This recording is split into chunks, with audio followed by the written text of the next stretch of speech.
we have a sense of how accurate or not accurate it is. So far, it's lining up. Your thoughts where you are? So I think Carl's point is right. I think one of the things I would love to see in Georgia is not just racial breakdown, but just breakdown of women versus men. Because if indeed he's underperforming the suburban areas in Indiana, you could extrapolate perhaps that happens in Georgia. But I would agree if these numbers hold up, if he's polling, he being President Trump, 25% amongst black men, that's a challenge. If you see that in the other big cities in the blue states, Detroit and Philadelphia, that could be an issue as you think about the tightness of this race. But this campaign, the Harris campaign, has always said that it's women. They're going to be the key here. I agree with Robert. I think the North Carolina piece, the Stein-Robinson race, that gubernatorial race will have an advantage for Harris. But this is early. She's still ahead in Georgia. And I think once we get some more of these numbers in, once you get to 10, 15, 20%, I think we'll have a little bit better sense of whether or not this 25% African-American male thing is as serious as it seems. And when we have on the screen, you have the numbers, and then you look at the percent of precincts in. Right now, it's at 3%. So as you look at the screen, that's what you'll be seeing throughout the night. I mean, one of the things that the Harris campaign, which Harold just touched on, Dana, is that they're hoping that they're going to make it up with some moderate GOP voters that will be persuaded over to the Harris camp. What's the feel for that at this stage of the game? I would be skeptical that there is a lot of that kind of vote out there. So Governor Kemp had some problems with President Trump for a while, but they patched those things up. And I believe that as Youngkin has been very good for President Trump in Virginia, that Kemp has an amazing operation there in Georgia, and he has been tireless out there for him. And I also think that we should thank Georgia for doing what it needed to do in order to help get us these results in as quickly as possible, to have integrity in the vote, for people to have confidence that the system worked for them, that they could get through those lines quickly, and that the rules are the rules. And that, I think, will help people feel confident about the results. Britt, the economy is the #1 issue in Georgia by far. It's everywhere. It's everywhere, but pretty much leads the way.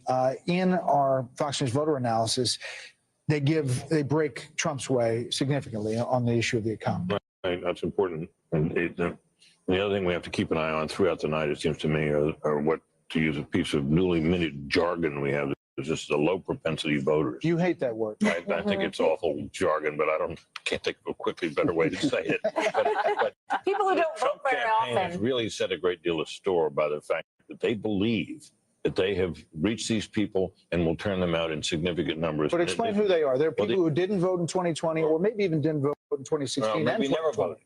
And they're the kind of people they think are largely for Trump, if you ask them, right? And that if they can turn them out, they think they could be the decisive factor in this election. We don't know enough now, I don't think, to assess how that's going, but that's something to keep an eye on. We might have an indication of it if you look at some of these Georgia rural counties. I've been watching Bill work on his wall. If you take a look at some of these rural counties, small counties, there are 150 or 180, 159 counties in Georgia, you'll see that Trump is getting a bigger number of votes in these smaller counties and a bigger percentage. This is, again, goes back to the episodic or low propensity voter. All right, we're going to dig into these numbers, and we'll head back to Bill momentarily. Election night just getting started. Some of the first polls are about to close in hotly contested state of North Carolina. So we're going to have some data there to show you coming up right after this break as our special coverage continues.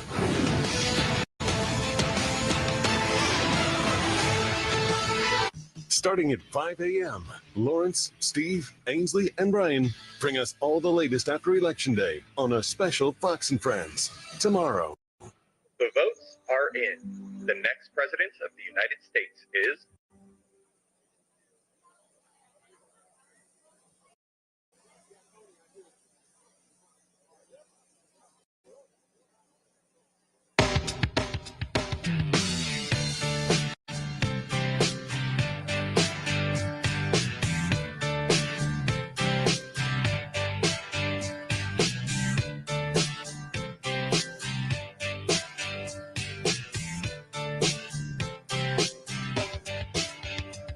It was 1989, my thoughts were short, my hair was long.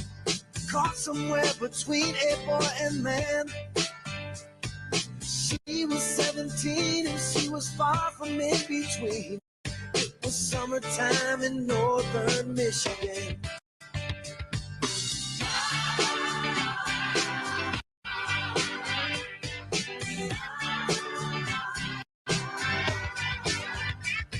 Splashing through the sandbar, talking by the campfire. It's the simple things in life, like when and where.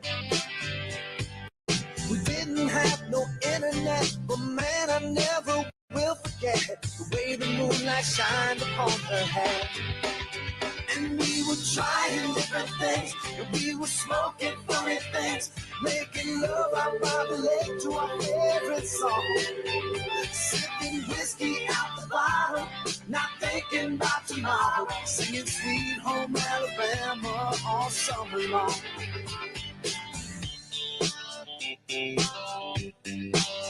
Singing Sweet Home Alabama all summer long. Catching walleye from the dock, watching the waves roll off the rocks. She'll forever hold a spot inside my soul. We'd blister in the sun, we couldn't wait for night to come to hit that sand and play some rock and roll. While we were trying different things, and we were smoking funny things, making love out by the lake to our favorite song. Sipping whiskey out the bottle, not thinking about tomorrow, singing Sweet Home Alabama all summer long.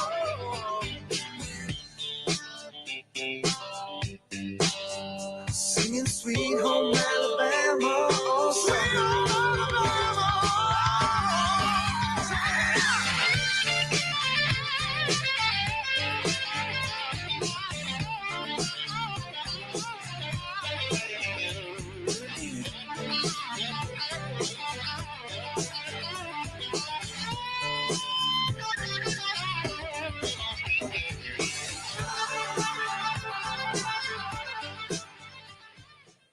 So, yeah, more than $400 million in ad spending in this Senate race, and a few people still coming in here to vote just minutes before the polls close at 7:30. And voter turnout has been strong. More than 2.5 million Ohioans voted early. This morning at 5 a.m., there was a line stretching around this entire building with people ready to vote, and it really reflects what's at stake. 17 electoral votes. Former President Donald Trump is expected to carry the state for a third time. But as you mentioned, the race that everybody is watching is between the incumbent Democratic Senator Sherrod Brown and GOP challenger Bernie Moreno. Now, Senator Brown has campaigned seeking a fourth term, trying to make this about reproductive rights, which are enshrined in Ohio's Constitution. And for that reason, Moreno told us last night it should be a non-issue in this race. And he says that Senator Brown is turning abortion into a political weapon. There is no ability federally to be able to handle abortion at the federal level, one way or the other. So what I'm going to focus on as a United States Senator is to bring people together on this issue. And we will see the impact that former President Donald Trump has down the ballot. Keep in mind, no Democratic senator has won an election in a state that Trump carried while Trump was on the ballot. We'll see if that changes tonight. We'll send it back to you. Nate Ford with the golf voice inside the polling area. That was nice. He said there weren't that many people left. Whisper. Maybe he felt like he had to be quiet. Yeah, I think so. Battleground North Carolina, also among the next batch of poll closings, a tight presidential race in a state Trump won twice. Many voters there still recovering, obviously, from Hurricane Helene. Senior correspondent Jonathan Serry is live in Raleigh. Hi, Jonathan. Yeah, good evening, Brett and Martha. Most of the polls throughout the state are going to close just minutes from now, with the exception of 2 precincts that had technical problems that delayed voting this morning. The issue in Wilson County involved a printer cable, and in Burke County, it was a laptop that wouldn't boot up. In both instances, it involved equipment used for checking in voters, not the actual voting machines. Other than that, elections officials say things have been moving pretty smoothly, including in the western part of the state, which was heavily damaged in Hurricane Helene. 7 tents with electric generators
who has a 38% approval rating tonight, but about abortion and young women and Donald Trump, fascist, Nazi, that's their clothes. So if it's abortion, fascism, Hitler, that's your clothes.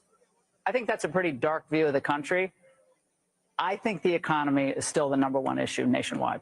Not buying some of these exit polls. Harold, of economic issues, this election overall, every race, it's estimated to have $15.9 billion with a B dollars spent on this election. Almost $16 billion. That surpasses the record of $15.1 billion in 2020. If you were to take a checkbook and write a check to every American everywhere, it's almost $50 a person. And we are tied tonight in the presidential race. I gather some Americans would love the $50 check as opposed to having them gone through what we've gone through here over the last. But the vice president's campaign has spent more than former President Trump. And do you think right now, looking at the numbers, that they're getting the money worth?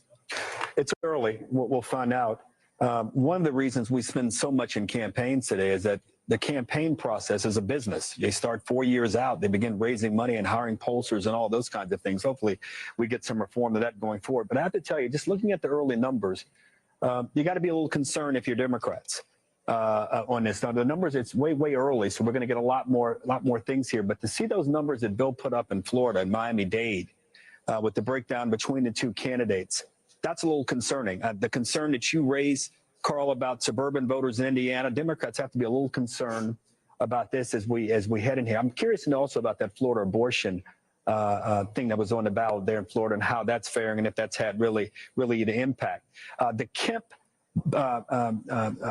relationship with Trump, it seems like it might have been repaired a bit as you look at some of these numbers early on. We'll have to see what suburban voters. I quarreled with someone who said a little bit about the black voters in Georgia.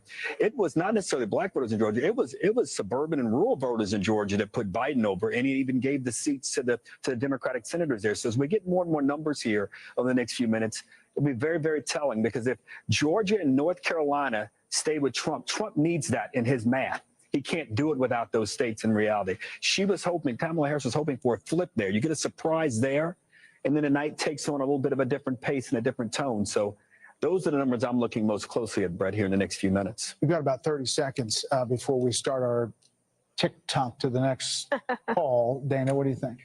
I think that Florida is so interesting because Governor Ron DeSantis is such an effective governor and a great campaigner. And I think also that there are changes in Latino voters and generational changes. But I would also say this: when 75% of the country says you're on the wrong direction, you're going in the wrong direction, and their #1 issue is the economy, you should listen to them, because that's what it is. Well, Miami-Dade was flipped by DeSantis. He lost it in his first governor's race, and then he won Miami-Dade in the second. So maybe we're seeing a little bit of that play out in Miami-Dade right now. We'll see. Britt, do you want to do the TikTok sound for us? I'm not sure I remember how. We are coming up on the next poll closing, and it's a big one because North Carolina, we should start getting raw vote totals right away. North Carolina is one of the fastest states, even despite Hurricane Helene. They're doing a really great job. The Secretary of State's office there as we wait for the poll closing right now. It is now 7:30 on the East Coast. Polls have just closed in 3 more states. North Carolina is the next state to watch, just like Georgia. It came down to the wire in the last presidential election. It has 16 electoral college votes, and it will be a decisive one, potentially. The Fox News decision desk says it's too early to call. Also too early to call Ohio, but former President Trump has a lead in our Fox News voter analysis. As we mentioned, we're also watching the Senate race there. Bernie Moreno is the GOP candidate running against Sherrod Brown. And we can say that Fox News does project that Trump will win West Virginia. Not a very big surprise there. Obviously, the former governor, or the current governor, is running for the Senate as well. So we expect that to be a quick call as well. If you look at the race for 270, the electoral college votes needed to win the presidency now ticking up with that last call, the former president at 23 and Vice President Harris at 3 throughout the night. That will build up.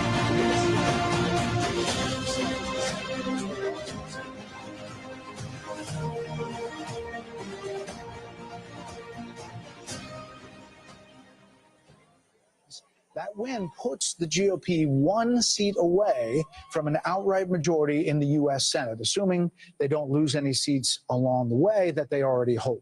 Yes, exactly. So the Fox News Decision Desk says that it is too early to call another Republican target. Ohio, where the incumbent Democratic Senator Sherrod Brown, as I mentioned, fighting for his 4th term against Republican businessman Bernie Moreno. And we're watching that one very closely as well. That could potentially be another flip. It's a toss-up race at the moment. The balance of power looks like this in terms of what we have fed in so far into the data at this point. You've got 40 Republicans, 1 seat flipped. That's the West Virginia seat. Jim Justice will be the new senator. He was the former governor from the state of West Virginia, and Democrats have 29 right now. You can see a lot of spaces still to be filled in over on the Senate side. We are following a number of gubernatorial races around the country. Turning to those races, Fox News can project that North Carolina's Democratic Attorney General Josh Stein will defeat Republican Lieutenant Governor Mark Robinson. A lot of controversy in that race. It's not close now. We're making that call.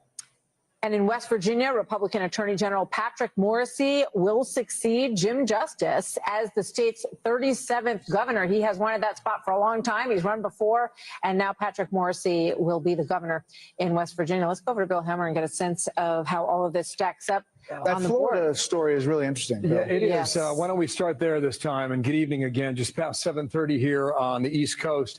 I was looking at Miami right now. Miami-Dade, the last time as a county they had voted for a Republican president was 1988, George Bush, 41. And right now, you got 71% of the statewide voting, but you got 80% of the county voting here. And Trump's got a easy 10-point advantage right now over Kamala Harris. So we'll see how that holds up here. Another thing we're going to look at right now is Georgia. And, Georgia is one of these states that's gone through a bit of a realignment, kind of like North Carolina, kind of like Arizona and some others that we've looked at. And, in the blue wall a little bit right now, Trump did the trick 8 years ago. We'll see whether or not he can do it again this time. But I just want to take a glance at this because you got a lot of vote out there, guys. Now, we expect a lot of batches to come in quickly here in Georgia because they say they're going to count quickly. But right now, 8% of the statewide vote. One thing we're talking about the rurals. This down here is Brantley County. Now, this was Trump's best performing rural county in 2020. And he's doing a number right now again. I'll just go back to 2020, 4 years ago, and watch this. The percentage there was, so he's doing a tick better. Raw vote here, 6,200 4 years ago. Raw vote now in the same county, 4,900. So maybe that comes back to that conversation about, turnout and things like that throughout the rest of the country. But when you look at Georgia, I mean, let's look at the vote difference for Georgia, and we can show you a little of the realignment that we're talking about here. And if you look at this, right, all this over here, this is a dominant state for the Republican Party and had been for a long time. You think about George Bush's second term, right? He won that state by 16.5 points. It wasn't even on the map in terms of consideration, but slowly Georgia changed. And a lot of it changed for the metro area, the 26 counties that make up Atlanta. Here was Trump in 2016. I give it to him, right? 5 points 8 years ago.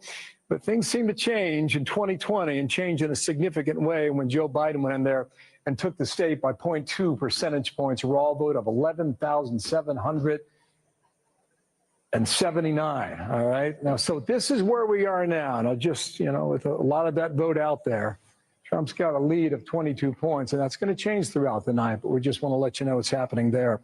Let's look at the vote difference for North Carolina. Similar story. Maybe less of an advantage for the Republicans, but this is all red. You look at what Bush and Kerry did in 2004. That was easy. That wasn't a battleground at all. This is where Barack Obama performed so well, took the Tar Heel state just by so much there, in North Carolina, but was able to pull it off. Let's come back to 2020 right now, and I can show you what I'm seeing there. Let's go ahead and clear this, all right? Yeah. So as you can see, like these states, they change.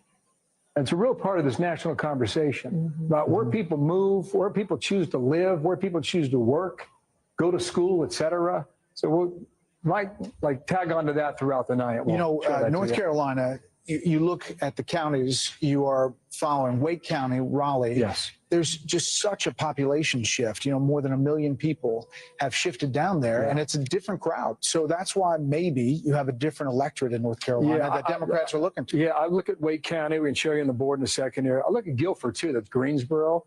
A lot of folks campaigning there. Kamala Harris was there. Donald Trump was there. Young folks go there to go to school and to find a job as well. And we'll see about Mecklenburg, which is Charlotte. Mecklenburg, Carl, that's a county that Democrats have tried to really capture. And they're able to win the county, but not by big enough of a margin to capture the entire state. So that's been somewhat elusive. Carl perked up when you said Bush-Kerry. He really felt the old days. It was a good moment. Yeah, it was a good moment. But you're right. The change in it, like Mecklenburg, black turnout in Mecklenburg is below any other place I've seen in the South. Major county. The 5 major counties around Atlanta, Wake, Henrico, Richmond, Chesterfield, and Virginia. It's amazing, and I don't understand exactly why, but black turnout in Mecklenburg has kept the Democrats from winning the state. Well, I just wanted, you had spoken earlier about North Carolina and Hurricane Helene and the impact on, I believe, 25 counties were affected by Hurricane Helene. And one of the early discussions was, a lot of those counties are red. Are they going to be able to vote? And then everyone felt like it was going to be okay. It looked like it was in good shape for I'll show that to Martha here. And I don't know how much of that vote we've got in, but we're looking at this with virgin eyes here. Okay, you're only 2% statewide. But what you're talking about, Martha, let me go ahead and draw this up here. All those 25 counties are west of Mecklenburg that we're talking about. They're west of Charlotte, okay? This is the blue dot in the western part of North Carolina. That's Buncombe County. That's Asheville. And that helped Joe Biden erase about a 43,000 net gain on behalf of Donald Trump. All the other 25 counties, Trump was up about 270,000. So he came out of these 25 counties that were so wrecked by this hurricane with a net of he lost 43 in Buncombe, a net of 220,000 votes. So let's go and clear this off and just refresh our memories here from 4 years ago. Here were the results, right? Trump won the state several days later, but a little less than 75,000 votes. So all this out here, it's going to matter.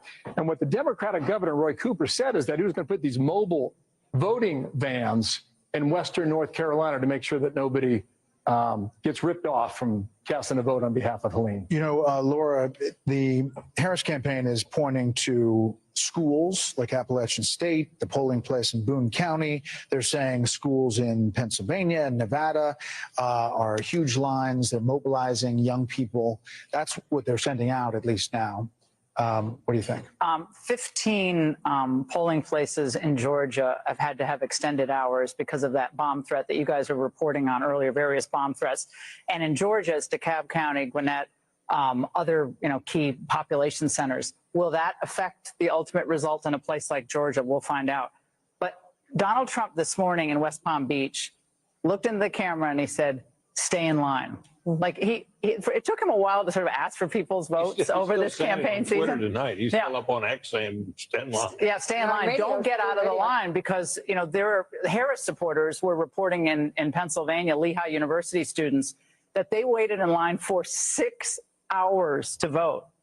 6 hours, and that was confirmed by a bunch of other reporting. So people have to, a lot of people can't wait in line for that long. And so that could end up being something that both parties complain about in the end. But, we'll see. Robert? So, as you know, when we were all at the convention together, I said that Kamala Harris was the underdog and that Trump would win. And I didn't shift until maybe with Martha like 2 weeks ago. And the reason was the following. One, on the economy, yes, it's number one, but it went from Trump plus 15 to Trump plus 8. And so that was a big difference. And some polls had it even tighter. And some, I think Fox ended up at 6. And then the second thing was the money. Harris campaign raised $1 to $2 billion. All of a sudden, it wasn't just the blue wall. Arizona, Nevada, Georgia, North Carolina come into play. And Martha and I have spoken about it, not to make this a gender issue, but Arizona and Nevada do have reproductive rights on the line. So that makes a big difference on the gender vote. So listen, I'm not going to say I went from optimistic to nauseously optimistic. I'm going to stay at optimistic, but we're going to have to see what happens in Atlanta, and Charlotte and some of the big cities that, you know, we're depending huge votes for Harris, but it doesn't feel as good yet. But we have a lot of vote that is still outstanding, right, Carl? Oh, absolutely. I mean, some of these smaller counties really in Georgia and North Carolina will come in quickly, but the bigger counties where this will be settled will take a little while to get compiled. But you'll be looking not only at how she's doing versus Biden, but how he's doing against himself, 2020 and 2016. Right. And my suspicion is that we will see a pattern of he's doing better in rural areas and he's doing slightly worse in urban and suburban areas. And the key will end up being, the decider will be, if he continues to get 25% of the black male vote, this will be the best Republican performance in that group since at least 1960. And it will be powerful. Okay, that's one to watch. Thank you, panel. The countdown is on to a slew of poll closings across the country, including the Big Kahuna, Pennsylvania, one of the biggest battleground prizes of the night. Our special coverage continues here on Fox next.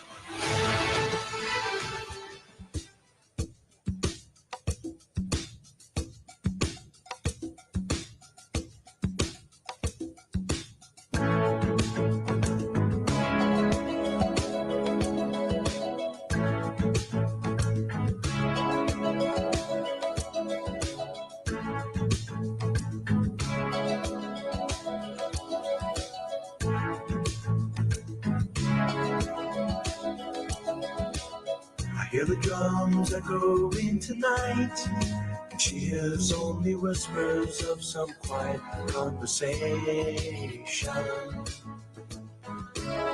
She's coming in 12:30 flight. The moonlit wings reflect the stars that guide her towards salvation. I stopped an old man along the way, hoping to find some old forgotten words or ancient melodies. He turned to me as if to say, hurry boy, it's waiting there for you. Gotta take a lot to drag me away from you. There's nothing that 100 men or more could ever do. I miss the rains down in Africa. Gonna take some time to do the things we never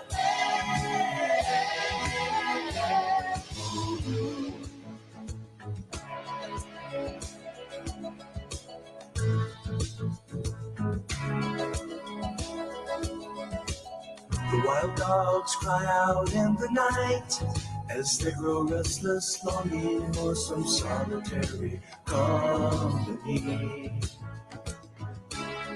I know that I must do what's right, sure as Kilimanjaro rises like Olympus above the Serengeti. I seek to cure what's deep inside, frightened of this thing that I've become.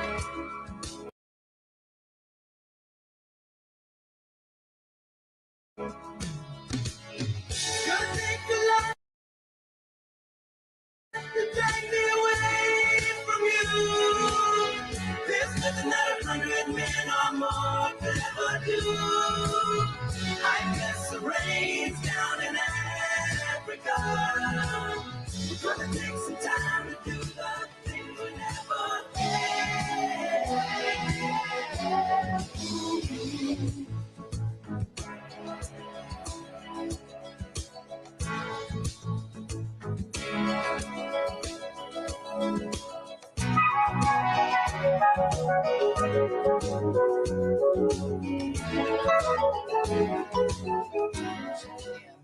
But you see a big lead for former President Trump. If we go to the other battleground state of North Carolina, also too soon to call. It flips there, only 2% in, and obviously waiting on the raw vote total to fill in some of the picture as we look at our Fox News voter analysis and what the raw vote total is coming in. By the way, on your screen, you'll see everything we have coming in, every race that you may be following on the bottom of your screen and sometimes on the side. And also it depends on whether they're starting to count with vote that came in early and then what sequence they start to, then it will shift as they start to do the day of vote in these states as well. So you're going to see a lot of very big shifts, no doubt, as we continue through the evening. Some states do it differently. Every state has their own unique way of doing it, which makes it really interesting to cover. And juggle. So meanwhile, a Democrat-leaning district in deep red Nebraska, around the Omaha area, could hold the key to the presidential race. Garrett Tenney is live in Omaha, Nebraska, with their very unique story. Hi there, Garrett. Hey, Martha and Brett. Polls close here in just over an hour, and pretty quickly we should get a sense of where things are heading here in the 2nd Congressional District. Remember, Nebraska is not a winner-take-all state, and here in Omaha, it's known as the blue dot in this deep red state because Democrats won this district's single electoral vote in both 2008 and 2020. This time around, they have spent millions of dollars to try and make that happen again, given how close this race is going to be. That single electoral vote could be a difference maker for Kamala Harris's campaign. Here in Douglas County is where to watch. Election officials will release the first results at 8 p.m. These will be early ballots that have already been counted, and election officials say those votes will make up about half of the entire vote here in Douglas County. What Democrats are going to be looking for as these results start coming in is the areas north and south of Omaha where there are a lot of Black and Latino voters who haven't turned out in recent elections. Democrats have spent a lot of time and effort this time around to change that. We'll have to see here in the next hour if it pays off. Brett and Martha. All right. Thank you, Garrett. Throughout the night, Harris Faulkner is getting real-time reaction from real voters as results unfold with voters' voices. They'll be talking about the issues that drove them to the polls. Harris, great to see you. Good evening. Great to see you too, Brett. It is so exciting to finally be here this night. Welcome to Voters' Voices. We have a live audience of Americans making their voices heard throughout the night. And I'm your host, Harris Faulkner. We are witnessing a race for the White House like no other. We know that. Former President Donald Trump and Vice President Kamala Harris put 7 particular states in focus. And in those battleground states, if you live there, you know it has been intense. Voters are telling me all about the tidal wave of campaign ads and polling experts trying to dig in and learn how they voted and why. Well, that's because in recent years, those states have been key in determining the next president. But voters all across America know their power. And with me for the evening, the linchpin of our great republic, the Voters' Voices. You guys, it's good to see you. Welcome. They fall all along the full political spectrum. And over the next several hours, we will hear their take on the race for president and what the issues were that swayed them one way or the other. And the other person who's with us tonight is a friend I've invited, polling expert Lee Carter, president of Maslansky and Partners, all those mail-in ballots. So it's huge, incredibly large, setting records this year. How many of you voted early? Wow. It's a lot, right? It's a lot. Yeah. Just now.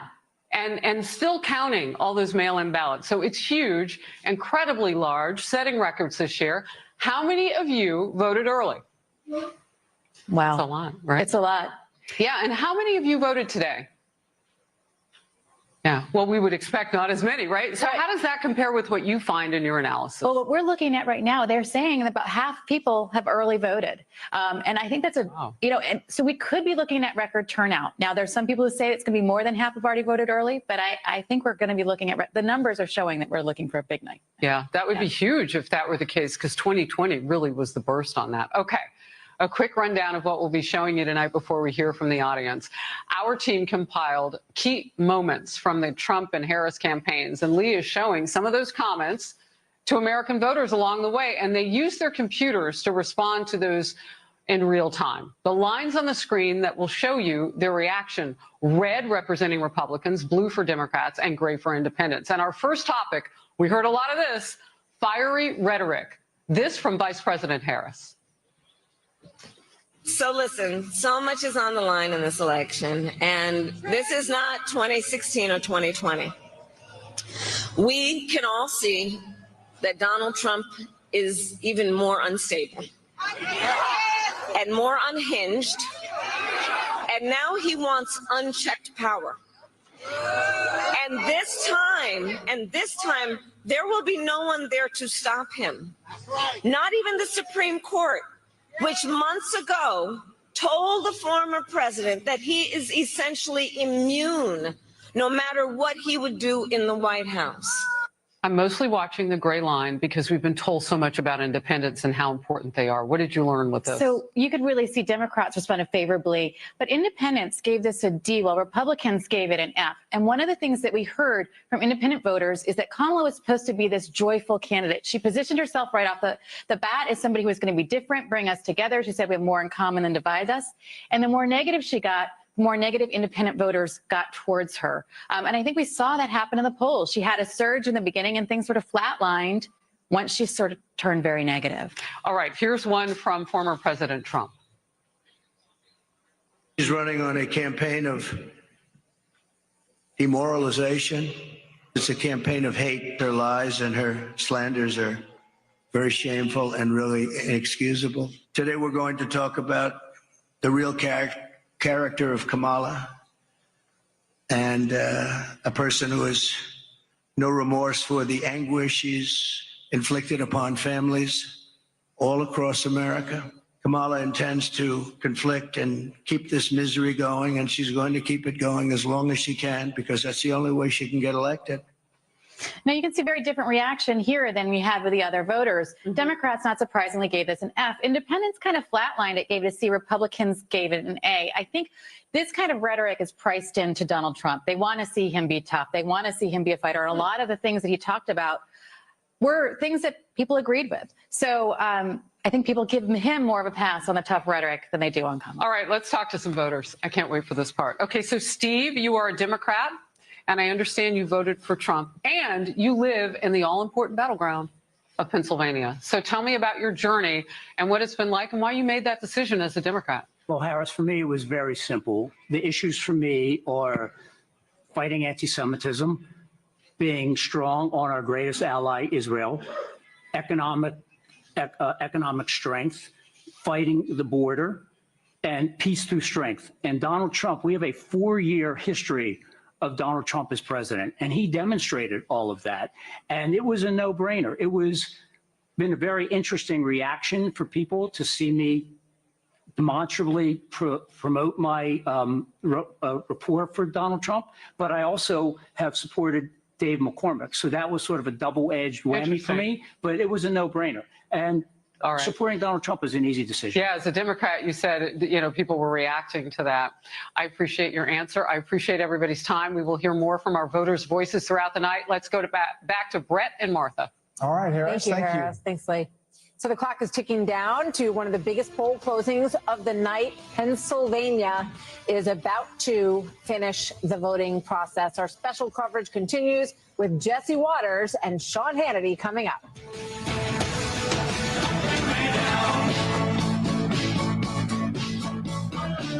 You want to stay out with your fancy friends. I'm telling you, it's gotta be the end. Don't bring me down. No, no, no, no, no. I'll tell you what's wrong before I get up the floor. Don't bring me down. Don't bring me down. Don't bring me down. Don't bring me down. Don't bring me down. What happened to the girl I used to know? You let your mind run somewhere down the road. Don't bring me down. No, no, no, no, no. I'll tell you what's wrong before I get off the floor. Don't bring me down. You're always talking about your crazy nights. One of these days you're gonna get it right. Don't bring me down. No, no, no, no, no. I'll tell you what's wrong before I get off the floor. Don't bring me down. Don't bring me down. Don't bring me down.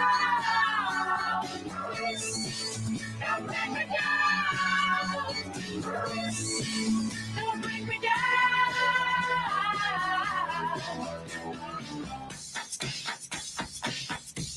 looking good just like a snake in the grass.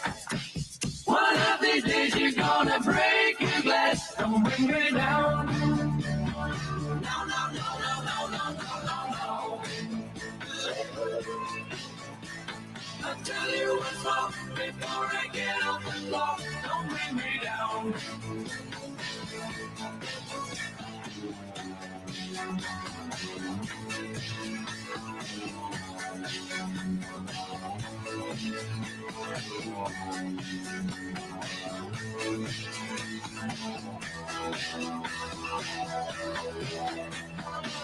You got me shaking, got me running away. You got me crawling up to you every day. Don't bring me down. No, no, no, no, no. The race to 270 ticking up on the former president's side at 32-3 for Vice President Harris as the states are called. We will continue to see that, and obviously 270 is the magic number. We got a long way to go. A lot of filling in of this board and these states, but some places are getting very interesting as we get closer to our next round of poll closings, which are coming up in just a little while. And that will include Florida, where the Trump campaign is watching the results tonight. Let's go to Steve Harrigan. He is at Senator Rick Scott's campaign headquarters in Bonita Springs, Florida, which has tightened up a little bit.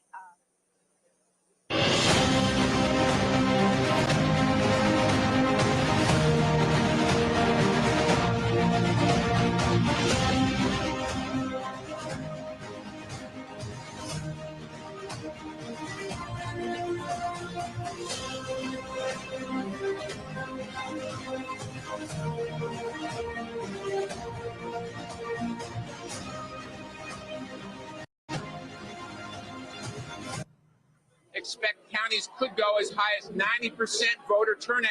A couple of items could complicate things throughout the night. One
Hey guys, you guys can set up, but just not on the side of the road. So if you guys are like on the sidewalk, you're fine, but just not on the road.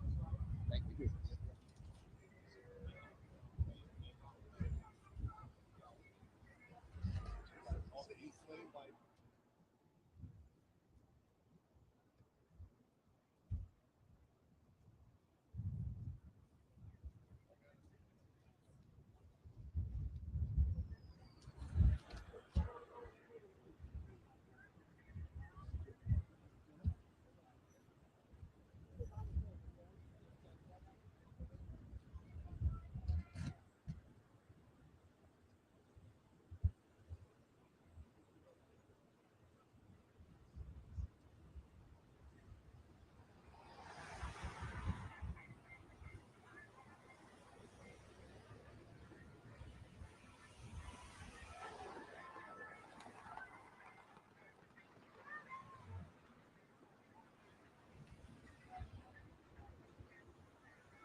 In Pennsylvania and Michigan, in particular Pennsylvania, because there has been so much focus on the Latino vote in Pennsylvania, especially the Puerto Rican population there since the Madison Square Garden debacle. Even Donald Trump and the people around him, even though they're not saying it publicly, believe that what that comedian did was not helpful. And yet, according to this exit poll, it shows that let's stick with Trump, that Trump is doing way better than he did 4 years ago with that very population, the Latino population overall, not necessarily with Puerto Ricans. Yeah, and let's face it, even before the garbage remark, Trump was making a very concerted effort. He thought, and obviously had reason to believe, that he could make some gains with Latinos, particularly with Latino men. I think there are economic issues that all people are facing. Also, I think cultural issues. There is a real social conservatism among Latinos. And, one of the ads that Trump and a lot of people sort of wondered about it, played, I think, more than any other, was the transgender ad. And you wonder if it did actually score with social conservatives and in winning votes for him and turning them away from Kamala Harris. Whatever the reason, you can see tremendous gains. I mean, Michigan, it's extraordinary, just a flip. We're also used to considering this by straight identity, where the identity that might be key here is rural. And I'd love to hear from John about where the kind of Hispanic heartland is. Where are these voters? And we're looking at the blue wall for a reason, where we're not necessarily talking about the border. You're not necessarily having this fight over your identity. You are the ideal Trump voter in that you are rural and you are more socially conservative. Since Madison Square Garden, we've been talking, John King, if you're over there at the map, about two particular towns in Pennsylvania, Allentown and Reading. I believe it's Lehigh County and Berks County. Right. Do we have any sense of where the votes are there? So here, this map you're looking at now just shows you there's not a very large Latino population in Pennsylvania. I'll put that into context in just a minute. But where you do see the deeper shading is where you have the higher population of Latino voters. So you see the concentration in Allentown, that's Lehigh County, and you see the concentration in the Reading area, that's Berks County. You're correct about that. I just want to come out, nationally, so you see the look. Like Pennsylvania has nowhere near the Latino population of a Florida or a Texas or an Arizona, but in a battleground state, a small population can make the difference, right? So let's come off that and come back into Pennsylvania 2024. Where were they? This is the interesting part. The exit polls are taken of people as they leave the polls, right? We're still counting votes. So some of this may not have kicked in yet in the math, if you will. People say that when they leave the polls. We don't know what precincts or Allentown are in. I don't anyway out here right now. Some of our people can jump at me if they do, if they have that information. But Lehigh County, the 10th largest of the 67 counties in Pennsylvania. It's important. It's a blue-collar county. So 53 to 45 right now, only 43% of the vote. So let's watch and see when we get higher up if this percentage changes. But just come out of this and look at 2020. Right, Joe Biden, she's about matching Joe Biden. Trump's at 46. I'm going to focus on him. So you come here, he's at 45. And then Berks County here, I come down to, I spent a lot of time in Berks County in this campaign, and it's gone back to being Republican. It was blue earlier, and we're at 92%. So maybe a little bit there, Jake. We'll study a little bit more closely as we go through this. All right, we have some projections right now. CNN can project that Iowa will go to Donald Trump as expected. Iowa and its 6 electoral votes will go to Donald Trump, CNN can project. CNN can also project that Kansas will go to Donald Trump. Kansas and its 6 electoral votes will go to Donald Trump. So that's 12 additional electoral votes for Donald Trump, who now has 207 electoral votes. Kamala Harris has 91 electoral votes. There are 270 electoral votes needed to win. Donald Trump holding a sizable lead in the electoral vote as of now, but we are expecting more votes to drop in Democratic strongholds in key battleground states. We're also counting down to the next round of poll closings at 11 p.m. Eastern, when Democrats are expecting to claim a gold mine of electoral votes out west in California. That's all ahead.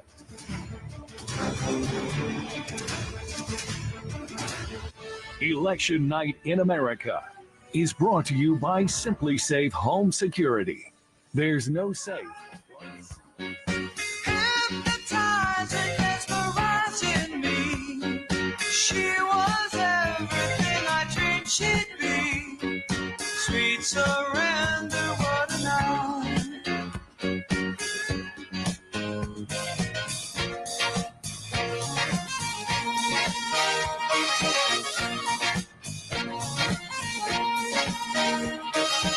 I felt the rush like a rolling on the thunder, spinning my head around and taking my body under.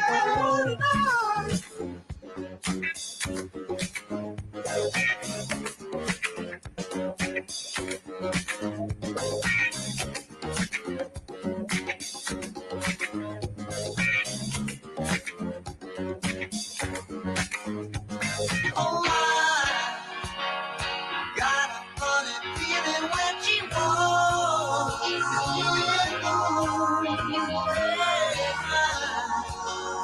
Time for it ended my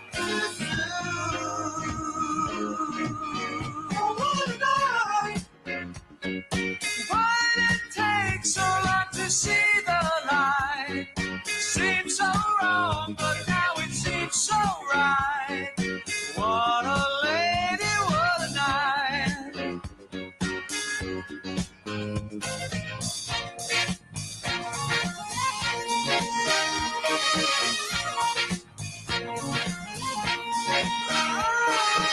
I felt the rush like a rolling on the thunder, spinning my head around and taking my body under.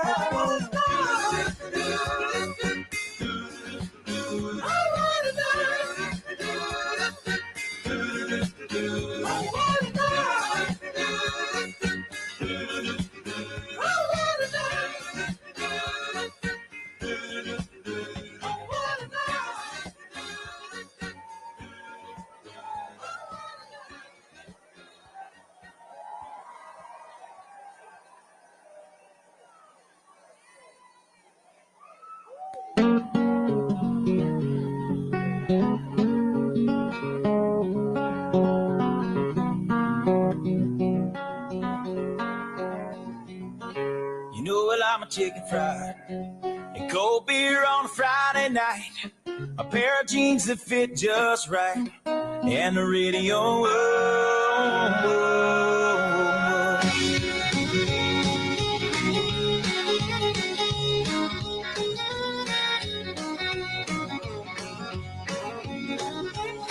Well, I was raised up beneath the shade of a Georgia pine, and that's home, you know. Sweet tea, pecan pie, and homemade wine, where the peaches grow. In my house, it's not much to talk about, but it's filled when love is grown in southern ground. In Arizona, Donald Trump is in the lead with 49.6% of the vote. Kamala Harris has 49.5% of the vote. Donald Trump with a narrow 1,046 vote lead with 51% of the estimated vote in from battleground Arizona. In battleground Wisconsin, Donald Trump is in the lead there with 49.3% of the vote. Kamala Harris has 49.1% of the vote. Donald Trump with a 4,004 up, that just increased. So to a 5,000 to a 6,556 lead ahead of Kamala Harris with an estimated 55% of the vote in from Wisconsin. In Pennsylvania, Donald Trump maintaining his lead, 50.9% of the vote. Kamala Harris has 48.1% of the vote. Donald Trump with a 121,000 plus vote lead. That's with 61% of the estimated vote in from the Commonwealth of Pennsylvania. In Georgia, Donald Trump maintaining his lead with 51.2% of the vote. Kamala Harris has 48% of the vote. Donald Trump with a 153,980 vote lead with an estimated 86% of the vote in. In battleground Michigan, Kamala Harris in the lead. She has 52.5% of the vote. Donald Trump with 45.7% of the vote. Kamala Harris with a more than 102,000 vote lead. That's with 27% of the estimated vote in from battleground Michigan. In North Carolina, Donald Trump maintaining his lead. He has 50.7% of the vote. Kamala Harris with 47.9% of the vote. Donald Trump is 134,000 plus votes ahead, with 84% of the estimated vote in the Tar Heel state. In Virginia, Kamala Harris still in the lead, 49.9% of the vote. Donald Trump has 48.3% of the vote. Kamala Harris is maintaining a 55,000 plus vote lead with 3/4 of the vote in there. In Virginia, 75% of the estimated vote. And then in New Mexico, Kamala Harris with 53.2% of the vote in the lead there. Donald Trump has 44.9% of the vote.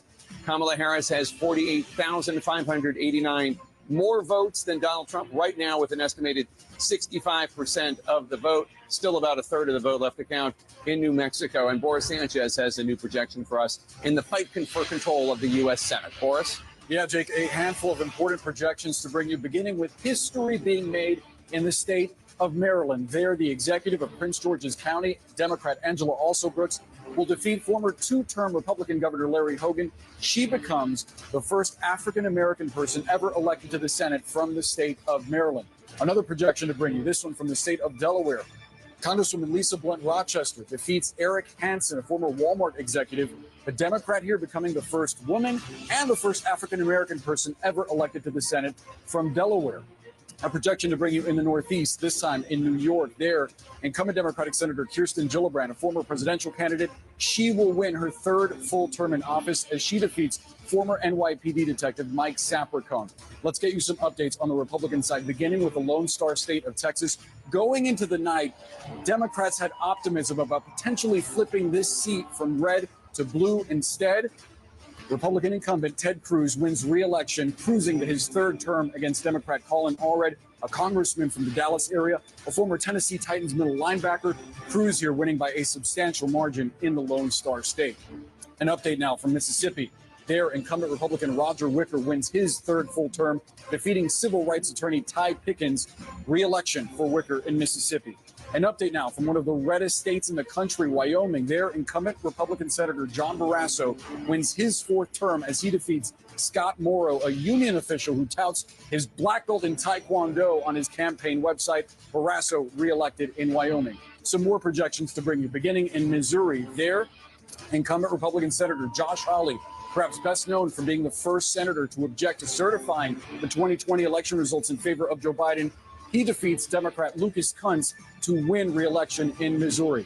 Meantime, in Nebraska, the special election, Pete Ricketts, a former governor there, he defeats Preston Love Jr., a former campaign manager for Jesse Jackson's presidential campaign in 1984. This is to serve out the term left by retired Republican Senator Ben Sasse. An update from North Dakota now. There, incumbent Republican Senator Kevin Cramer wins his second term, defeating engineering professor Katrina Christensen. Cramer reelected in North Dakota. So what do all these results mean for the magic number that Republicans need to take control of the U.S. Senate? Remember, they started out the night needing 2 Democratic seats to flip the chamber. Right now, that number with a pickup in West Virginia is 1. And currently, as of this moment, Republicans are leading in 4 races where Democrats hold seats. But hold on, because that needs some context. 2 of these states are fairly early. One of them is Montana, and that race is expected to be competitive. But the other one is Minnesota, in which we're not really expecting that close of a race tonight. And there's also potentially a twist. I'll explain that in just a moment as we take a look at some key race alerts. These are live results coming into CNN right now. In Pennsylvania, this race has been back and forth all night. Look at what separates the former CEO of a hedge fund, Dave McCormick, from incumbent Democratic Senator Bob Casey. 0.1 percentage points, 44,000 vote lead for McCormick, with 61% of the vote in the Commonwealth of Pennsylvania. Meantime, the most expensive Senate race in the country, in history. Nearly $500 million spent on this race. And currently, Colombian-born businessman Bernie Moreno leads incumbent Democrat Sherrod Brown with 261,000 votes, 84% of the vote in Ohio, where now Donald Trump has won the Buckeye State 3 times in a row. And this is the twist I was talking about before. No one expected this Senate race in Nebraska would be this close You have Dan Osborne, an independent, who has not said which party he would caucus with. In fact, saying that he would caucus with neither party. Right now, he holds a 10,000, almost 11,000 vote lead over incumbent Republican Deb Fischer, 48% of the vote in there. If he wins, it could change the math a little bit for what Republicans need to take control of the Senate. Let's step back and give you a look at the balance of power. The raw numbers: Democrats hold 35 seats, Republicans 48, again with that one pickup of West Virginia. But there are 17 seats still up for grabs. You need 51 for control of the chamber, Jake. That Nebraska race is fascinating. The presidential race is moving west right now, and we are counting down to 11 p.m. Eastern. That's when a total of 78 electoral votes are on the line. Most of them are in California. Polling places are about to close there, and also in Idaho and Oregon and Washington State. Kamala Harris is counting on Blue California to push her closer to the 270 electoral votes needed to win the White House. Let's go back to Abby Phillip at Harris campaign headquarters. Abby, you and Jeff have been talking to people inside the Harris campaign. What are they telling you? Yeah, Jake, let me just give you a gut check here about what we are hearing here as we've been sitting here reporting from the Harris headquarters. And I think the operative word right now is silence. There's not a lot being said because the Harris team appears to be searching for bright spots in the map as these results very, very slowly come in. Searching for bright spots and also very aware.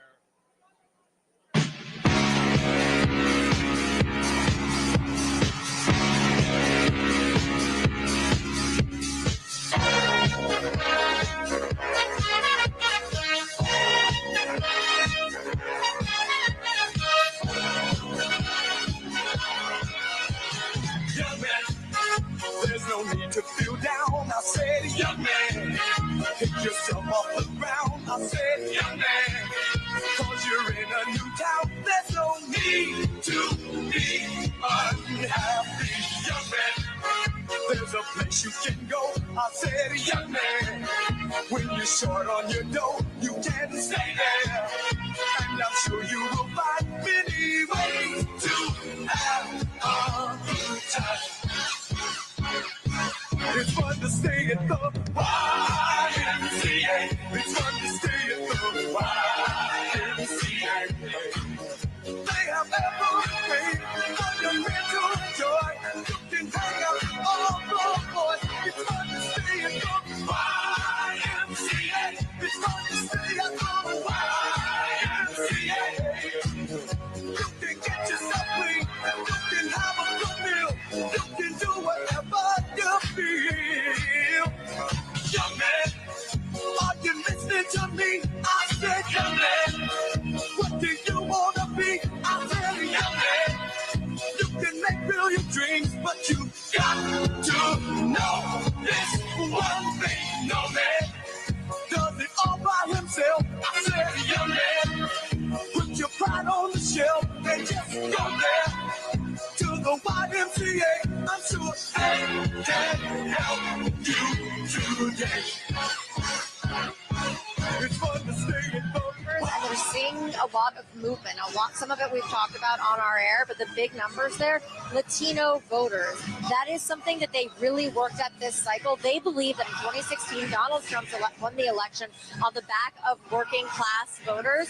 They believe he could win the election this time around on the back of Latino voters, particularly Latino men. Now, one thing to watch, Arizona and Nevada. What do those numbers look like? He specifically in Nevada reached out to Latino voters. They were trying to launch their coalition for Hispanic voters in Nevada. They believe that this could actually carry him in that state, which obviously he did not win in 2020. He didn't win it in 2016, but they do believe that if he wins it in this cycle, it is because of Latino voters. Yeah, they feel very good about him improving his standing with those voters from where he was, not only 2016, but 2020, Kristen Holmes. And Jake, I should note, a sign, as you're always just kind of looking for moments and to read the tea leaves, see what they mean. We're told that partygoers who were at Mar-a-Lago, where Donald Trump still is right now, are now filtering in here to the party at the convention center. Of course, it remains to be seen if and when Donald Trump himself shows up here, Jake. All right, Caitlin and Kristen, thanks so much. Let's go to John King at the Magic Wall. John, what can you tell us about Georgia right now? So let's look at battleground Georgia. First, let's just look at the entire map and look at it out. There's a lot of red on that map. A lot of red on that map, and that tells you right now, with a lot of votes to be counted, This map looks a lot more like 2016 than it does like 2020. And you know at home what happened in those two elections. But we're not done with the count. So let's look in Georgia. Right now, the former president leading in Georgia by 136,000 votes and change at 51% to 48%, 89% in. So when you get this close to the finish line, you're saying, what's left? And is it enough? Is it enough to overcome 136,000 votes? So let's start with that. And let's look at where our live outstanding votes are. The bigger the circle, the more votes still to be counted. The color of the circle, how the votes coming in that area right now. So you do see a lot of big circles in Atlanta and the suburbs, down here in Savannah and the suburban areas around that, Columbus, Georgia down here. You see some pockets of Democratic votes that are still out. They're large pockets. That's a lot of votes. And if they come in big numbers, we'll see how significantly the vice president narrows that gap. You also see a lot of these little blue dots. They're not done in the rural counties in Georgia. And that matters too, because yes, if you get a big basket of votes in Cobb County is at 95% though. So you're not going to get a ton there. Fulton County is at 90%. It's the largest population center, so 10% can be a lot of votes because of the population center. This is the one we're waiting the most on, Gwinnett County, but they're up to 72% now. And then we'll come down here and look at DeKalb County. They're at 89% now. So we have more votes to come from in this circle of Atlanta and the suburbs around it that are blue, but we also have more votes to come from in some of these counties out here. That one's at 94, that one's at 95, that one's at 98, that one's at 92. So you know, you got a lot of the vote in these places. So Donald Trump still has some votes to pick up in the rural areas. The question is, how big are the vice president's advantages in the Democratic areas where votes are still out? When you're down by 136,000 votes with 89% reporting, when those votes come in, not only in Atlanta suburbs, I just want to check down here in Chatham County, they're only at 36%. So again, if you're in the Harris campaign, Abby and Jeff are exactly right. They are scrubbing the books now. They're looking at their data projections. They are calling people in the states. They're trying to find out what happened here. How many people turned out? We're getting 60% of the vote at 36% counting. How many more to get? And are they all ours, or are we splitting these votes? It gets frantic in campaign headquarters at this point of the night when you're trying to figure out, is the math possible? I would say as you pull it out, yes, the math is possible, but you'd rather be Donald Trump right now in Georgia than the vice president of the United States. So let's look at North Carolina, another of the Sun Belt states, 145,000 votes ahead. That's almost twice what Donald Trump won North Carolina by 4 years ago. 85% of the vote in, same test. What's the outstanding vote? Again, smaller circle now in Mecklenburg. I'll go there in just a second to see. That was a little bit bigger earlier in the night. That's the largest county. Mecklenburg County is Charlotte and the suburbs around it. Out here, in the Raleigh-Durham area, still a lot of votes to be had. Fayetteville area, a lot of votes to be counted. But again, look at those little tiny dots, right? Not a lot out there, but all those little rural counties add up for Donald Trump. So let's just come out and check where we were talking about. Right here, Cumberland County, that's Fayetteville. Only 21%. So this is where, if you're the Harris campaign, when I was in those Georgia counties, they were at 75%, 80%, somewhere in that ballpark. That gets you nervous. That gets you jittery. Here, you're still jittery because you're losing, but you know there are a lot more votes out there. This is the second largest county in the state, Wake County. They're up to 82%. So you're starting to get a little nervous there. You're looking for places, that's 94%. You're looking for places that are your color, that's 95%, that are in the 60s, in the 70s, or the 30s, right? This county, it's not as much population, but at least there you have some hope. Let's look at Mecklenburg. They're at 90%. Now, again, this is where the biggest numbers come in. So that 10% can matter, but it's the only big county you have left. And the other guy has a 145,000 vote lead in a state he has won twice. So then we come up here, and that's what made Donald Trump president in 2016. He flipped the blue wall states that had voted. They have voted together since 1992. They have voted blue in every one of those elections with the exception of 2016. Right now, as we get closer into late night here, Donald Trump is leading in Pennsylvania by 116,000 votes. Only 67%, so a ways to go there, a ways to go. The Senate race is also tight. Guess what? There we are in Pennsylvania. Then you come over here. He's leading in Wisconsin. This is a state, 2 elections in a row has been decided by ballpark 20,000 votes. Trump's lead is 26,000 votes right there. Again, battleground Wisconsin, very close. Vice President's team scratching to try to find votes. And Michigan, she's leading in Michigan, only 30% of the vote there coming in. So to me, as I look at this map, the blue wall states become paramount, Jake. Indeed. Voting is about to end in 4 states out west. That includes the biggest Prize of all, California, which has 54 of the 78 electoral votes at stake this hour. And we have a projection for you now. CNN can project that Kamala Harris will win the state of California with those 54 electoral votes. Not unexpected. Harris will win California. CNN is also projecting that Donald Trump will win the state of Idaho with its 4 electoral votes. So what does that mean for the electoral? Too early to call. We have Washington State with 12 electoral votes and Oregon with 8 electoral votes. Too early to call. Let's go to the electoral map right now. Donald Trump with 211 electoral votes at this hour. Kamala Harris cracks 100, now has 145 electoral votes. 270 electoral votes are needed to win. Donald Trump is 59 electoral votes away from that. Let's look at these battleground states now. Arizona, Donald Trump in the lead there, 49.6%. Kamala Harris right behind him with 49.5%. Donald Trump has a 2,356 vote lead with 51% of the estimated vote in from Arizona. Wisconsin, Donald Trump in the lead there too, 49.9% of the vote. Kamala Harris is 48.4%. Donald Trump has a 28,576 vote lead with an estimated 59% of the estimated vote in from the Badger State. In the Commonwealth of Pennsylvania, Donald Trump maintaining his lead. He's at 50.7% of the vote. Kamala Harris with 48.2% of the vote. Donald Trump with a 119,411 vote lead with 68% of the estimated vote in from Pennsylvania. In Georgia, Donald Trump still in the lead there, 51% of the vote. Kamala Harris with 48.2% of the vote. Donald Trump with a 136,328 vote lead. That is with 88% of the estimated vote in from the state of Georgia. In North Carolina, another battleground where Donald Trump leads, 50.8% of the vote. Kamala Harris has 47.8% of the vote. Donald Trump has a 145,388 vote lead over Kamala Harris right now with an estimated 85% of the vote in from the Tar Heel state. In battleground Michigan, Kamala Harris in the lead. She has 51.3% of the vote. Donald Trump has 46.9%. Kamala Harris is 74,838 votes ahead of Donald Trump, but that's less than a third of the vote counted there. 30% of the estimated vote in from the state of Michigan. In the Commonwealth of Virginia, Kamala Harris in the lead there still, but narrowly so, 50.1% of the vote. Donald Trump has 48% of the vote. Kamala Harris with a 73,375 vote lead. That is with 78% of the estimated vote in from the Commonwealth of Virginia. In New Mexico, Harris leads there too, 52.6% of the vote. Donald Trump with 45.5% of the vote.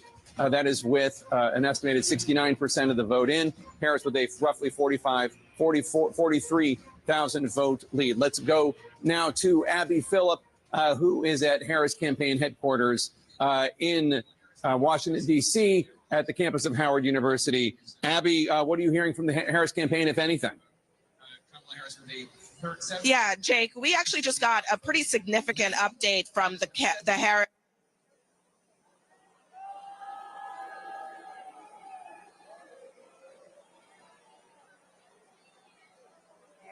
One point of concern is that she's not doing as well in the rural areas as Biden did. And that's something that they're paying attention to. But I'm hearing more and more from people that I'm speaking to, blue wall, blue wall. And this morning we were talking about, well, if you pick up North Carolina and Georgia, again, they're not off the map, but it is feeling like more of that laser focus on the easiest route. Ben, welcome, first of all. Good to see you tonight. I'm sitting here thinking about the rethink that Republicans went through after Mitt Romney lost. And they did this huge analysis of what was going wrong with the Republican Party and why they weren't reaching Hispanic voters, why they couldn't reach working class voters, why they weren't bringing in more women. And it really is stunning when you think about that. That was Mitt Romney's loss. And it appears that the person who has changed that calculus dramatically is Donald Trump. Well, you know, they called it an autopsy at the time, and I think it's turned out to be an autopsy for a party that was dead.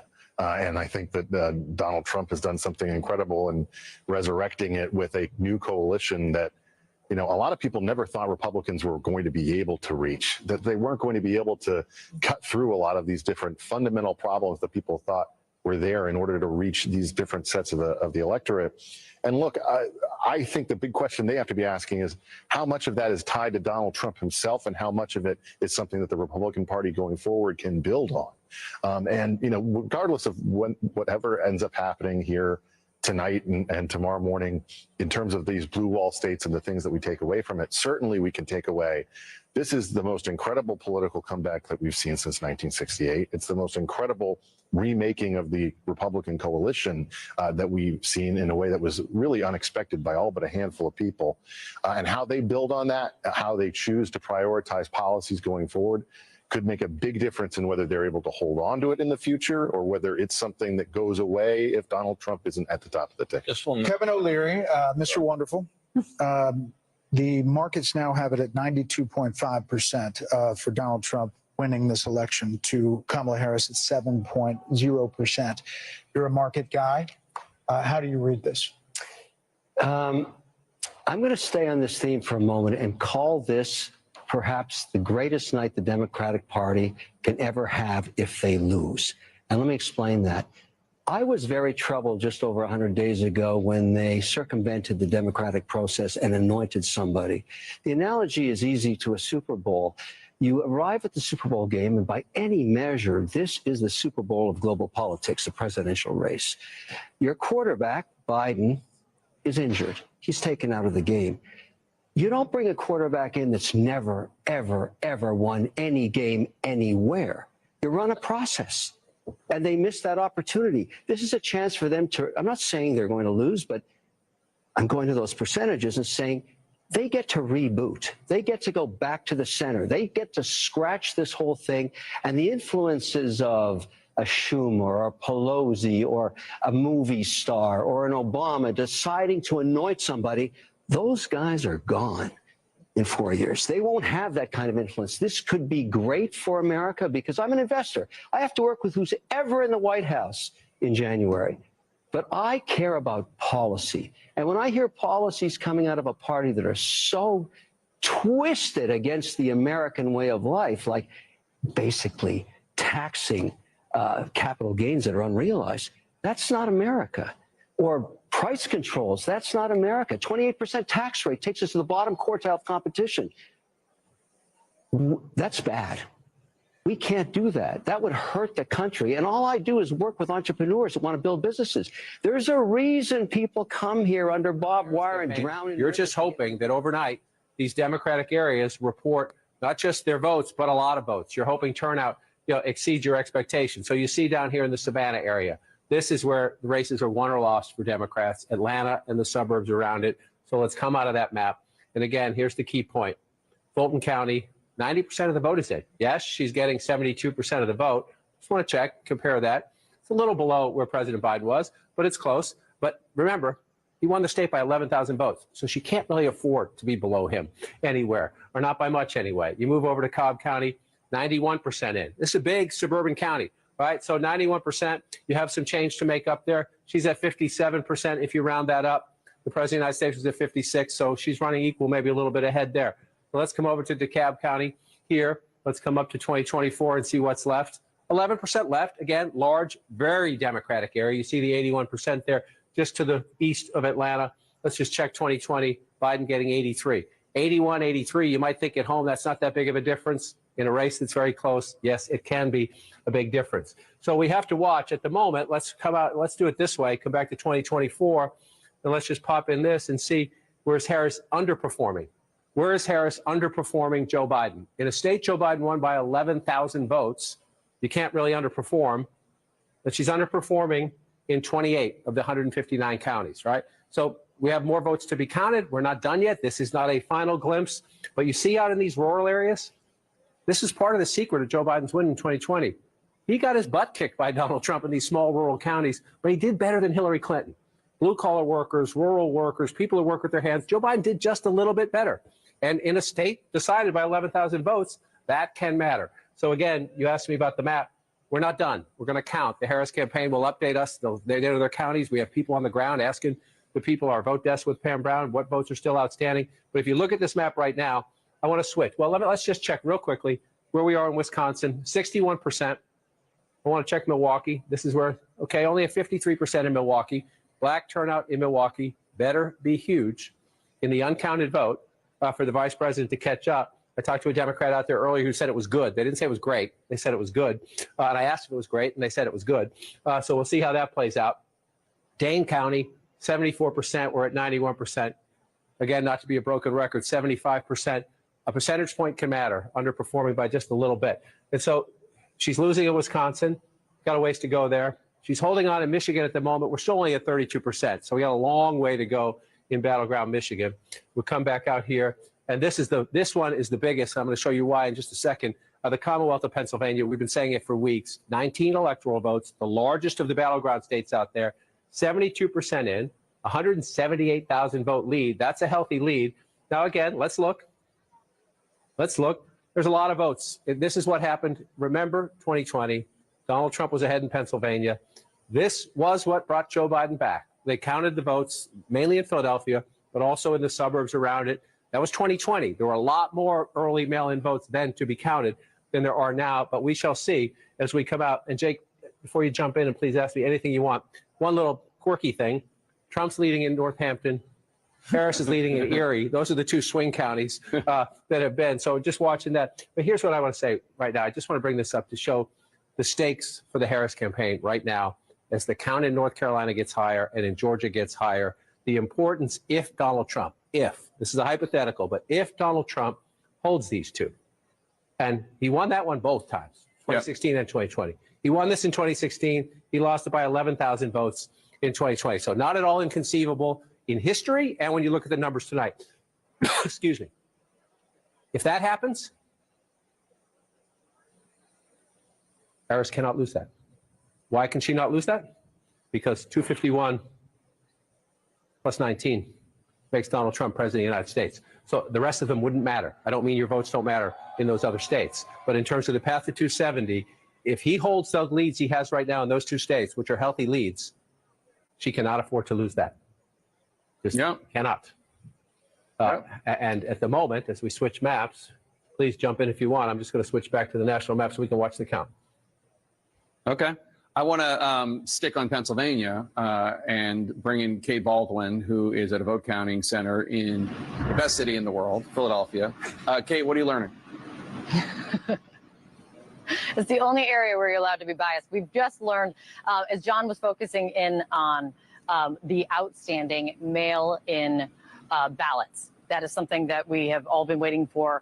I have just learned from a source close to the counting process that the next batch, the second batch of mail ballots that will be loaded and posted, scheduled to at 11:55 p.m. That will be tens of thousands of ballots. They're still working through it, so narrowing that number down any further, not possible at this time. We'll continue working with it, but it will be tens of thousands of mail ballots that will be posted at 11:55 just before midnight, adding to which was the first batch, which ended up being 115,000 mail ballots, which is just narrowing the universe of what's outstanding, getting us closer and closer to, as John has been talking about, once you get that 50% of the 50% of the vote in, then you can really start seeing where things are headed. And what we're seeing in Philadelphia, they're not yet at 50%. They're getting closer to it. And these mail-in ballots, when they post at 11:55, will get them quite a bit more there. All right, Kate, thanks so much. Let's go to the other side of the Commonwealth. Brian Todd's at a vote counting center outside Pittsburgh.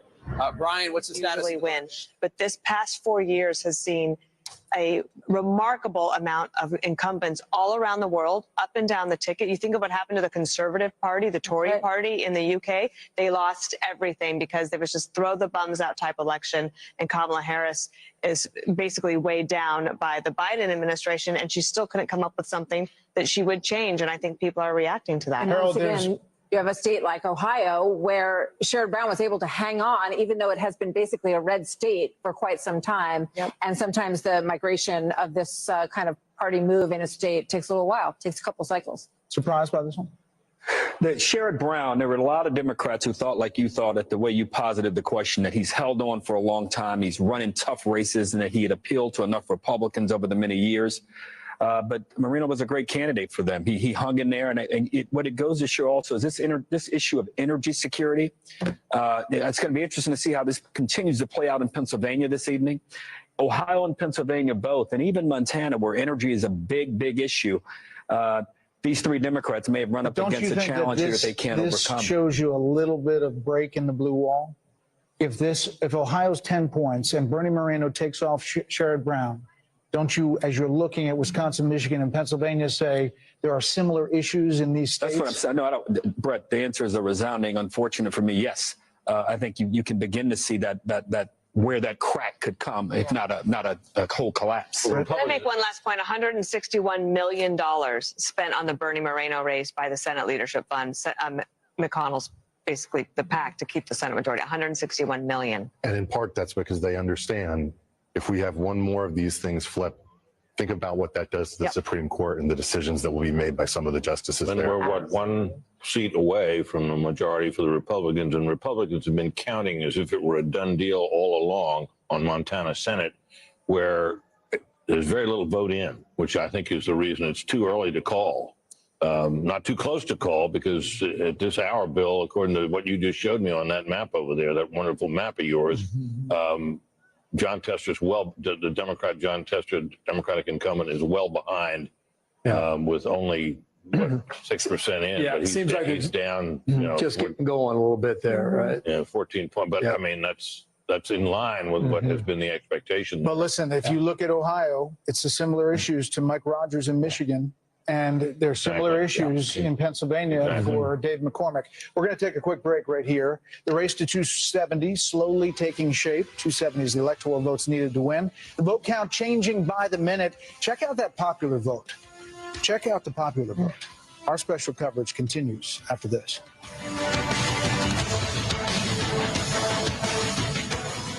51,000. And I also want to note this, that the state will be required to report the outstanding early votes by midnight. So we should get a clearer picture soon there in this critical battleground Commonwealth.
This is 47.9% of the vote. Donald Trump with more than 165,000 more votes than Kamala Harris, with more than 76% of the estimated vote in from the Commonwealth of Pennsylvania. In battleground Georgia, Donald Trump in the lead, 50.9% of the vote. Kamala Harris has 48.3% of the vote. Donald Trump has a more than 131,000 vote lead over Kamala Harris. That's with 90% of the estimated vote in. So they got 10% to go there in Georgia, but Donald Trump in the lead. In North Carolina, another battleground, Donald Trump still in the lead there with 50.7% of the vote. Kamala Harris with 47.9% of the vote. Donald Trump has a more than 138,000 vote lead over Kamala Harris with an estimated 87% of the vote in. In battleground Michigan, Kamala Harris is in the lead, 50.2% of the vote. Donald Trump has 48% of the vote. Harris has a more than 40,000 vote lead over Donald Trump with 1/3, 33% of the vote in there. John King.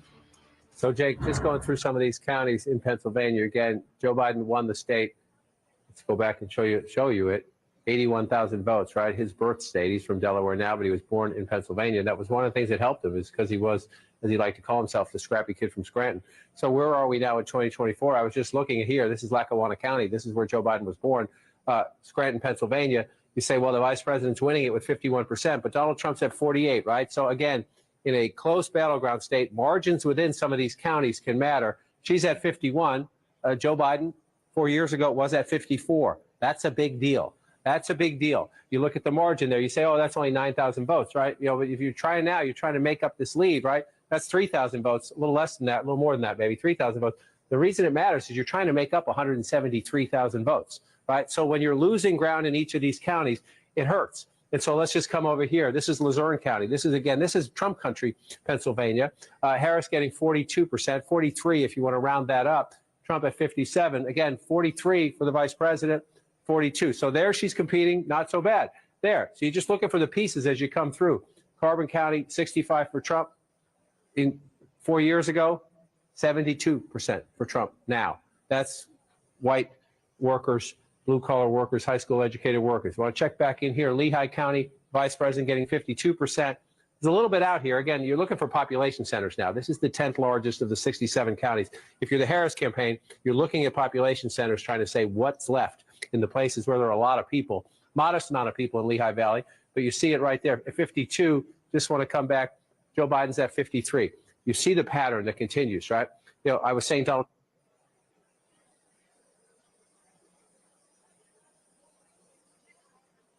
Trump has to improve his standing a point or two in the suburbs. She has to match Joe Biden in the. Look around, see what you do.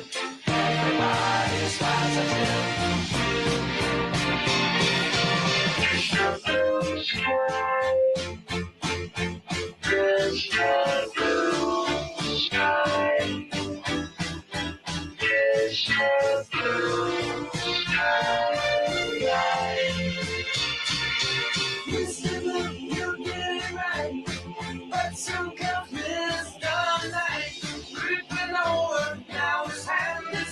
Shoulder, never mind. I remember you listen. I remember you listen. Extra blue skies, tell us why you had to hide away for so long. Where did we go wrong? Hey there, Mr. Blue Sky, so pleased to be with you. Look around, see what you do. Everybody smiles at you.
Up and down, counting out, smiling through the taste of blood in my own mouth. I got bruises and broken bones, but they don't know I ain't in this ring alone. I'm a fighter. No one can say that I'm a running hider. I was born to be do or dyer, a make it rider. Don't throw that towel just yet. Don't cash in that last bet, 'cause I hit harder when I'm tired.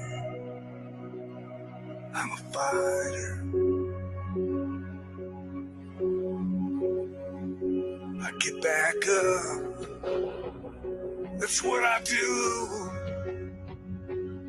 I didn't soldier on this far just to lose.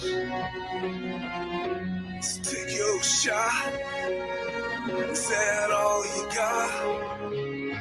I'm a fighter. No one can say that I'm a running hider. I was born to be a do-or-dyer, a make-it-rider. Don't throw that towel just yet. Don't cash in that last bet, 'cause I hit harder when I'm tired. Yeah, I'm a fighter. Oh, no one can keep me down. They didn't know, but they know now.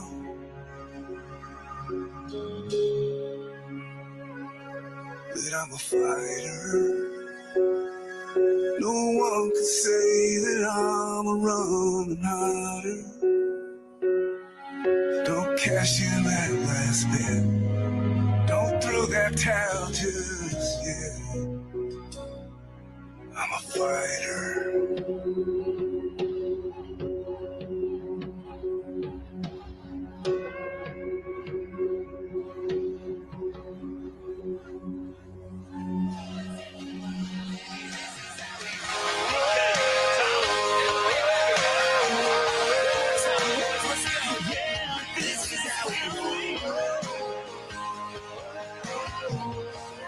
Here is Wisconsin. Just want to point out two things in Wisconsin. And I want to compare that to what's happening in Pennsylvania, because I think there's a trend that is favorable toward Trump. Okay. So here we go, Dane County. I'm going to take you back to 2020. I'll just compare the numbers for Biden and Kamala Harris. Okay. So this is Madison, University of Wisconsin, et cetera. Ton of Democratic votes in this county. So she is underperforming Biden's mark by about 1.7 points. And that translates to, it could be tens of thousands of votes. Trump, meanwhile, is up about 1.4 going back to 4 years ago. Let me come up here to La Crosse. All right. You get Democratic votes here in La Crosse, right along the border there with Minnesota. So this is Biden 4 years ago. It's not quite 2.5, but it's close to it, where she's underperforming in a county where she should be doing better. And here you go, Trump doing 2.5 points better in that particular county in Wisconsin. So we'll keep an eye on that. Come out a little broader here. Come back to 2024. Hang on one second, guys. And we'll go into Pennsylvania and try and prove a similar theory, all right, in two places. One is Allegheny and Pittsburgh. The other is Philadelphia. So we'll put this map into motion here. Put the slide bar out, okay? She's nearly meeting her number in Allegheny, off a half a point. Trump's doing slightly better, just 0.6 points. The last time I looked at that, she was dead even with the number from Joe Biden from 4 years ago in a percentage-wise. Come over here to Philadelphia, because this is really where, if you're a Democrat and you want to win the state, you got to run your numbers up in Philadelphia. And this kind of matches what I just read from, America's big cities. In Philadelphia, she's underperforming Biden's mark from 4 years ago. and Trump is outperforming, overperforming where he was 4 years ago. So, you know, when you think about the number of votes that are available in Philadelphia, and you know 300,000, right? And that's a huge difference. I mean, you can run the totals up and never look back oftentimes in Pennsylvania if you're a Democrat running with a number like that. So let's take this off the screen and come on back to 2024. And you guys were asking, how come we can't call North Carolina? Well, we may be getting closer because Mecklenburg is in and Wake is pretty much in. This is Guilford. That's Greensboro. You had a lot of campaigning down there. It's a fast-growing area, too. There's about 22% of the estimated vote is still outstanding. It's an impressive number. I haven't looked at this yet. Let's just go see Joe Biden. Okay, so pretty close to where Biden was. The raw number is lower, but on a percentage basis. Mr. Hague made at the end is instructive to me in the sense that if you come to here, you're down, you're the vice president, you're losing by just shy of 60,000 votes. This is the #1 county. It is 17%, 16, 17% of the state population. You're getting 66%. So you say, okay, there's still 40% of the vote to come in. But Mr. Hague just made a point. He said he didn't think turnout was great. Well, let's see what these final numbers are, because if you look at that number right there, and look at 176,000, right? When Joe Biden carried Wisconsin 4 years ago, he said 317,000, and it's 69% of the vote, right? So 317,000 and 69% of the vote. She's at 66% of the vote. And the raw math, right? You need a higher percentage, but you need that raw math to overcome what is happening in all this red, right? Especially, one more check and I'll get you to your wows. Dane County is 95% in, right? This is Madison. This is the University of Wisconsin. Young voters, college area, tends to be more liberal. 74% for her, 242,000. Again. Biden's number's higher, and the math is higher. That's what happens in battle. That's how you win or lose battleground states. Get out the vote and get out the vote and in the right with a higher places, percentage. right. Yeah. And so in a place where the state won by 20,000 votes, you saw the margin even just right there. So let's go to the wows. You're going to go to Waukesha County. Was just here recently, right? This is a place the Harris campaign was hoping, you know, hey, women, you don't have to tell your husband who you're going to vote for. If you believe in reproductive freedom in a conservative county, you know, vote Harris, just don't tell your husband about it. This is one of the places they thought the Dobbs decision, reproductive freedom, abortion rights, would help them cut into the margins. Well, we're at 91%, we'll see, but 40% is her number. If you round that up, we'll go back in time. It's a tiny bit, but it's not a significant jump from where the president was 4 years ago. And Trump's at 50, 60% if you round up then. He's at 59. So a little bit, maybe a tiny inroads there for her. So you're moving around up here. You go up to Washington County. This is a big 70% of the vote here for Trump. Let's just double check it and come back. He improved. Up a little bit. He improved a little bit. And then you come over here to the O. I did wow backwards for you there. I put the O at the end. Yeah. But you come over to Ozaki here, and the former president is at 55% of the vote in 2020, and he's at 56, roughly the same, but a little bit, you know. So Trump is not underperforming. You know, it's maybe within the margins, but when you see that well behind where President Biden was, and now you're waiting on this. I mean, there are some other small things. Let's take a look and see what else is out there. But as you can see, the biggest thing is here. And some of these votes up in here, if you're in the Trump campaign, you know, we're talking about, can she come back? But if you're in the Trump campaign, you're also saying, do we have a cushion? Is there more coming in for us? And the answer is yes. They got all that Green Bay vote. The answer is yes when you look up there. So the next thing we learned from Milwaukee is how many votes, what is her percentage, how does it affect the statewide math, and then how much is left? Yeah. How much is left? In your biggest area, you have to turn them out. Because then again, I just want to come up here and look at this. Again, Brown County, this is Green Bay, blue-collar workers. Trump's getting 61. The vice president's getting 37 or 38 if you want to round that up. That matters. Oh, my God. That matters. He almost shot almost 10 points. Right. 9 points. Right. In a battleground state, he's up and she's down in a place where, you know, if you're the Harris campaign, the Biden campaign, you know you're not going to win here.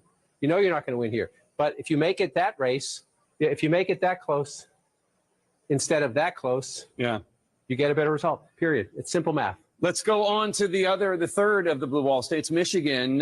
Jim Sciutto is at a vote counting center in Detroit. And Jim, you have an update on the vote in Wayne County. Tell us.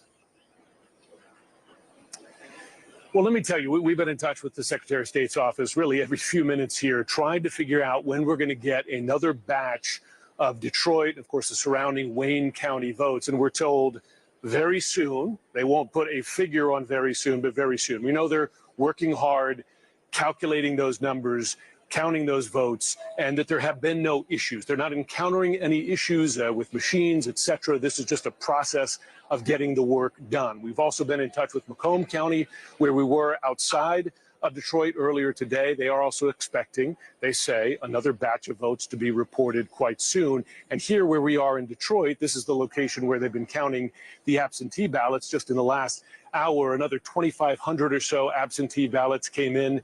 That brings us pretty much to the end of the 100,000 that they've expected. At some point in the next hour, we'll see another U-Haul truck come in with the remaining absentee ballots that they've collected from drop boxes around the city here. And they've been counting as they've been going. Remember, because they started counting last Monday. They didn't have to wait till Election Day. So those numbers will be done soon.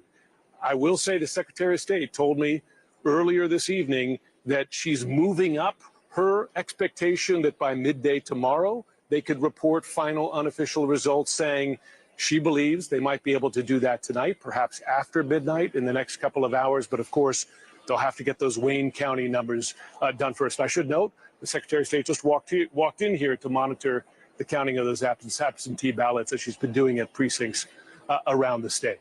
All right, Jim Sciutto, thank you so much. Jim Sciutto in Detroit. I mean, John, it's 2024. They only have 16% reported in Wayne County, home of Detroit. One of the things you look for in life are consistency. Death taxes, Wayne County comes to life. Wayne County, Gary, Indiana, yeah, they're consistent. This is my 10th presidential election, and it's the 10th time you've been counting late in the night, and you're saying, hello, Detroit, hello. Yeah. It's the way it is. But, you see the Secretary of State's there, Jim is there. Again, that's nothing nefarious. It's just inefficiency, to your point about that we live in the technological age. And Jim just said, they changed the law in Michigan so you could count some of the early votes, beforehand and then release them after the polls close. So it adds to the why. But right now, let's focus on the what, which is an 86,000 vote, almost 87,000 vote lead for the former president, again, in one of the states he flipped in.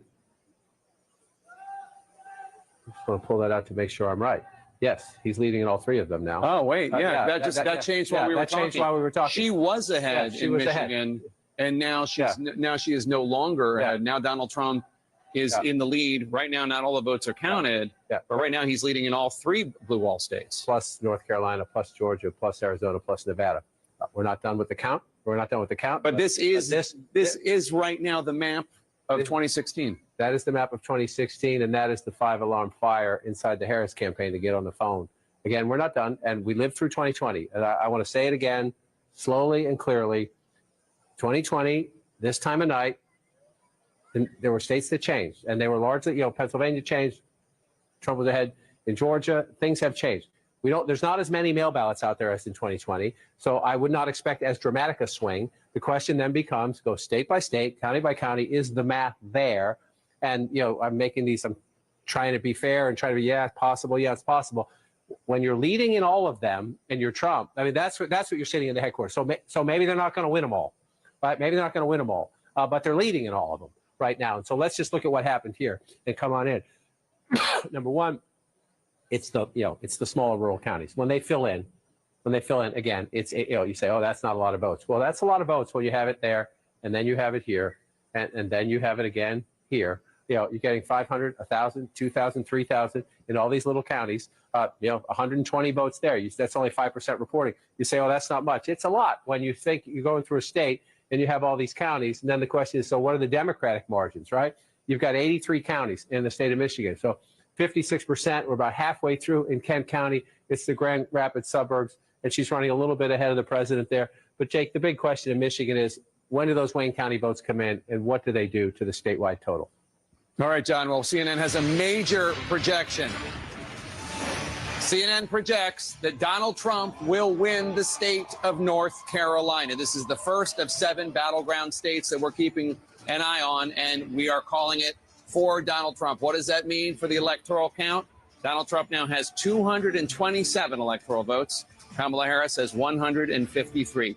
270 are needed to win. Let's go to Trump HQ in West Palm Beach, Florida, where we find Caitlin Collins. And Caitlin, CNN is now calling North Carolina for Donald Trump. This is the first of 7 battleground states that the campaign is watching with eagle eyes. Yeah, Jake, remember when I told you a few hours ago that it was going to be seen as a gut check for the Trump campaign? Listen here, it's a bit of a delay, but your call is playing right now over the loudspeakers in the room, Jake. You can hear the party here, the partygoers gathered at the convention center here in West Palm Beach cheering as your call is coming on the screen. They have been glued to CNN for the last several moments, watching John King at the map, going over each of these numbers.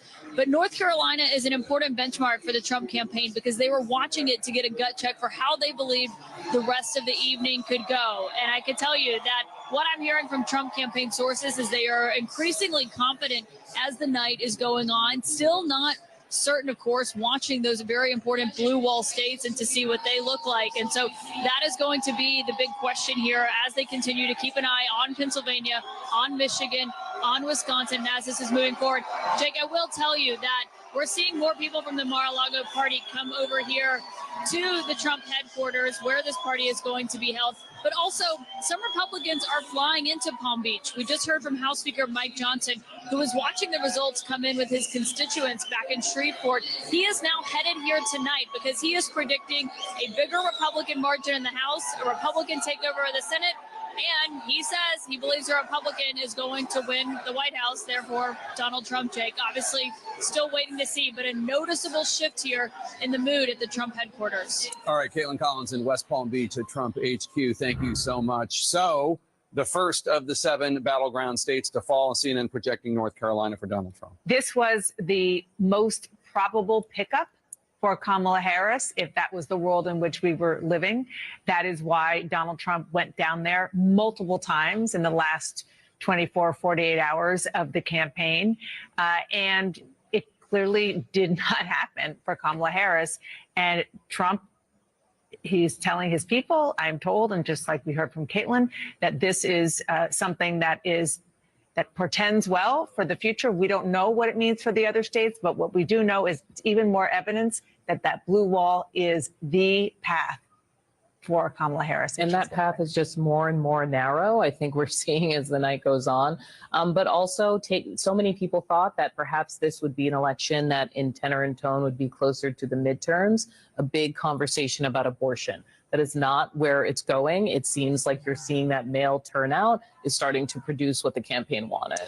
You know, I think a lot of us came into tonight wondering, was it or 2020?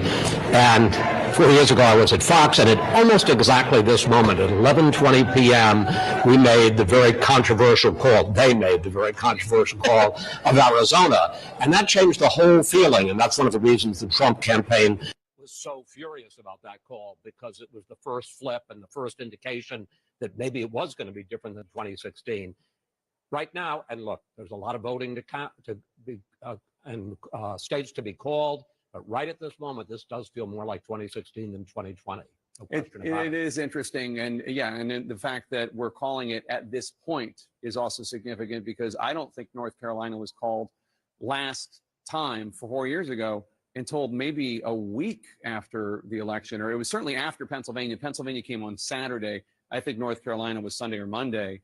The fact that we are making this call now suggests that there's a bigger gap than there was last time. And Donald Trump won it last time by something like 75,000 votes. Generally speaking, he is overperforming what he did in 2020, and she is underperforming what Joe Biden did in 2020. And that ends up what it was a narrow edge for Biden, is at this point, we have to condition it, a narrow defeat for Harris. And the thing about North Carolina, and John has been talking about this and will do more at the wall, is you do have kind of a sense of the country in the state of North Carolina, in that there are growing minority populations, and there is a growing sort of suburban, maybe more moderate population in and around the big cities.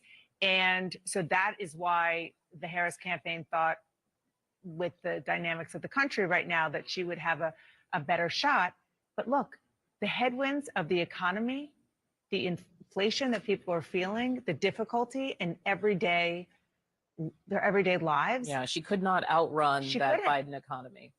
Yeah, and the economy, Chris, that is what people are feeling every single day. I mean, we were talking earlier about whether or not the sort of women and the idea of this being the first post-Roe presidential campaign was going to supersede how people felt when they were buying eggs and milk. And certainly North Carolina and other places that we are seeing start to formulate in these other states, the answer is no. You know, we have talked about it all night, and we've disagreed to a certain degree about the right track, wrong track, and it was 27% right track, 60-something% wrong track. You know, maybe part of that is dissatisfaction with Trump. Maybe some of that is dissatisfaction with the abortion overturn. But in terms of what people live every day, it's the economy, it's the price of eggs, it's the fear of inflation, which with the spread of illegal immigrants north is now being felt as an issue, not just on the border, but in northern states as well. Yeah, and Jake, I'm going to be interested to figure out and to find out once we get all the details, how much success the Trump campaign had in increasing their share of the mail vote. They worked really hard at that. Yeah, very interesting. Let's bring you a key race alert and get you up to speed on where we are in all the states that we have not called. In battleground Pennsylvania, Donald Trump with 51.3%, Kamala Harris 47.6%. Donald Trump more than 212,000 votes ahead with 82% of the estimated vote in from the great Commonwealth of Pennsylvania. In battleground Michigan, Donald Trump in the lead, 51.2%, Kamala Harris at 47%, Donald Trump at 98,014 votes ahead of Kamala Harris with 41% of the estimated vote in from Michigan. In battleground Wisconsin, Donald Trump in the lead, 50.7% to Harris's 47.7%. Donald Trump with a 68,000 plus vote lead over Harris with 71% of the estimated vote in from the Badger State. In battleground Georgia, Donald Trump up 50.8% to Harris's 48.3%. Donald Trump with 128,582 more votes than Kamala Harris, with 92% of the estimated vote counted in the state of Georgia. In the state of Arizona, another battleground, Donald Trump in the lead there, 49.8% to Harris's 49.3%. Donald Trump with a 7,588 vote lead over Kamala Harris. That's with more than half, 52% of the estimated vote in. In Nevada, Donald Trump in the lead, 73%. Kamala Harris with 26.2%. Donald Trump with a 10,985 vote lead over Harris. That's with only 2% of the vote in from from Nevada, only 2%. Boris Sanchez now has some new projections in the fight for control of the U.S. Senate. Jake, a major moment for Republicans. They have just flipped, they are expected to flip their second Democratic seat of the night, this one coming in Ohio. There, Republican Bernie Moreno defeating incumbent Democrat Sherrod Brown. Moreno, the owner of some luxury car dealerships who invested early in blockchain technology, fought to attach Brown to the Biden administration more broadly, specifically on issues like immigration. Sherrod Brown, a populist who had survived some difficult tests in his state before, cannot overcome the political headwinds he is facing. Donald Trump has now won Ohio 3 elections in a row, and it's simply too much for the incumbent Democrat to overcome. So we are projecting that Bernie Moreno is your new junior senator from the Buckeye State. Meantime, 4 Democratic holds. The first one, a historic one in New Jersey. There, Congressman Andy Kim is set to become the first Korean American ever to serve in the U.S. Senate. He defeats real estate tycoon Curtis Bashaw. Meantime, in Virginia, there, incumbent Democratic Senator Tim Kaine, a former vice presidential candidate, he's projected to defeat Hung Kao, a former Navy captain. Another Democratic hold to tell you about this one, Martin Heinrich, the incumbent senator there, seeking his 3rd term. He defeats Nella Dominici, whose father was the last Republican senator elected in New Mexico some 20 years ago. Another Democratic hold to project for you, this one coming in the state of Washington. There, Democratic incumbent Senator Maria Cantwell wins her 5th term as she defeats Raul Garcia, an ER doctor. Now, what does that pickup in Ohio mean for the magic number? We started out the night with Republicans needing to pick up 2 Democratic seats to take control of the chamber. With West Virginia and Ohio, they have hit 2, and now they're seeking to pad those numbers. Currently, as we speak, Republicans are leading in 4 seats currently held by Democrats. Let's get you an update on where those are right now with some key race alerts. These are live results coming into CNN. We start with the state of Wisconsin. There, the CEO of California-based SunWest Bank, Eric Hovde, is 29,000 votes ahead of Democratic incumbent Senator Tammy Baldwin, who's seeking her 3rd term in office, 70% of the vote. And we just got an update. The lead pretty much the same in Wisconsin for Hovde. In Pennsylvania, this has been going back and forth all night. But right now, the former CEO of one of the largest hedge funds in the world, Dave McCormick, currently leads incumbent Democratic Senator Bob Casey by about 120,000 votes. Still a very close race. This one also a very expensive one. 81% of the vote in the Commonwealth of Pennsylvania. Now, a key race alert from the state of Michigan.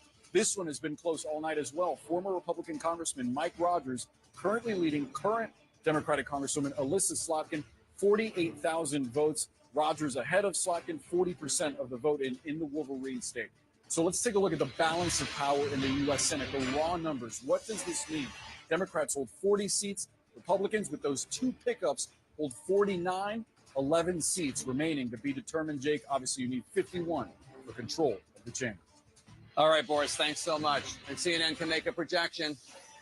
CNN projects that Washington State, as expected, will go to Kamala Harris. Washington State, with its 12 electoral votes, to the Democrat, Vice President Kamala Harris. Let's look at the electoral map right now. Donald Trump has 227 electoral votes. Kamala Harris has 165 electoral votes. 270 are needed to win. We are waiting for more votes in the big 3 blue wall battlegrounds of Pennsylvania and Michigan and Wisconsin, that both campaigns are watching very closely right now. A total of 6 top battlegrounds remain undecided as we get later into this election night. Stay right here for the next big rollout of votes. Right now, we're going to squeeze in a quick break. Stay with us. Election night in America. You never even get me out on the floor. 10 minutes I'll be late for the door. I like that old time rock and roll. Still like that old time rock and roll. That kind of music just soothes the soul. I reminisce about the days of old with that old time rock and roll.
What does that mean for the electoral map?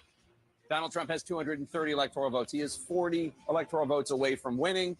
Kamala Harris has 165 electoral votes. She is 105 electoral votes away from winning. Let's see what the states that we have not called, where their vote counts are. Pennsylvania. Donald Trump is in the lead there with 51.2% of the vote. Kamala Harris has 47.7% of the vote. Donald Trump is ahead of her by more than 206,000 votes. That's with 83% of the estimated vote in. That's Pennsylvania. Battleground Michigan, Donald Trump up 51.3% of the vote. Kamala Harris has 46.9% of the vote. Donald Trump with a more than 111,000 vote lead with an estimated 44% of the vote in from Michigan. Wisconsin now, Donald Trump in the lead there too. 50.8% of the vote. Kamala Harris has 47.6% of the vote. Donald Trump almost 80,000 votes ahead of her with 3/4 of the vote, 74% of the estimated vote from the Badger State in. Battleground Georgia, Donald Trump is up 50.7%. Kamala Harris is 48.4%. Donald Trump more than 118,000 votes ahead of her with an estimated 93% of the estimated vote in. Arizona, Donald Trump ahead there too with 49.8% of the vote. Kamala Harris has 49.3% of the vote. He is more than 7,500 votes ahead of her right now, but they still have about 48% of the vote to count, 52% of the estimated vote in. In Nevada, Donald Trump is in the lead with 73% of the vote. Kamala Harris has 26.2% of the vote. Donald Trump has a more than 10,000 vote, almost 11,000 vote lead. That is with only 2% of the estimated vote in. As we follow these crucial undecided races, we are all already also getting closer to another poll closing. 4 more electoral votes are at stake for the next hour in the heat of the battle to reach 270. So every electoral vote counts. We're just minutes away from voting ending in the reliably blue state of Hawaii.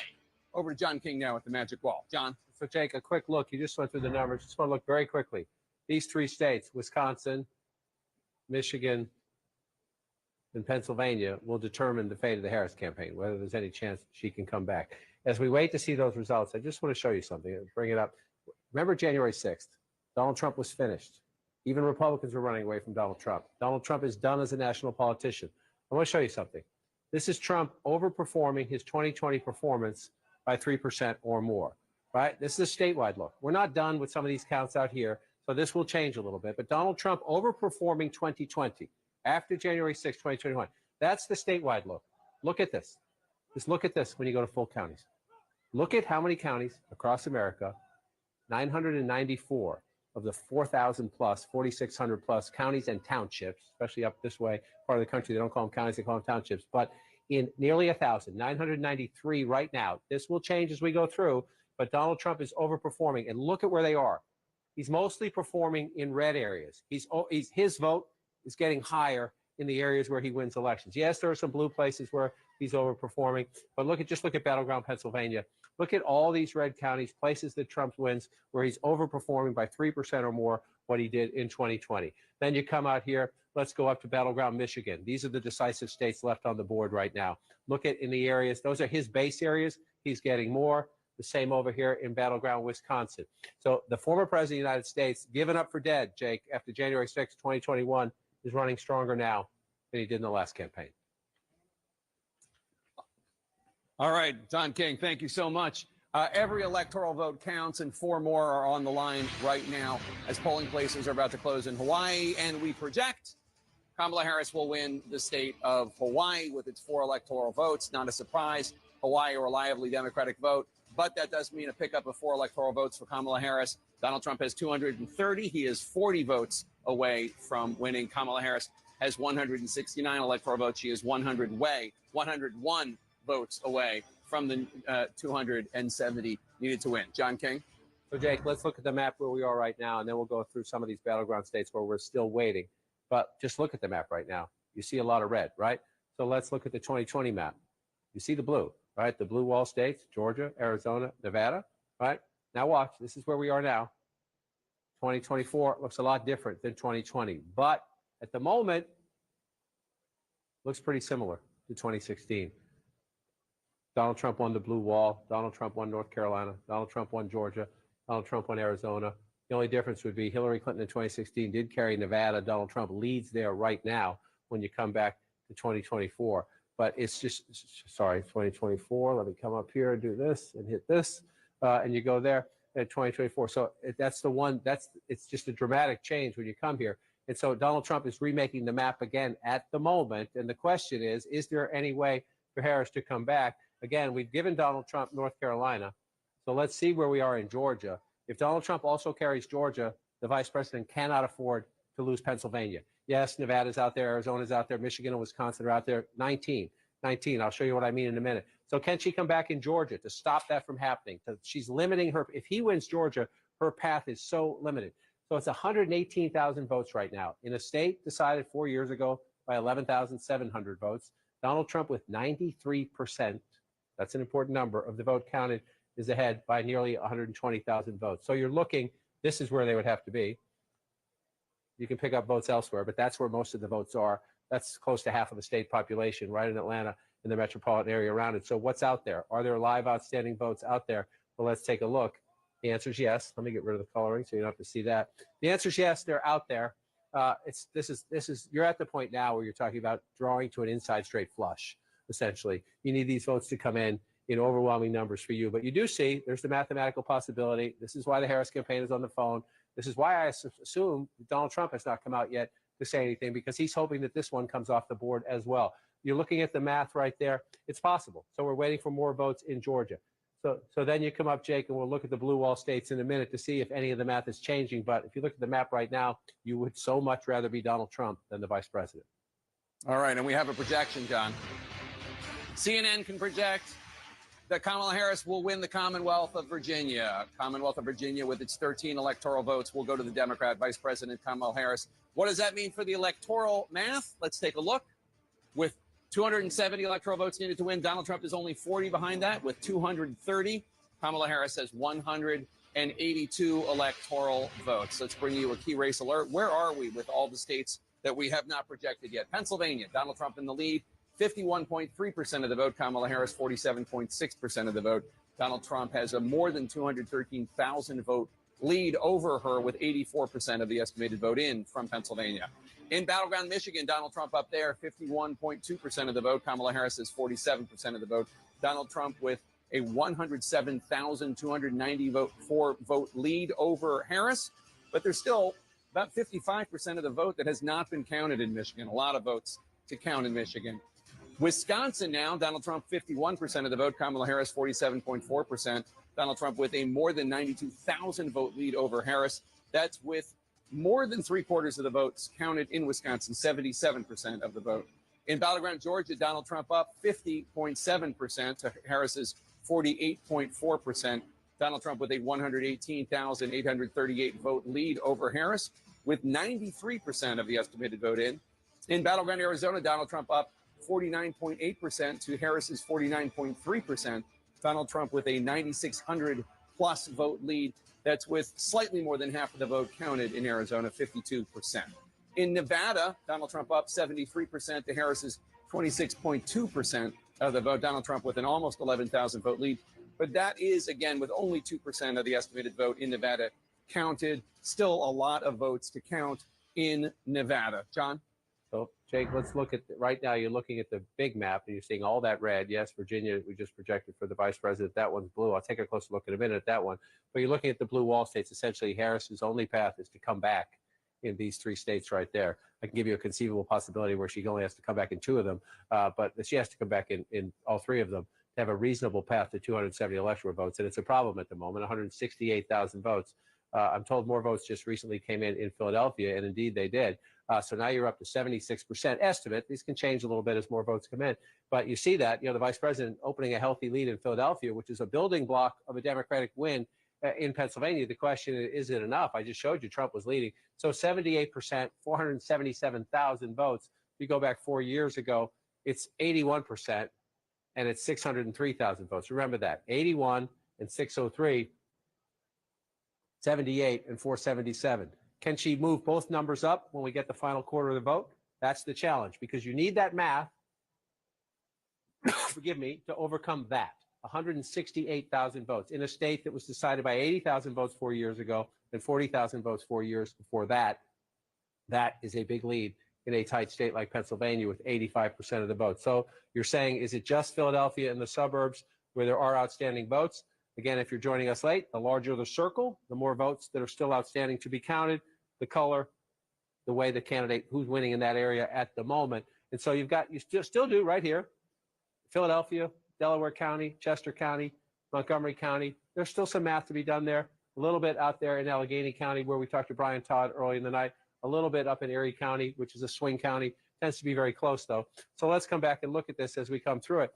Number one, there are bellwether counties in Pennsylvania. Northampton is one of them, and Trump is winning with 52% of the vote right now. This county usually picks the winner in the state. As I say that, I'll say its twin is Erie, way over here, not twin geographically. It's twin in that they voted twice for Obama, then for Trump, then for Biden. Erie and Northampton, 2 of the 25 counties that did that. At the moment, the vice president is leading in Erie County. In the last campaign, it was Vigo County, Indiana. This streak of picking the winner went off the board. We'll see if the 2 swing counties in Pennsylvania split as this election goes through. But if you're looking at this map right now, 85% of the vote, it's this. That's big. You know, if you're looking at 50,000, 60,000, it's easier to do the math. You're looking at 168,000, the math gets hard. Is it impossible? No. But the question is, when you start coming in here, Chester County's at 81%, large suburban counties where if you get 20 or 30% of the votes still out, you can do some big math. Montgomery County at 68%. As you can see, this is a much more populous county. So you're waiting for the 30% to come in there. The vice president would have to win it gangbusters, probably higher than the percentage she's getting so far. I just want to check it against President Biden. He's a little below President Biden, which seems pretty consistent when you go through some of these areas across these states. Bucks County is this one here. Yes, I'm in the right place. That's Montgomery. Oh, Bucks has turned red. That's why I couldn't find it, because Bucks has turned red. Only 55% of the vote in. But if this is red at the end of the night, Donald Trump's going to win the Commonwealth of Pennsylvania. This is the more blue collar, the more competitive of the 3 collar counties. It's Bucks, Delaware, and Montgomery. Used to be this was solidly Democratic, and the others were Republican. The education divide has flipped that one. Montgomery and Delaware are reliably blue. But look at this. Donald Trump, only 55% of the vote in. But look at that, 50 to 49. If you do it there, you go back in time, 51, 48, 47. So Trump was competitive here. It was a 4-point race, a little more than that 4 years ago. But again, in a close battleground state, you want to move the margins, you flip a county. So let's see if that one holds as we go. If you're in the Harris campaign, that particularly makes you nervous. And then you come out here, and again, I just want to pick them randomly. This is where Trump just runs it up. So you're saying, can she come back in the Philadelphia suburbs and in Philadelphia? Mathematically, you can make the case. Common sense-wise, you start after a while to think, he's getting 75% here, he's getting 78% here. There's a little bit of vote out there, not much, not hardly anything left there, not much left there. So his vote is mostly in. Trump's vote is mostly in when you look at the map. But the question is there really enough there? And let's see where they are here. 94% in Allegheny County. So again, you're getting 59 to 39, 20-point gap. 20-point gap. So yeah, that's got to be a lot of votes to come in, and they say they're at 94%. So it's not impossible. I would say we're starting to lean into the improbable. And let's go over into Michigan. This is a state where the vice president was leading early on. Then Donald Trump took the lead. He takes the lead sometimes in these states when all these rural counties fill in. Look at them all. Right? And again, you just find him, and he's at 67% here, and he's at 65% here. He's at 66% plus there. Not a lot of people, but when you've got 83 counties and you're winning 60 or 70 of them, that's how it works. And he builds it up there. And then the question is, can the Democrats overcome it with huge numbers where the people live? Number one, Wayne County, we're still only at 16%. So if you're in the Harris campaign, you're saying, okay, we have almost nothing or less than 20% from Detroit, right? So she's getting 62%. She has 88,000 votes. And Jake, if you go back to 2020, again, when Donald Trump won Michigan, he's getting 68, and he gets close to 600,000 votes. So that's sort of our test. When Wayne County gives us more votes, do we get a huge number like that? And is the split, right? Donald Trump at 30%, that's Detroit and the suburbs around it. Donald Trump right now, it's only 20%, it's less than 20%, 16%. So, but that if he's even above 30, right? Anything he's above 30 is an improvement for him. And so we can't see it all on this map. We have to get more granular. But Detroit, Is he doing better? Is Trump doing better with the black vote? Or where is overall turnout maybe down a little bit from 2020? That's a big question too. And then here you have Hamtramck and you have Dearborn. They're not on the map, but they're right here. Those are two very important pockets of Arab American voters that were 200,000 plus voted for Joe Biden 4 years ago. We don't know. We don't have that granular detail just yet, but that was one of the big questions in the campaign. Spent a lot of time on my trips at Wayne State campus, younger voters, a lot of Arab and Muslim students at Wayne State, and a lot of young progressive students at Wayne State. Did they lose the youth vote there? A lot of the questions. Now, I'm raising questions that we'll answer in more detail tomorrow and next week and the week after that when we have final results. But if you're 158,000 votes ahead, only halfway in Michigan, I mean, I hate to say it, but like you're looking at this and like that's the best of the three blue wall states. Let's go to Wayne County right now. Let's go to Detroit where we find Jim Sciutto who has an update on the vote count there. Jim?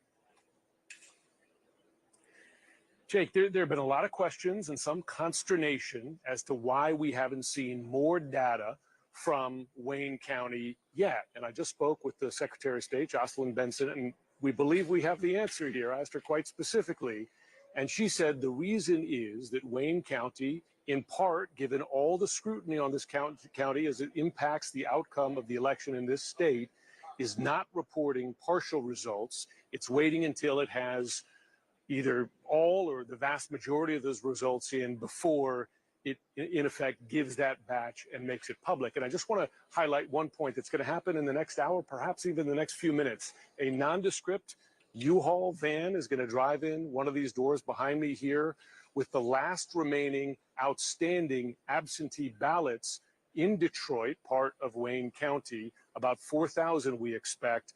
That's the final batch, not just, we are told, of absentee ballots.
They're on the move.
is a huge difference. And we dive in at the state level, you are seeing what a difference that makes where he is outperforming what we saw earlier leading into this in the polls. And how crazy is that the younger candidate, you know, there was a lot of talk that a younger candidate would draw younger voters, but Joe Biden drew them in a larger numbers than she appears to have. Carl, you've been on the back end of nights like this. You have been digging into the numbers. What board do you have for us now? There you go. Where we Same began. one. It all comes down to Pennsylvania. Pennsylvania that goes for Trump will settle the contest. It will be mathematically impossible for her to win. So as you looked at tonight, what did you see as it unfolded? You know, as it unfolded, a little bit of change. Earlier in the evening, it looked like he was doing slightly better in the big city urban areas. And in some suburbs, like in Georgia, he was not doing as well. But tonight in Pennsylvania, for example, he's doing better in all four of the southeastern suburban counties, as well as doing better in the rural parts of the state. And it is an unusual coalition. It's inner city ethnics, it's Catholics who have been for decades the principal swing vote in America. Increasingly Hispanic voters among them, and he's knit together that coalition tonight, along with working class people in small towns and rural parts of the country. If I could just add one data point from our FNVA on Pennsylvania on the white Catholics, it looks like Trump is running about 1 point, almost exactly the same as 2020. In fact, Trump's actually down 1 point with the white Catholics in Pennsylvania. So that's about the same. But Union voters, he's also seeing a down arrow there, about 3 points. He's running down below his 2020 levels. So there's still hope for the blue wall for the Harris campaign. What are you hearing?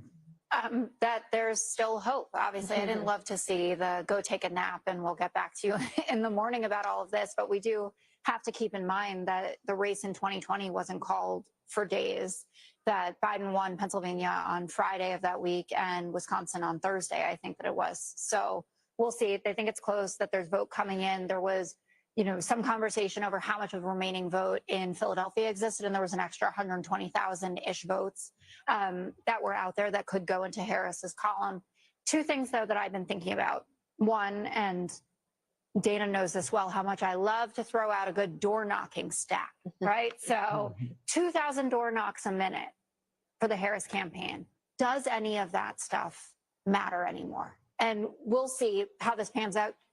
She could win with the simple route through. She already, you know, getting Nebraska second. But the Harris campaign ran a conventional campaign, right, where raising money, souls to the polls, that kind of stuff matters. Will that be the path going forward? The second thing is, if this night doesn't end up going in Harris's direction, and barring some big change, she will have underperformed Biden in 2020 in every single demographic except college-educated women. And even with college-educated women, it wasn't the overwhelming win that we thought it was going to be, or that was projected in some of these very prominent surveys. And when you think about the fact that there were some people, I didn't think we were going to win Iowa, but we've seen surveys where he was only up 5 in Kansas or up 3 in Ohio. It's going to take a lot of refocusing to understand really what happened here. And it doesn't seem like it was one decision that the Harris campaign did. I'm sure if she loses Pennsylvania, there'll be a lot of Josh Shapiro discussion. This feels much bigger than any decision about having him on the ticket or going to the Al Smith dinner. So, Carl, when Jessica just brought up a potential for 150,000 votes in Philadelphia County, I saw your head kind of swing around. Does that not make sense to you? Well, no. I mean, we're pretty good at saying 89% of the vote is in, or 95% of the vote is in, and that not turning out to be, that turns out to be accurate. It's very rare. I can't imagine in one instance where we've said, where we've looked at a number and seen 90% of the vote in or 85% of the vote in, and that turned out to be grossly off. I will say this, though. I do want to follow up on one thing. Think about all that she had to face.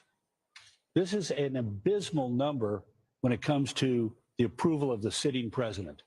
No party has elected a president when their sitting incumbent had as low.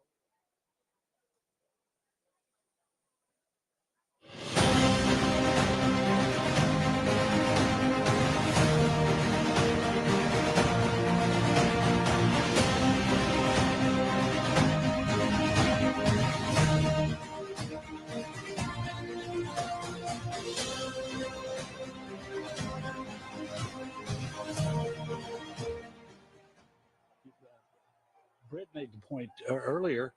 The Electoral College will serve the purpose of translating a relatively small difference between these two people. Look at Pennsylvania, 50.9 to 48.1. And yet at the end of the day, a series of victories that are 1 and 2 and 3 points are going to generate a commanding number in the Electoral College that will help the new president again, if it all goes like it looks like it's going, to be more effective in office. Harold Ford, are there going to be Biden people that say he could have been better? Like, you know, I think it's hard to make that case for some of the reasons, and I think Britta and Carl have made the point.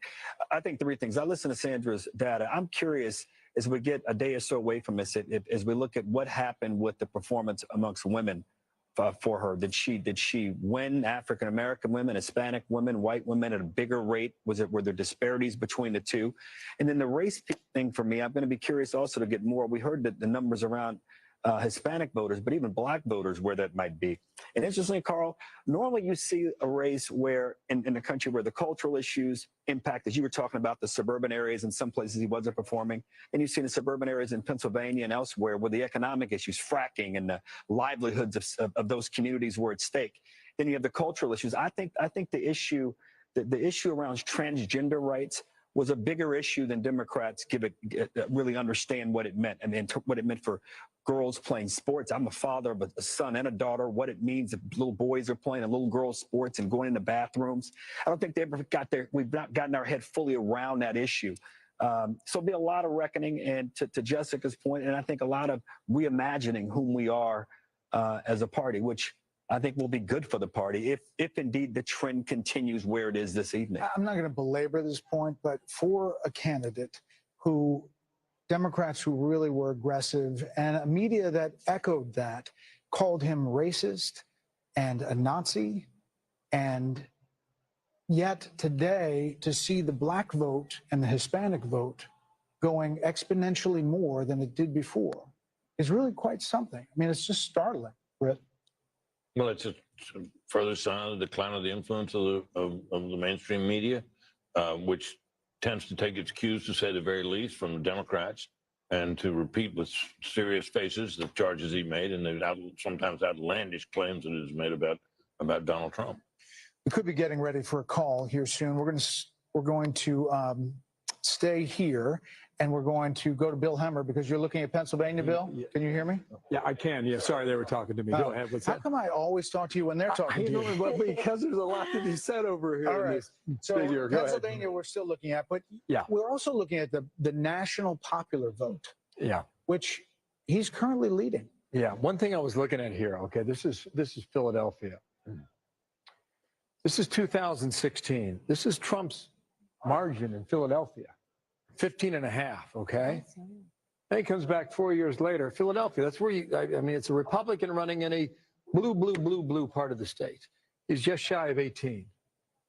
Okay, so where is he tonight? He's almost at 21. Okay, so hold on that moment here. Okay, there's a reason for this. Wow, that was a nice move. Yeah, like that? You caught me off guard. So let's go ahead and look at the vote difference for Pennsylvania. Some things I want to show you right now. You know, we talked about this Democratic march over here, and really, when we talk about the blue wall, here's where we stand right now. Okay, got to reach higher than that. Trump's just shy of 3 percentage points, now ticking down to 2.7. That's a live number that continues to come in. Go ahead and clear this. Kevin Wyden out there, Mitt. Let's look at the vote margin for Pennsylvania. I'm going to show you the blue wall and how, you know, if it's moved every direction for the past 3 decades, is it about to move in the same direction yet again? Right? There's 3 counties here in Philadelphia that really tell a story. These are your flipper counties. Look at Northampton. All right, Northampton is above Philadelphia. Trump's leading in Northampton. That flip for Biden, it's flipped back to Trump by about 5 points. Look at the other end of the state in Erie. Erie is one of these bellwethers as well. Kamala Harris has been leading there most of the night, and just about 30 minutes ago, Erie flipped. In Center County, right smack dab in the middle of that T that you normally get in Pennsylvania. Center County has always been the exception. It's been blue. That's where Penn State University is located, et cetera. Right? That is another indication about how well Trump has done in Pennsylvania thus far tonight. There's a real good chance he flips all those and maybe more shortly. So I want to show you that. We'll go ahead and clear it and give it back to you guys, okay? Well, it's really interesting. We've got some action because we're hearing the former president is going to his party in West Palm, but we're also seeing Cedric Richmond in Harris Walth's campaign co-chair speaking at the Harris Watch party. Let's listen. Votes to count. We still have states that have not been called yet. We will continue overnight to fight to make sure that every vote is counted, that every voice has spoken. So you won't hear from the vice president tonight, but you will hear from her tomorrow. She will be back here tomorrow to address not only the HU family, not only to address her supporters, but to address the nation. So thank you. We believe in you. May God bless you. May God keep you. And go HU and go Harris. Thank you all. Cedric Richmond, the campaign co-chair.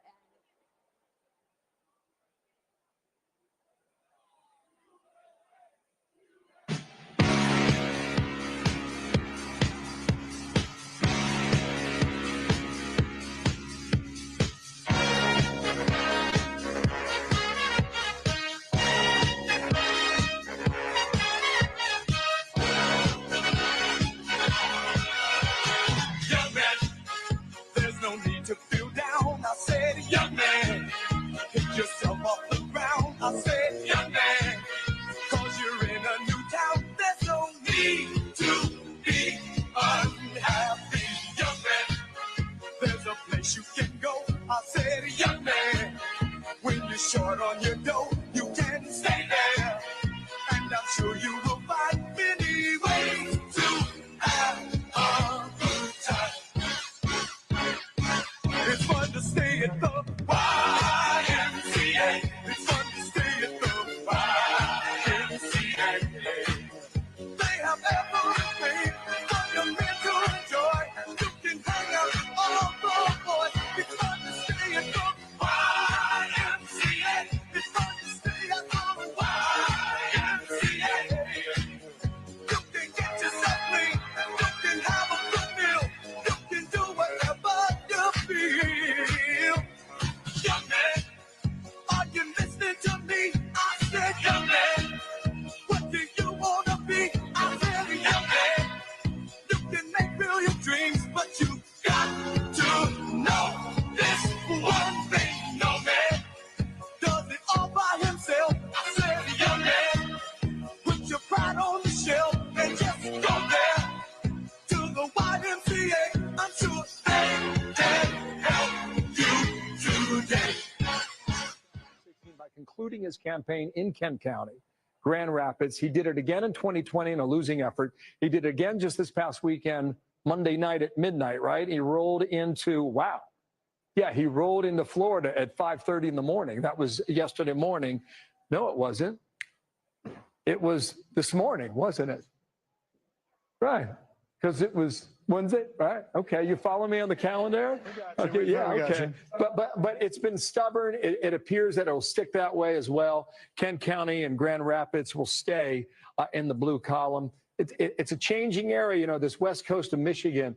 But what I'm seeing right now, even though you'll have just about 60% of the vote in, I'm seeing a lot of red lining up and down Lake Michigan.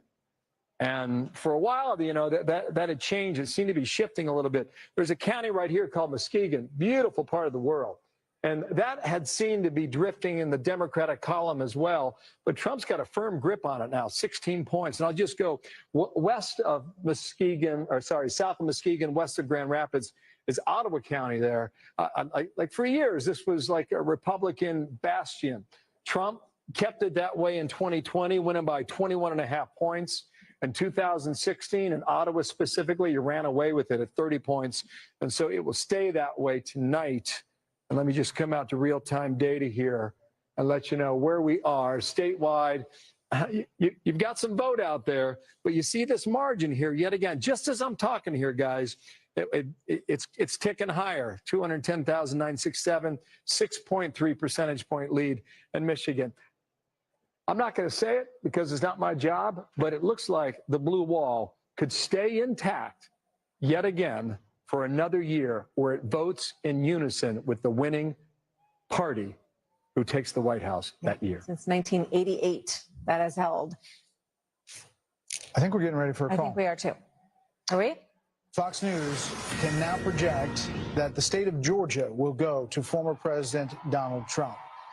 This was a really hard-fought battle. If you think about Georgia loses it last time to President Biden by 11,779 votes. For some reason, that number sticks in my mind. And this is a big win. He went there, campaigned there, and so did Vice President Harris numerous times, thinking that Georgia could stay in the Democratic column. You know, he had a difficult relationship with Governor Brian Kemp. If you remember, 4 years ago, after losing Georgia, they tried to salvage 2 Senate races in Georgia. A month later, special elections.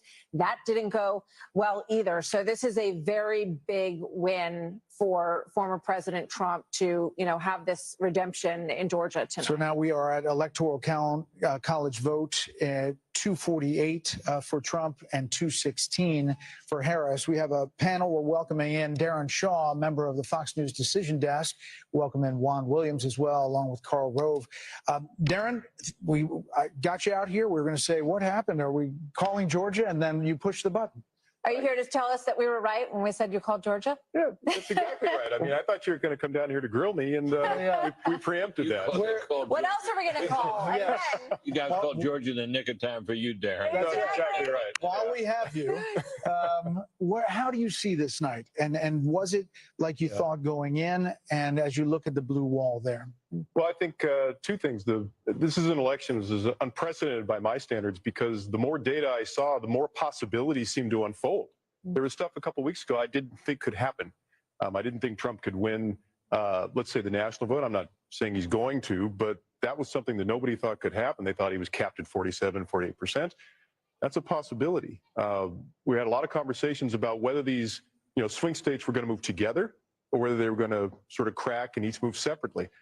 There's a possibility tonight that, I didn't think this would happen earlier in the afternoon, but that he could sweep all of them. That's not a prediction, but it's something that's within the realm of possibility with the data we've seen. You're saying blue wall turns into a red wall. It's possible. And that wasn't something anybody was talking about. People talked about Michigan in particular as being the toughest state for Trump to crack. Now, Bill's shown the data recently. We've been looking at it for hours. Michigan's looking very difficult for her right now. All these toss-up states have been within a point or 2. So is there any way to look at what you see now and say this could be a win in a larger percentage than that? I mean, a lot of these states are still close, but. Right. What we're looking at right now, we have sort of model data, and we're looking to reach a certain level of statistical significance to make a call. But we're also looking at what we call the outstanding vote. And so, for instance, in the case of Georgia, we were modeling about 835,000 outstanding votes. A lion's share of them were coming from suburban Atlanta. She needed to hit about 55, 56%. She was getting about 45%. And at a certain level, that becomes a statistical impossibility. The more data you get, the less room she has to actually grow or do better than she's been performing. And so that sort of triggered the call in Georgia. We're not quite there yet in the other states, but this may not be an election where we need to be here till Thursday or Friday. Right. And so when they say go home, relax, you're saying maybe not yet. We'll see if they, continue to count. Arizona and Nevada have been particularly stubborn about that. We understand in Nevada they don't allow any counting until the last vote has been cast, which is, we think, why we're getting basically nothing from Nevada so far. Yeah. But Arizona, it's coming in sort of droves. It's a close race there. Wisconsin and Michigan. Michigan seems to be counting there like 54, 55%. Wisconsin at 2 a.m. in 2020 had counted 99% of the votes. So we think there's a chance we might have enough data in Wisconsin, maybe Michigan. So we may have some resolution more quickly than we thought. So in Pennsylvania, Sean talked about this earlier, the early vote and what that looked like and what she would have to do day of in Philadelphia and those counties right around there.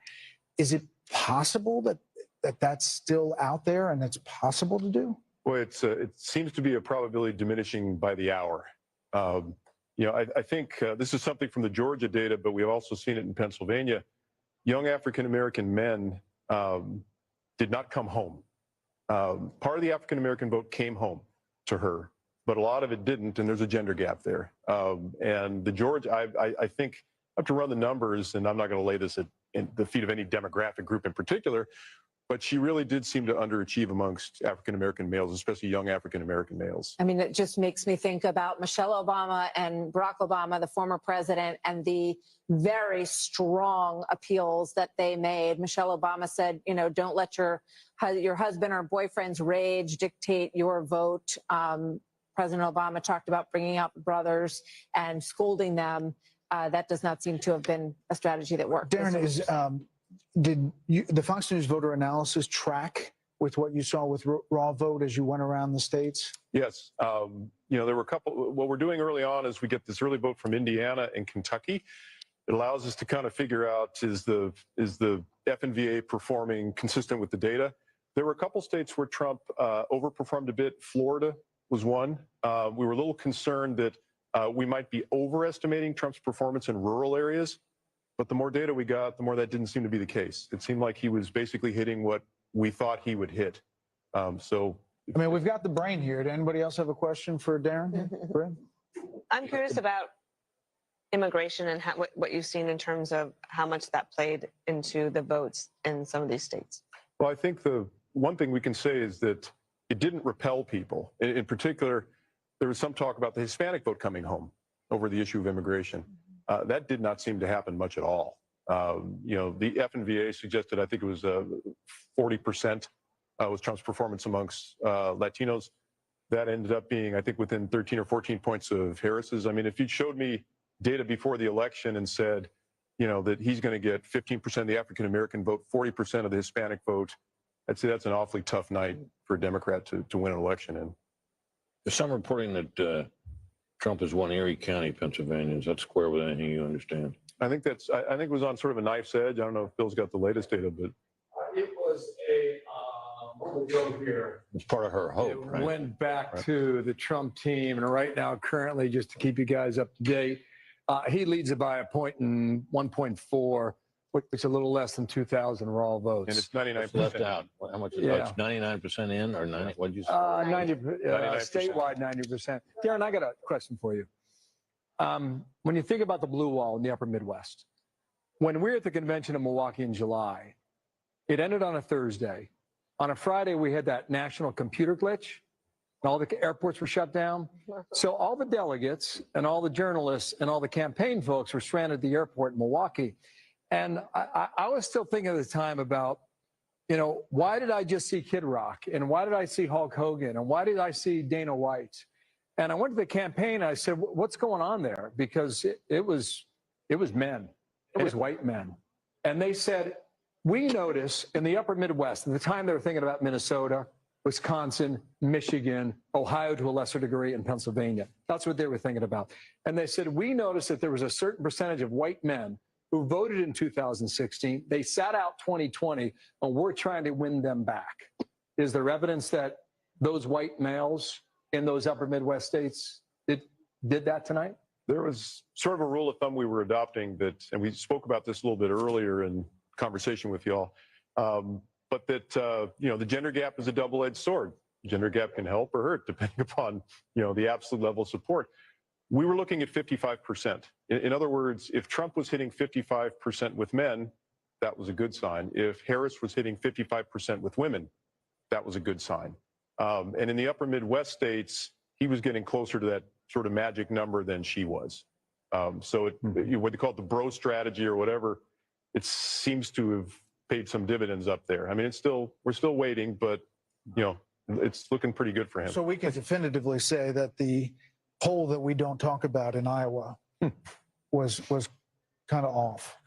The Des Moines Register poll. I love Ann Seltzer. She's a She's a giant and a pioneer in our field. I think, you know, what we were looking at, ironically, was not so much the top line in that race, but what Seltzer had said was that senior women were breaking away from Trump over the abortion issue. And I think our friend Sean Trende had a really good observation where he said that may be true, but it may not help Harris, because that's something that could occur in Iowa where abortion was a hot issue, but might not occur nationally in other states where abortion wasn't as salient. We have to let you go, but really quickly, what's happening in Minnesota? That's what I was going to ask. Exact question. Minnesota, why is that still? They have done what sometimes they do in states. They've stopped counting votes. Really? And we're kind of close After all to. we've been through with that. After all we've been through? We're at a level where we're close to statistical significance, but it's not quite there yet. And there are Is still. Tim Walz in charge of that? Yeah, well, there you go. Rumor has it. We have to let you go because you Wow. have some more data crunching to do. do. We appreciate you coming Thank you, by. Darren. Thanks, Really Darren. does help a lot. For coming Good by. job. Great Very job. nice to see you guys. Thank you. Let's check in with Aisha Hosni at the Let's Trump do that. campaign headquarters. Aisha? Hey, you guys. Well, all signs here are pointing to perhaps imminent remarks from the former president shortly.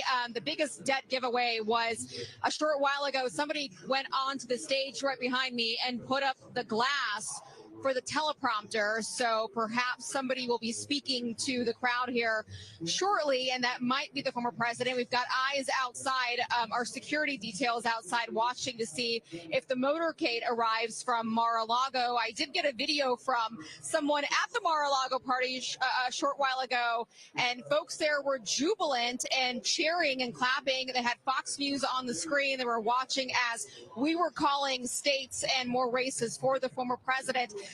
The excitement here is climbing every minute, and people here are anxiously awaiting to see if the former president shows up here tonight and perhaps gives a victory speech.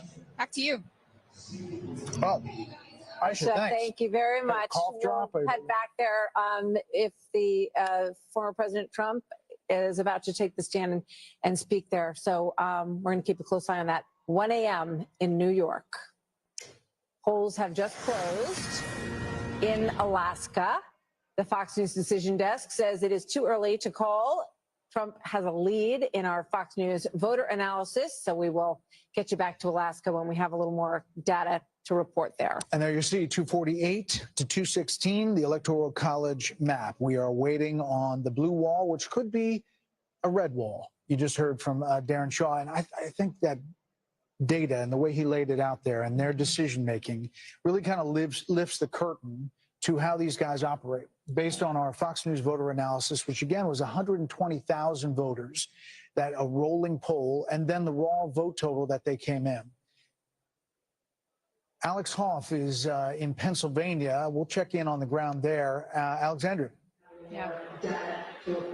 Hey, Hey, good to be with you. Yeah, the crowd here in Bucks County, they are excited by some trends they are seeing, not necessarily expecting to result tonight, Pennsylvania's results, and the count is historically slow. It took 4 days in 2020, but the Commonwealth Secretary does believe that it's going to be faster this time. New technology, more trading will come into all this.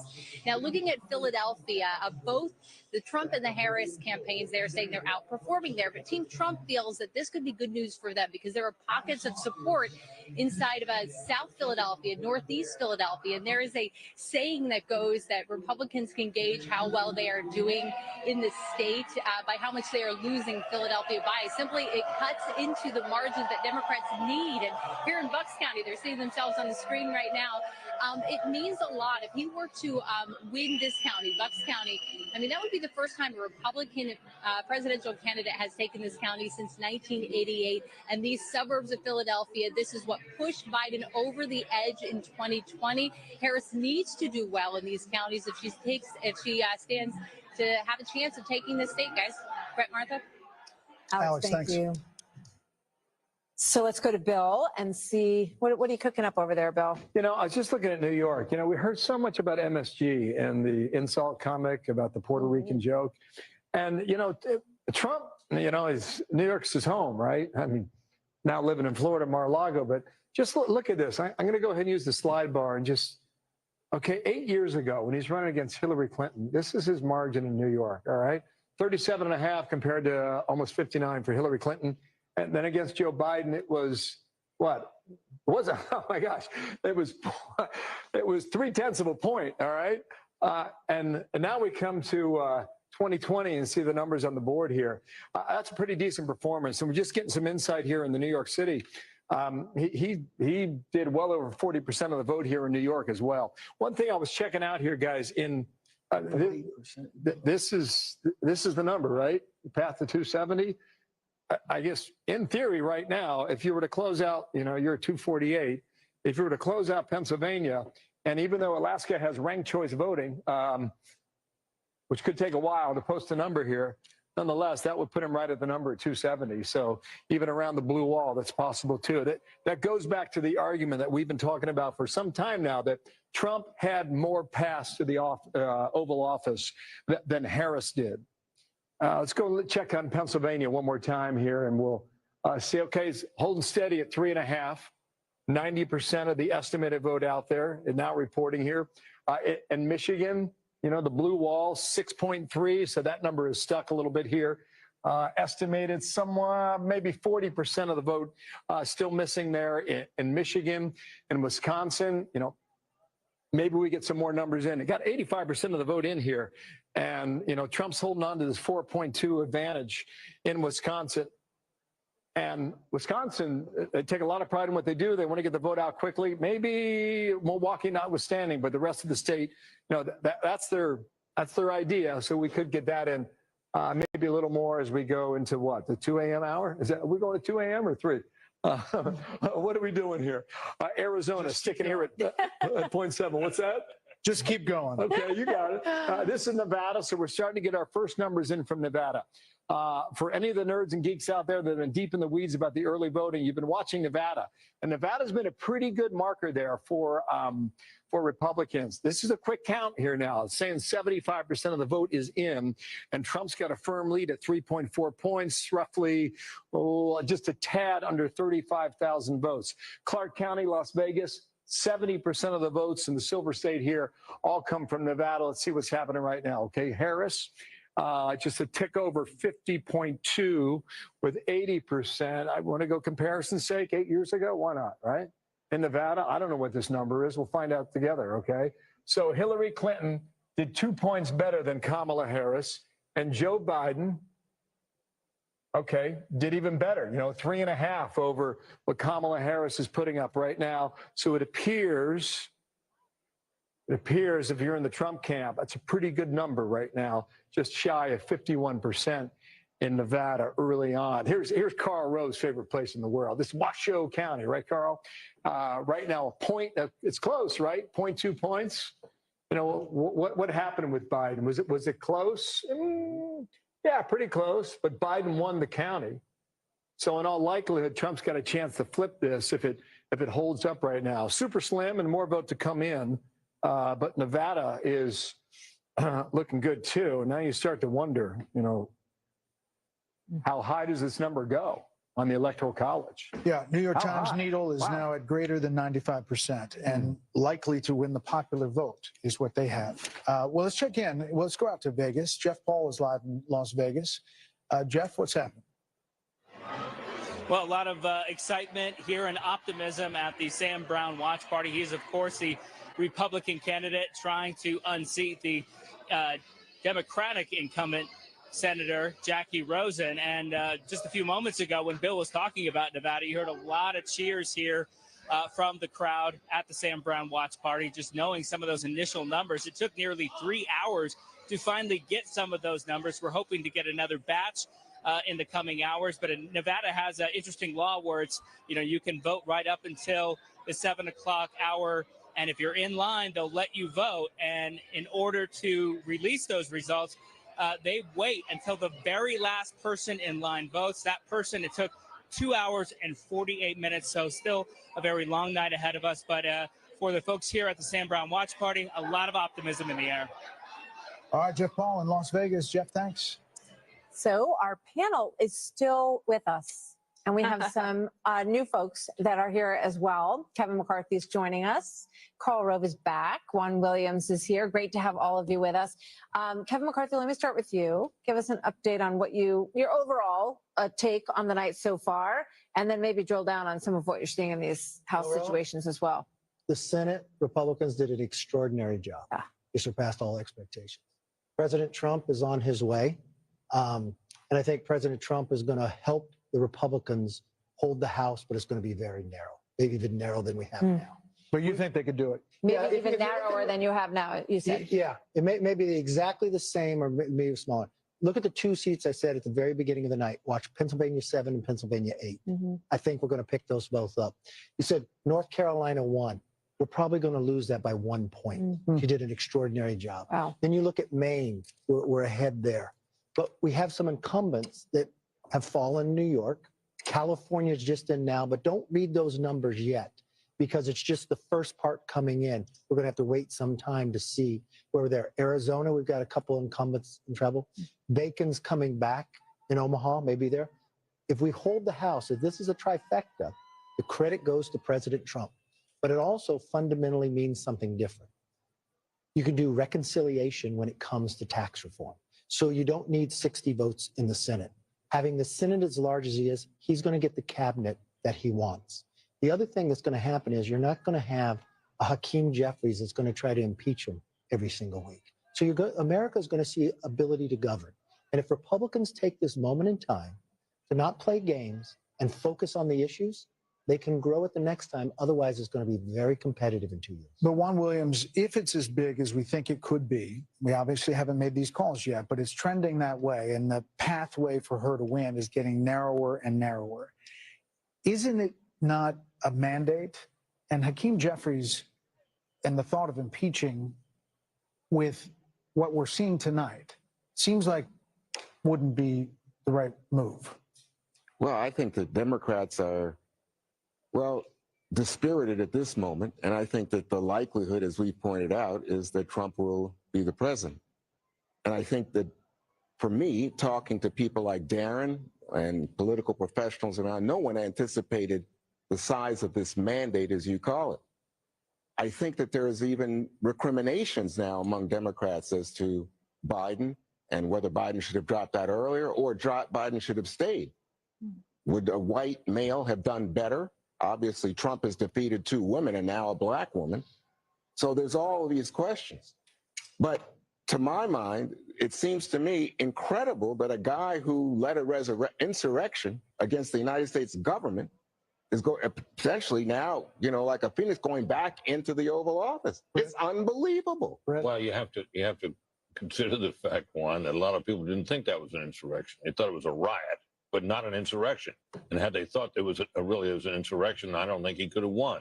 Well, I don't know. The exaggerations about that day. Well, I'm not exaggerating. About the alleged threat to democracy is a piece of what happened tonight is. Well, I don't think so. I think, again, I'm giving you my perspective. And I'm giving you mine. Right. So I listened to you as my friend. But I'm going to tell you what I saw was not only a riot in terms of the violence, but a direct action intended to stop certification of a presidential election. Understood. And we've talked a lot about it. That's why I said that. We've talked a lot about it. And the campaign, very clearly. I'm not trying to hype anything. The campaign ran a lot of ads about it, talked a lot about it, and more, half the country now, Juan is going to say, that is not what I care about. I care about my economy. I care about immigration. No, see, that's where we differ. I'm not sold on this idea that, it was the cost of eggs. I worry that it was, I'm not voting for this woman, or I'm not voting for this black woman. No, that's not what we see in our data. Well, here's the thing. Where do you see that? Because a moment ago, Darren was out here and he said, in fact, not only did the bro strategy work, and the bro strategy largely worked along the lines of white men, but that the bro strategy also had some impact in terms of Latino and black men who came along and gave higher percentages. All right, Karl, weigh in. I just want to make one more point with Juan. I spoke to Jack Brewer this week, and here's what he said: if Trump wins, he said he won because black men felt that Democrats and elites put immigrants before us. Your thoughts on that? I just think that that's possible. I don't know that for a fact. I think there are tensions between racial groups, and people might feel that. Obviously, you can exploit those tensions and you can exacerbate them to the point where you can politically benefit from it. Do I think that's the reason he won? No. I think the reason he won is you look at that bro strategy and the white male turnout and white grievance politics that he has used to great success in this country. Carl, I think he's trailing trailing his prior 2020 numbers with whites. Well, you know what? I think that the Increased Hispanics and black males. Yeah. It's not sufficient to make up. It's not sufficient to have this kind of night. Look, I just think it is extremely odd to suggest that black men are somehow prejudiced because they vote for a white candidate who says, I want to make certain that everybody has an opportunity to succeed in our great economy. I want you to be more prosperous, and I will do things that will make it possible for you to make a better life. That is an appeal to their best instincts. He did not go out and say, vote for me because I'm not a woman. Don't go vote for me because I'm a white man. That would not have attracted those votes. They got attracted to him because they thought he was a strong, effective leader, and they thought he would do something about the issues they cared the most about, which is an economy in which they think they get the short stick, inflation, which has decimated their purchasing power, and illegal immigration, which has affected their communities deeply. And to suggest that somehow black men are racist because they supported a white man is just too far, Juan. You're distorting my comments. But let me just say, Carl, hold on. We're not saying most black men did not vote for Donald Trump. So I never said anything like that. That's just not true. Oh, you suggested it's only a quarter of black men. No, I'm saying to you that in terms of this bro strategy for white males, the whole notion of I'm bad, I talk about women in the most disparaging way. There's some men who just said, you know what, I want to be in on that. I want to be a badass guy. Yeah. And I think they like Trump's image and the caricature. I think they supported him in spite of that. Not because of it. Harold Ford Jr. Because we offered to make their life better. Harold Ford Jr. I tend to agree with Juan about January 6th. I'm surprised by the fact that the country got over that as quickly as it seemingly did, which speaks to the political comeback. I've said here earlier, I think that the fact that some of these issues around the economy and the border were not addressed more forthrightly, I think had an impact. That being said, we're going to have some analysis around this and around whether or not the driving up support amongst men, what was behind that, how did it work? Did the gender gap with women, did black women, white women, Hispanic women? We still don't know those numbers. We'll have an opportunity to dig into some of those things, but I don't interpret what Juan is saying any more than that. All right, more to talk about here. There's a lot more coming up as election night moves on at 1:15 on the East Coast. We continue to get more vote in. We will be able to make some calls when that vote is in full. Our coverage continues next. Stay with us.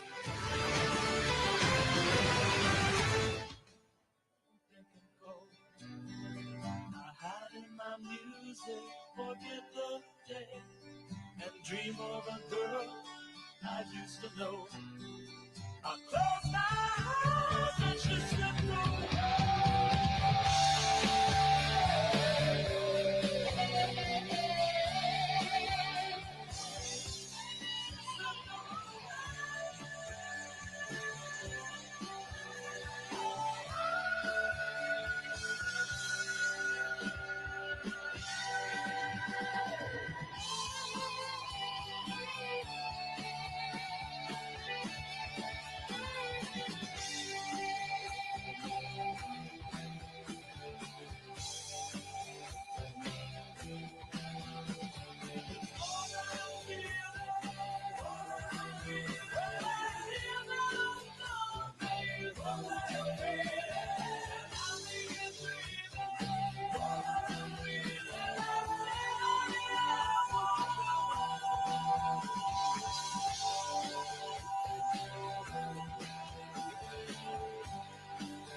on sponge cake, watching the sun bake. All of those tourists covered with oil, strumming my six string on my front porch swing. Smell those shrimp, they're beginning to boil. Wasting away again in Margaritaville, searching for my lost sugar salt. Some people claim that there's a woman to blame, but I know it's nobody's fault. Don't know the reason, stayed here all season. Nothing to show but this is movement from the Mar-a-Lago Trump group, including former President Trump, who is in a very good position to be the next president this evening as well, is heading over to the Trump headquarters, where there are a few thousand people who have gathered for this evening. So we'll keep a close eye on that. Obviously, when he shows up there, we will take you there live. Well, those guys had two Make America Great hats on. I saw someone with a front, really large back. one. Yeah. As we look now at what we have, Pennsylvania. Is this a call, ladies and gentlemen? We are now projecting that Donald J. Trump will win the state of Pennsylvania. Former President Donald J. Trump.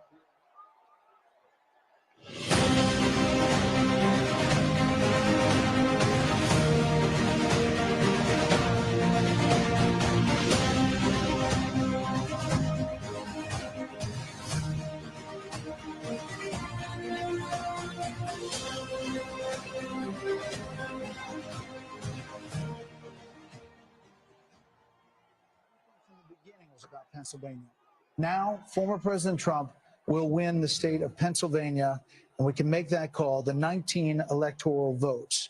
That puts him at 267, not officially over the 270, but the path that it takes to get to 270, he is well on his way to becoming the 47th president of the United States in what is going to be the biggest political phoenix from the ashes story that we have ever seen, ever.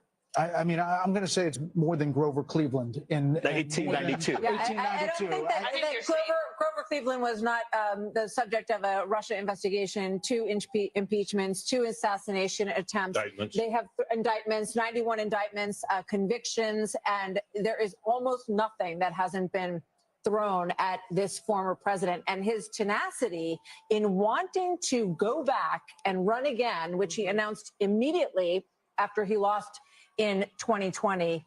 This is a huge historic moment in the United States of America, as the former President Trump is closing in with just a few electoral votes away now from clinching 270, as Pennsylvania is called for Donald Trump. We're looking live, 1:21 a.m. in the morning at Trump headquarters. The cheers coming up. We're told the former president is there, as well as JD Vance, Senator JD Vance. They are getting ready to hear from former President Donald Trump. Again, at 267, not there yet, but looking at where that vote is in Wisconsin, where the vote is in Michigan, where the vote is in Nevada and in Arizona. There is no path, Brit Hume, for Vice President Harris, and just 30,000 feet, what this means. Well, I'm old enough to remember when Richard Nixon was declared dead in 1962. I remember the famous speech he said, "We don't have Nixon to kick around anymore." No one could imagine after that failed race for governor that he could have come back in 1968 and been elected president. That was a hell of a comeback. This, to my eye, was a man who was faced with many more slings and arrows than Nixon had been at that time, hated though he was by the Democrats. This surmounts that. This is an extraordinary comeback. Dana.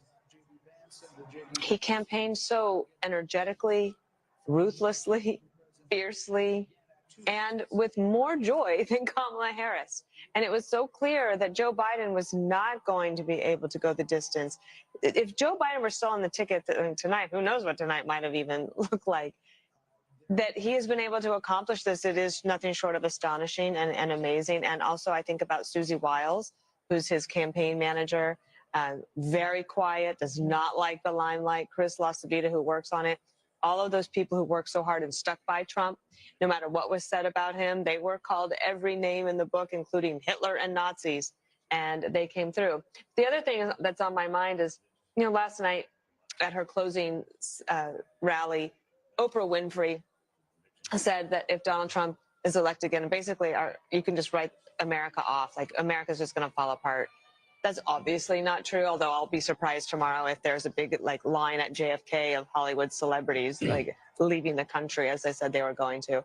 This is the greatest country, and there will be so many opportunities for lots of deal making. I think President Trump will be in the mood, but he also has a huge to-do list. Biden and Harris have left a mess. His closing argument was, she broke it, I will fix it. And she talked about having a to-do list. He's got a big to-do list, but he thrives on it. And you saw that through the whole campaign. He is, I think, enthusiastic about doing the job of being President, Harold. And it is just an absolutely remarkable. I think if you wrote this as a movie script, people would say, this could never happen in the United States of America. He's a single, I've said this before, he's the single greatest political athlete I've ever seen. And tonight he proved why. There were moments in the campaign where I thought he said some things and did some things that I didn't quite understand, that I thought maybe detracted from that. But tonight obviously proves that too. He also ran a traditional campaign. He connected with voters on issues. He talked about the things that mattered most to voters. And Democrats said he didn't talk about it in the most full-throated way, he didn't talk about it in the most wholesome way, didn't talk about it in the most comprehensive way, but he connected with voters. I would urge my party tonight, if indeed I think he's almost at 270, we'll declare it here shortly once Alaska comes in. Don't write off the American people. Let us not be critical of people for voting for President Trump. He did something we didn't do in this campaign. We had to reevaluate, reassess. Mr. Wonderful said it a little earlier, that may give us an opportunity as a party to revamp, and perhaps we should think about that. But don't write off the people, the American people, for the decision they made this evening. Charlie Hurt, he will be the 47th president of the United States after everything that we saw in this election. It's hard to understand how some in the mainstream media are going to take this, because it was so over the top one way that they thought it was done. There was a landslide prediction from a lot in the media that she was going to have the landslide. It looks like he's going to have the landslide tonight. Yeah, it's truly remarkable. The revolution rolls on, and this is not just a victory for the White House tonight, but also this is the end of the old Republican Party, which of course Donald Trump took on. That was the first thing that he did. The very first thing that he did in 2015 was take on the old Republican Party. He has completely reshaped the Republican Party. The Republican Party is no longer doesn't stand for a lot of the things that it stood for before. He has made it a far more middle class, working class, a far more practical party, I think probably a far more durable party. And he's figured out how to win with that.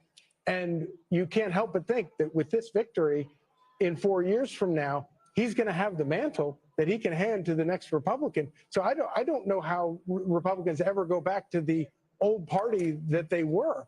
But it is truly extraordinary, and it is all by the force of one guy, one man who had the fortitude, the strength, the vision, the refusal to accept anything.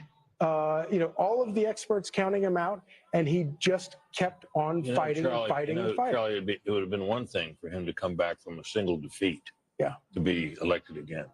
But when you think about it, he came back from a series of them. I mean, His party lost in the midterm when in his term. 2018. They lost in 2018. They lost the presidential election in 2020, and they had a major disappointment in 2022, which one might have thought after all that the party wouldn't turn to him again, and yet in the face of that, plus all the things that Martha enumerated, the indictments, all the other troubles that he had, for him to come back from that is really quite striking. And think about how toxic he was after, say, January 6th. Yeah. And then you're looking at races now in states where Donald Trump very well may drag Republicans, and he's overperforming in a lot of places fellow Republicans. It really does. I think there are parallels to 1980, Mark Penn. When you look at Jimmy Carter, we had hostages in Iran. We have hostages in Gaza right now. Very high inflation and a malaise in many ways in the country that I think these people who have been called a lot of names have had enough of.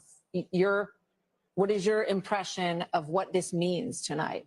Well, I think this means a lot to a lot of people. I think the working class are looking for a renewal of American jobs. I think people are looking for a border that is sane and an immigration system that works. I think a lot of people over in the Middle East are looking for Iran to pull back in the face of a president whom they fear. And, look, I think it's going to be incumbent on the Democratic Party to understand that the people have spoken and to dissemble and dismantle this lawfare system that they have built up here, which is going to raise a whole series of questions that are going to have to be answered now.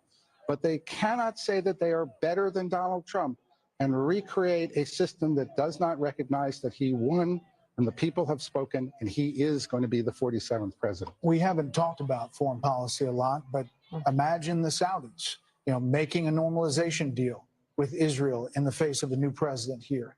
Imagine I'm going there tomorrow night. Imagine a Ukraine deal that Donald Trump talks about. Kevin O'Leary, what is the market going to do?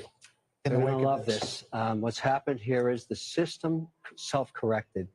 When you try and break the American model, it fixes itself. And I think people should give credit within the Democratic Party. Donald Trump saved them tonight, too, because they're going to have to take a spatula to these policies and bring it back to the center over the next 4 years and, in a way, reset. And we talked about this earlier, but he saved entrepreneurship. He saved the entire model of the S&P 500 because taxing 20% higher was a really bad idea, and it self-corrected. Capital, and this is why I'm getting on a plane tomorrow night. I intentionally didn't leave till tomorrow night so I could go to Geneva, go to Abu Dhabi, go to Riyadh, and say it's 21% corporate taxes, 100% not going to change. That is very important for people like me that bring capital back to this country. It fixed itself. It fixed itself. And I think that's why America works. It has worked for 200 years. When it gets too crazy, it fixes itself. And whether you love Trump or you hate him, every Democrat owes him a thank you very much, Mr. President. By the way, as the markets, the poly market and all these election markets were moving, Bitcoin went up exponentially. Yes, I'm long Bitcoin. Are you? So you're buying later. Speaking of Bitcoin, I'm also struck by just calling Pennsylvania here, Dana.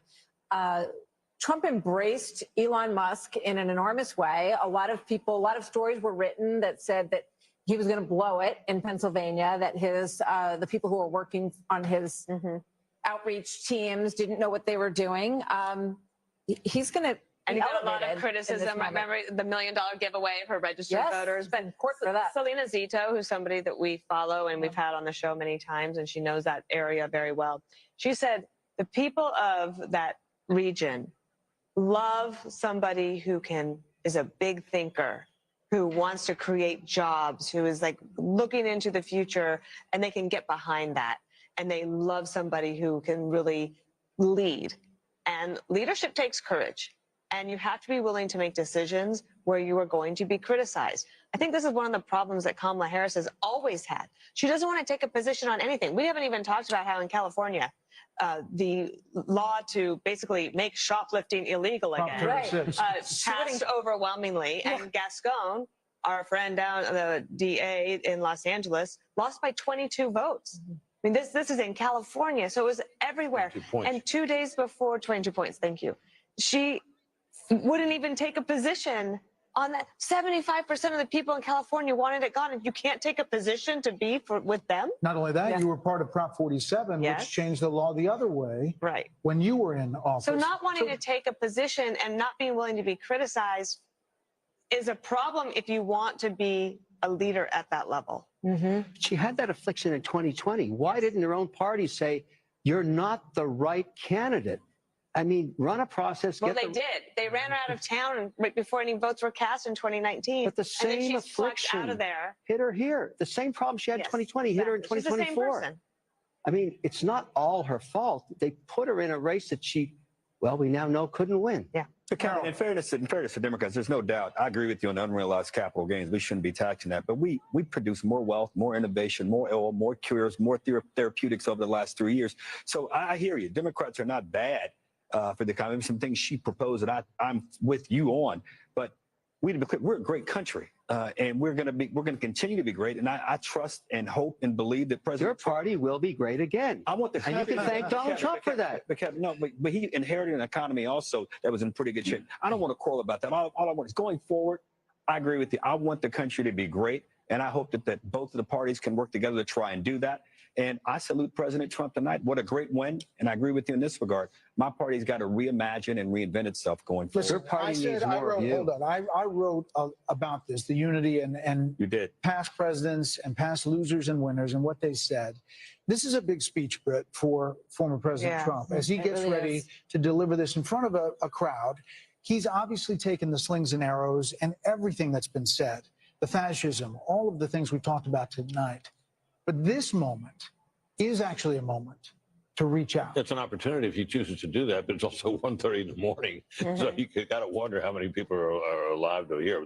Oh, they're there. And he's definitely there. A lot of people are still up. The question is, how much of the national TV audience is? I bet they're still in. You know, I think back at the moment in Iowa at the beginning of this process, Brett, when we were in a town hall with him, bless you, Brett, and he, you know, we asked him about all of this revenge stuff and that he was going to want retribution, and this is what everyone heard. And there were times when he had language that was that matched that, but he said that he wanted success to be his revenge, and that he wanted a successful America. And I would imagine that we're going to hear something along those lines tonight, but we'll see. Brett, you wrote in your piece, you quoted one of those great old Republican presidents, H.W. Bush, who said that a campaign is a disagreement and an election is a decision, and decisions clear the way for harmony and peace.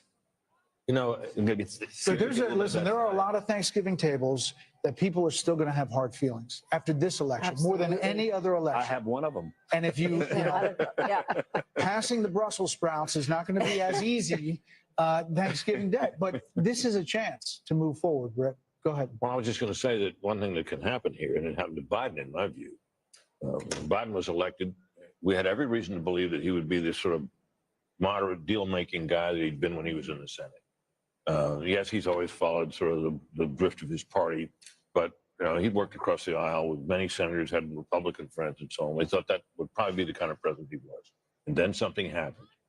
Trump went to Georgia and made a mess of that Senate, those two Senate races down there, and the Democrats ended up with control of the Senate, at which point old Biden started getting you know, these hysterical sugar plums dancing in his head and went out for a very aggressive agenda. Sure, there were articles about FDR. Oh, he was going to be the next FDR. The next FDR. He was going to out-Obama Obama. Remember that? Yep. Well, and that, in my view, that was he would have been, if the Republicans had maintained control of the Senate, first thing that wouldn't have happened was all that wild spending that led to the inflation or led to a big part of the inflation. And Biden and the country would have been better off because of it. There's always a danger in overreading your mandate. One wonders if Trump will be sober-minded about his. I think that happened to Biden early on. Remember, he said he's going to be returned to norms, and then the historians came in and said, no, you could be bigger than FDR. So he says, fine, okay, I'll spend all the money. Then they caused inflation, and now they end up with this result. Well, he has said that this looks like new President Trump, if he gets to 270, which we expect he will, fairly shortly. Yes, exactly. Has a moment to bring about the unity that people expected after the last election. Of course, we would be kidding ourselves to think that there won't be a tremendous response to this, tremendous backlash in a lot of corners of the country. So listen, he's going to get there because Alaska is going to be Republican, but we're not done as far as calling states. There could be even more states that go Trump's way. This could be a massive landslide just by what we're looking at in the polls. Fox News Decision Desk can now project, though, Vice President Harris will win Minnesota, and her running mate Tim Walz serves as the state's governor there. That takes it up to 267 to 226. But again, Donald J. Trump will be the 47th president of the United States. More Democracy 24 special coverage next.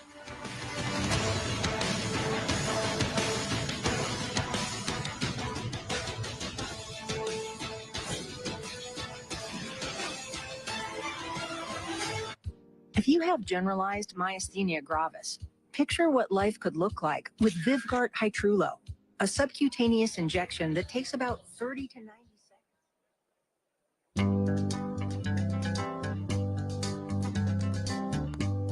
We're caught in a trap. I can't walk out because I love you too much, baby. Why can't you see what you're doing to me? When you don't believe a word I say.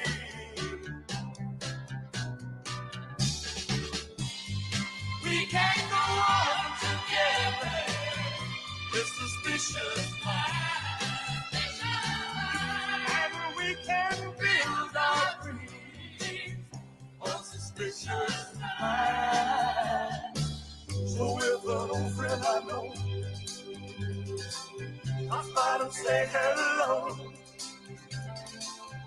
would I still see suspicion in your eyes? Here we go again, asking where I've been. You can't see the tears are real, I'm crying. We can't go on together with suspicious minds. And we can build our dreams on suspicious minds. Oh, let our love survive. Oh, dry the tears from your eyes. Let's don't let a good thing die. You know I'll never let you.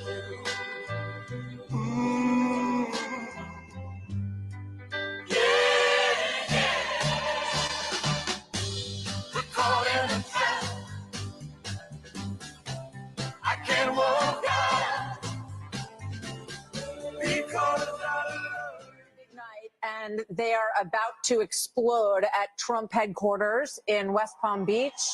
You see thousands of people waiting, and we are about to hear from the next president of the United States. He will be 45 and 47, and we're waiting for him to join the room. We'll take you there, obviously, as soon as that gets underway. In the meantime, Grady Trimble is in Michigan. Let's get a quick update just outside of Detroit. Hi, Grady. Hey, Martha. Yeah, people were getting a little bit tired here, but then the call for Pennsylvania was like a jolt of electricity through this room at the Michigan GOP watch party. And the crowd started chanting USA. They started chanting Trump, Trump, Trump, as it now appears he will be the 47th president of the United States. Now, in addition to Trump and the call for him in Pennsylvania, they're also excited about the possibility that Michigan could be the state that tips him over that magic 270 number.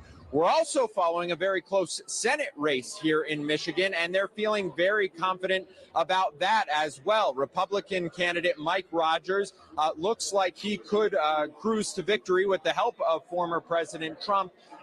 Democratic candidate Alyssa Slotkin, she went out to her crowd at her watch party at around 12:30 tonight and told them to go home and go to sleep, where here they extended this ballroom venue all through the night if they had to, and now it looks like the crowd is fired up as they await former President Trump taking the stage.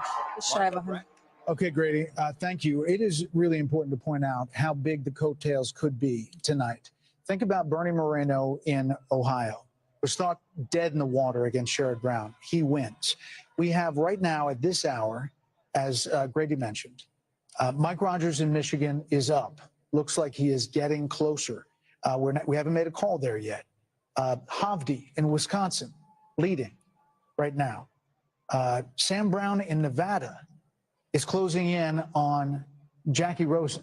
Wow. We're talking about historic numbers here. If all of these dominoes fall, you're talking about a Senate that could be 54-46, 55-45. That wasn't in the cards. That wasn't on anybody's bingo card when you came into election night. But these candidates have all fought really strong races, and they have all closed in a very strong way. And in fact, many of them were sort of pulling into +5, +6 in just over the last 3 weeks. So it's a fascinating part of the story. Hopefully we'll be able to call some more of those soon. Former House Speaker Kevin McCarthy says with these coattails, you could see the House going Republican as well. And that would be a part of this story as well. Let's go back out to Trace Gallagher on the West Coast with his panel. Hey, Trace. Brett, thank you. Martha, thank you as well. We've got our panel, Steve Hilton, Jody Armour, Kayla McGee-White, and Jono Caldwell. You're talking to your panel, Brett and Martha, and we were talking to ours, and Kayla McGee-White was struck by the whole concept that, again, Trump was undercounted. This is the third consecutive polling miss in a presidential cycle for Donald Trump. And we really need to be asking ourselves, why do they keep getting it wrong? And at this point, it is a choice. Back in 2016, you could argue that you were blindsided. You didn't expect it. You cannot say that anymore. This was predictable from the very start. And I think the reason they keep getting it wrong is because they still don't understand the average Trump voter. They cannot wrap their heads around why so many people support him. And it's because for a long time, actually for the past decade or so, Democrats in power didn't think they needed to. And even worse, they didn't want to. They didn't want to have to stoop down to understand the concerns over immigration, over the economy. And guess what? The American people sent a very clear message tonight that you better start paying attention, and you better start paying attention soon. We heard a lot of words, demographic. I don't know how many times we heard it, Steve Hilton, but Gianna, you talk about black voters, black male voters especially. We heard it again and again tonight, and you think it's worth talking about. I think this is a historic night. Black men will now, those who voted for Trump will be counted as those who helped save America from further decline. I mean, Kamala Harris has tried her best to create these accents like, you better thank a union member, all of these things that she's done to try to appeal to this community, even going on Oprah Winfrey's talk show or whatever that was to say, oh, I'll pull out my gun and shoot someone that tries to come into my house.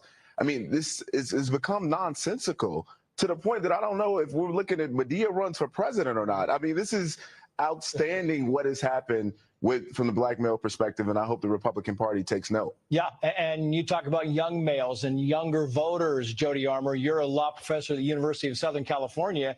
You know what young people are geared into. Are you surprised when you see these voter analysis numbers that young voters came out heavy for Donald Trump? Yeah, well, young voters can sniff out a fraud. They can sniff out somebody who's chameleon-like. She changes her position according to the prevailing winds.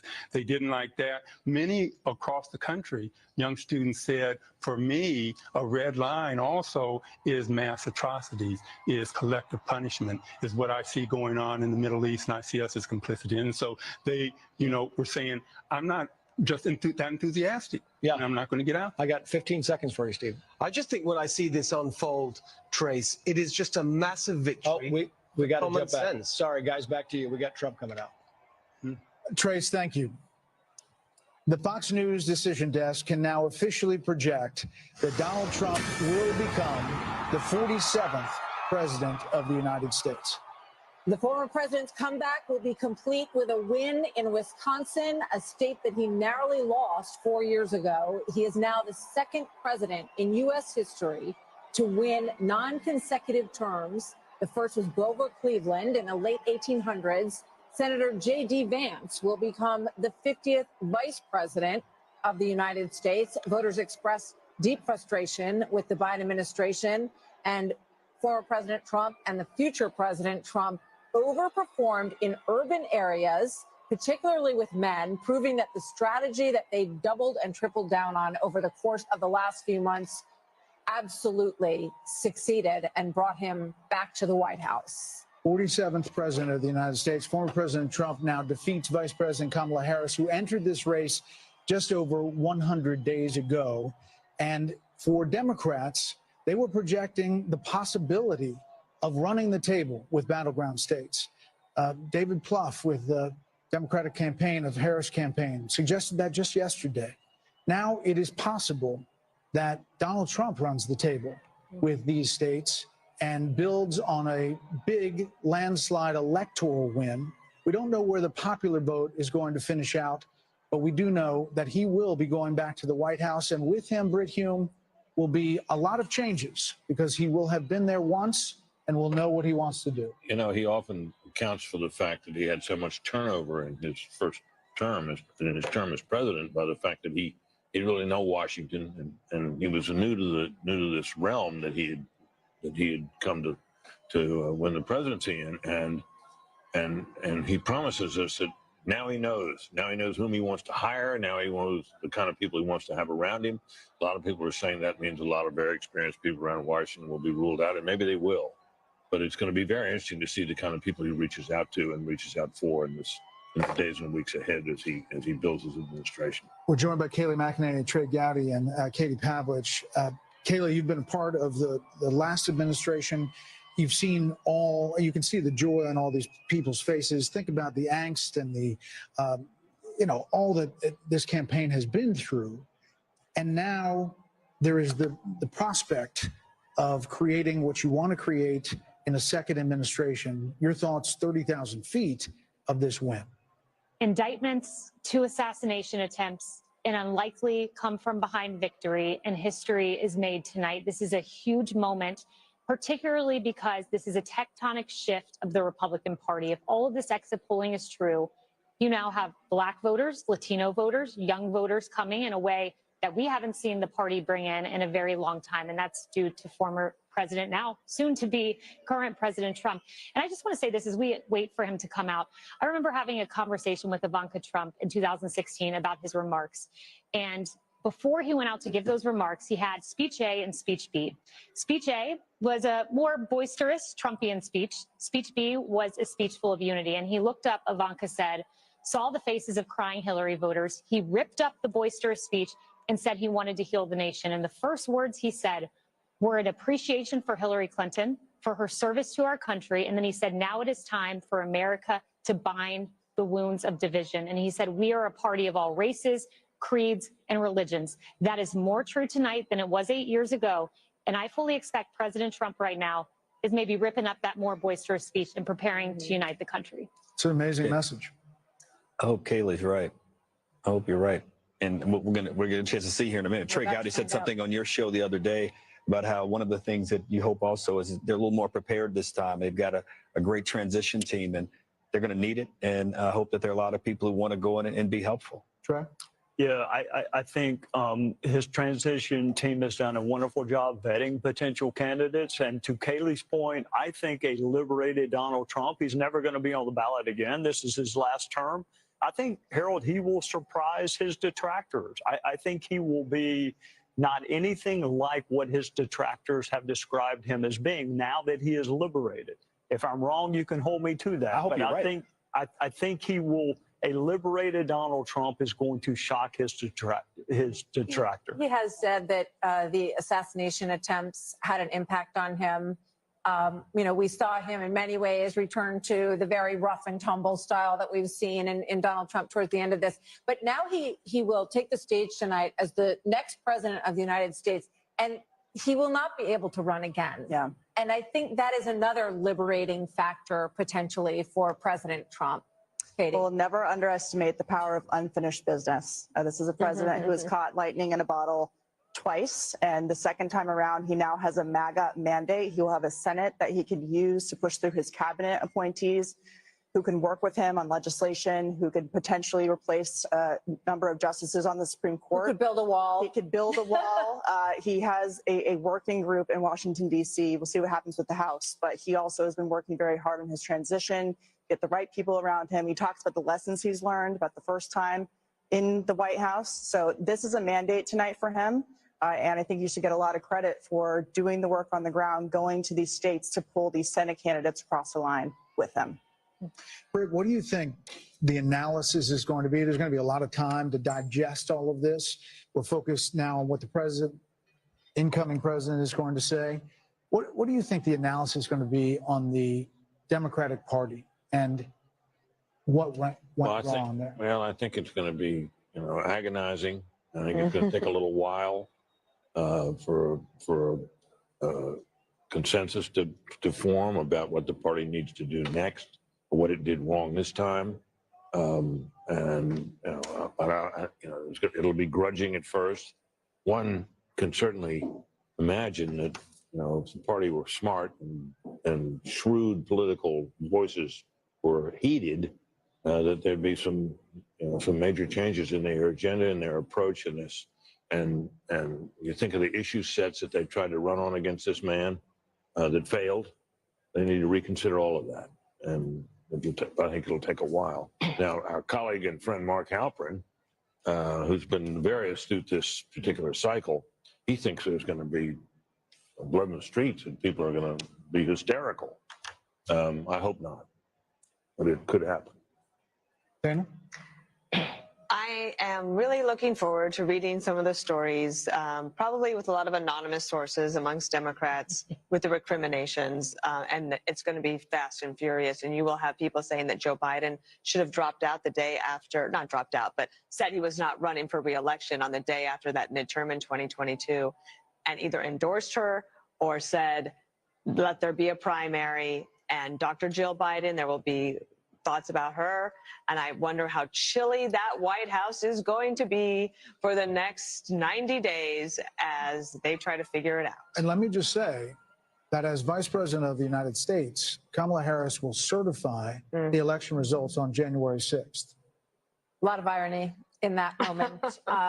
Harold, your thoughts? This is how our country is organized, and it's a great education, I think, for people who had very high passions in this race. There are Democrats who were fervently for Joe Biden. He performed poorly during a debate, and the party switched to Kamala Harris, and there was genuine excitement, I think, built over a period of time. And some of that excitement was an aversion and almost a dislike and a disdain for Donald Trump. But I hope it's a moment that we can all grow from, because if we don't, not in a selfish, partisan way, Democrats won't progress. And I don't think you can fly and soar as a great country unless you have both wings working together. And President Trump, tonight, I'm going to be interested in that tone, Kayla. I was reminded of your words, reminded of what you said as you shared it. I remembered that story. And I hope and pray for the country tonight that President Trump, who has every right to be joyful, every right to celebrate, will give a speech with that tone tonight that in many ways could help him do all of the things that he campaigned on in this campaign. What does this mean for the never-Trumpers, the Republicans, and the Lincoln Project people, and Bill Kristol, and people like that who seem to abandon everything they ever previously believed in order to oppose Donald Trump? Kellyanne? We'll get to the never-Trumpers soon enough, and the hundreds of millions of dollars wasted on them. Look, Donald Trump won this on policy and personality. I don't want to be remiss here. He is talking about energy independence, manufacturing, an economy where everybody is working, no new foreign wars, getting out of the entanglements we currently have, respecting and resourcing law enforcement, border patrol, military. And by the way, friends, we don't get those policies without that personality. What did we hear during the Republican primaries? I want Donald Trump's policies without his personalities. Good luck with that. You don't get this strength and this resolve and this toughness. You don't get those policies without that. But I want to say this. It's on this phone that Huma Abedin placed the call 2:30 a.m. on November 9th, 2016. And on the other line was Secretary Clinton to concede the race to Donald Trump on my phone. I handed it to him. And I said to Vice President-elect Mike Pence, make sure Hillary actually concedes. She did. And President Trump was gracious to them, too. They came to the luncheon at the Capitol after the inauguration. The Obamas and the Clintons were there. I was there to see it myself. And then something just changed. The Washington Post said, let's impeach him at noon, 2 minutes after he's inaugurated. Melania wrote about this in her book. So, Harold, I hear you. I hope everybody can unify. But I got to tell you, my friend, I think it starts with your party and not mine. Fair enough. They had this guy in a courtroom. He's not an indoor cat. I get it. They had him in a courtroom. They have him impeached. They have him. And whether people think that was justified or not, now is a good time to respect the will of the people. Forget about us, the will of the people. I agree with you. I'm just saying be a gracious winner and let's move the country forward. I agree. And I know you will. That was my only point. I heard a gracious winner today when I talked to him. I really did. He's known for a while. I wrote a piece on FoxNews.com October 11th saying he's going to have a narrow landslide. I think he's felt that for a while, but he wanted to go and earn it. And I even think the people around him have to be gracious too. I think I don't know him as well as you, but I think the people around him can be gracious as well. That's a different question. We can always hope. Yeah, well, that comes from the top. Once more, I just want to say how much money was spent on this election. $15.9 billion worth of bill. Wow. B, if you spend $1,000 a day for 2,740 years, that would be $1 billion. It was 16 times that. What has been spent on every race, the presidency, the whole deal. $16 billion. And here we are. What is that, a check you can write to for every American? What did you say? About $50. It's about 40. My $50. But I just want to say, every presidential race has a medium. You know, you go back to television, cable. Yeah. This was, in some ways, a podcast experience of a campaign. And those are free to go on podcasts.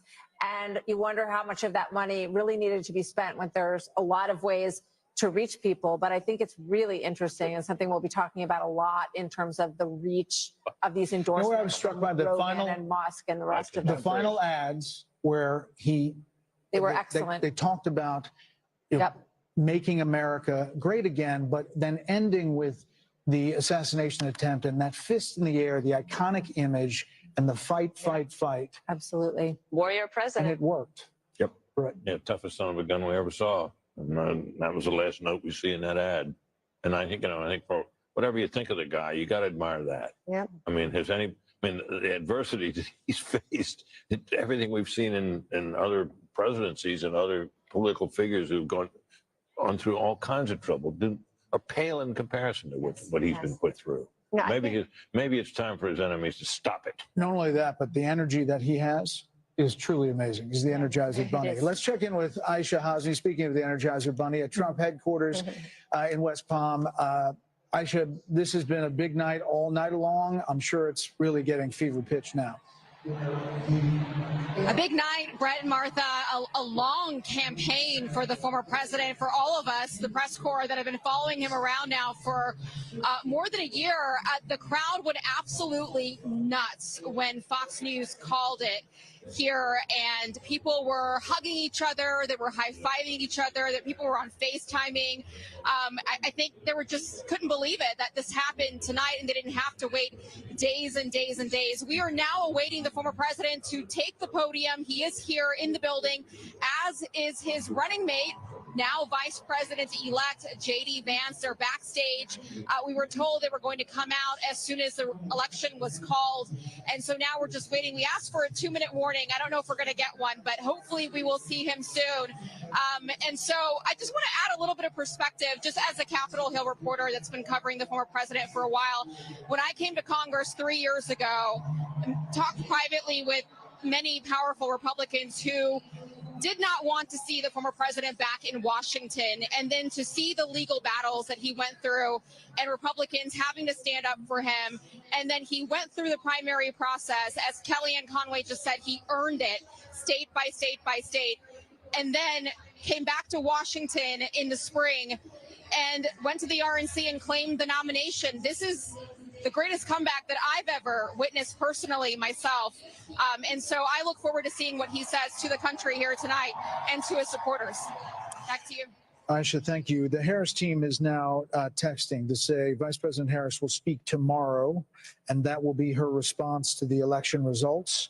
That's all we have from the Harris team, which is really strange. I mean, from a PR perspective, Dan? No, I also just think it's a shame because I remember when John Kerry did this to George W. Bush in 2004, and you work so hard, and I know that they're disappointed, but you should concede and let your opponent have their election night, and let everybody that's there at Trump at Mar-a-Lago, where are they? They're in Palm Beach. They're in West Palm at the convention center. At the convention center, like let them have their moment without anyone. Like I remember Andy Card had to come in and say, "Well, yes, we know we won, but we have to wait until John Kerry concedes," and then we all had to traipse back in the next morning and wait, and you don't get that moment. I don't think it's right. And that's not to say there's not going to be a phone call. There could be a phone call tonight, but she's not going to speak publicly. If there's a phone call, they have to make it public. And then nobody needs to hear from her. So if I were her, I would do it tonight. I mean, they had that whole setup in front of Howard University. All of her people were already there. Everybody was there, and it does feel like you want to just collect the moment and do it the way that but they were holding out hope. They were holding out hope that the blue wall could somehow come together, but it's going to be a red wall. 90 minutes before that, they were told to go to bed. Yeah, I got that text. 90 minutes before all of this, Jen O'Malley Dillon, the Harris campaign person, said everyone can go to bed and come back tomorrow. So she didn't even address her own supporters. We want her to call President Trump. She didn't talk to the people who were assembled there for hours for her. It just seems very ungracious. By the way, it ended up being a very bad split screen. You probably couldn't see it in here, but they're filing out, and he's expanding his folks, and they're all excited for him. Look, I think that Kamala Harris is a sign of the times, but I think that Trump's a metaphor for the country. And when he says we don't surrender, fight, fight, fight, we get back up, I just think I think that's what it is. The other thing I just want to say, maybe it's as a Catholic, maybe it's just as a Trump supporter, maybe it's just as a flawed human being. We all get second chances in this life. Rarely do we get a second chance as big as this one. And I have got to believe the man that I know and that Kayleigh worked with is going to work with a certain alacrity and energy to get things done very quickly. What he can do through executive order, what he could do with the Congress, bringing in the governors. Nobody gets a second chance this big in their lives and just puts it on the shelf like it's a trophy or a gold star. He's going to use that as a platform for good and undo some of these bad policies, and I think do even better. You know, these celebrities, these athletes, he's got job creators and innovators. He's got Elon Musk and Dana. He's got people who make stuff, who people say, wow, there's an American success story, and he's going to bring them aboard. So Vice President Harris has now encountered what is known as the Van Buren curse. It's the failure of the vice president to get to the presidency. Only two have done it, and that is Martin Van Buren in 1836 and George H.W. Bush in 1988. You know, the question is what the Republican Party looks like now. And Kayleigh, it's a multiracial party, to your point. It's working class, and maybe it's the future. I mean, it's Elon Musk. It is Joe Rogan and podcast. It is, you know, there's an opportunity here on both parties to realign and change. There are going to be a lot of conversations that go on to that end. Who is the next standard bearer for President Trump? Is it JD Vance? Is he the one who picks up the torch after a 4-year legacy-defining term with the success that Kellyanne's describing? Is it JD Vance that picks it up? There's going to be a conversation about ground game. I mean, Kamala Harris over the weekend, they were saying they were knocking 1,000 doors a minute, and I have no reason to doubt that. It was an extraordinary ground game, but do ground games matter as much as podcasts, as much as real, authentic, viral moments like President Trump on the garbage truck or, you know, President Trump at McDonald's, these viral moments that really captured the attention of the nation? And what does the Republican Party look like going forward? It's a broad coalition. It's an exciting coalition. And I think if President Trump manifests that working man agenda, no tax on tips, no, you know, limit on credit card interest rate, that's a working man's economic agenda.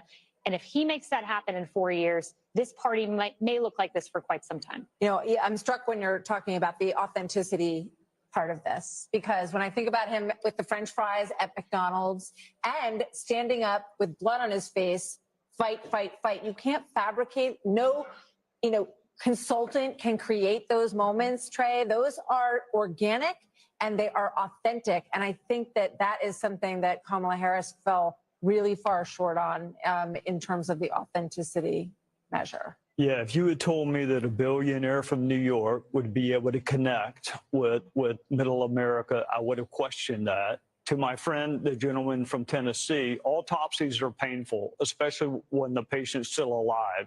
I wonder what the Democrat Party is going to go through in the next weeks and months, because this was a loss that I don't think anyone saw coming, not to this magnitude. So what does the autopsy look like if you're a Democrat? It's painful, but you have to have one.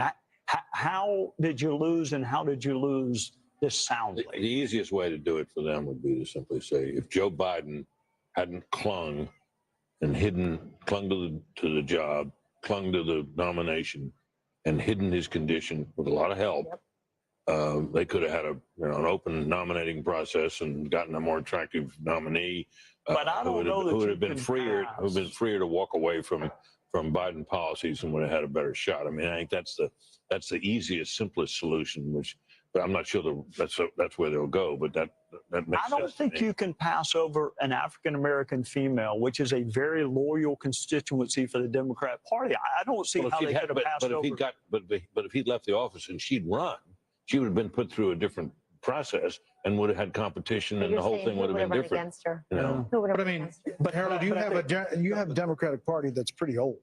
I mean, you have Nancy Pelosi and Chuck Schumer and Joe Biden. We got Andy Bashir, you got Josh Shapiro, you got Gretchen Whitmer. That's a different kind of Democrat, and that is not the progressive Democrat that wins in a primary. So is it going to be a change in your party? Well, we nominated a Bill Clinton and a Barack Obama who were not from that the old days party. So I think we'll do that. Look, tonight, what happened this evening and what's happened over the last year has been described. There were those on this panel who didn't believe that this resurrection could have occurred.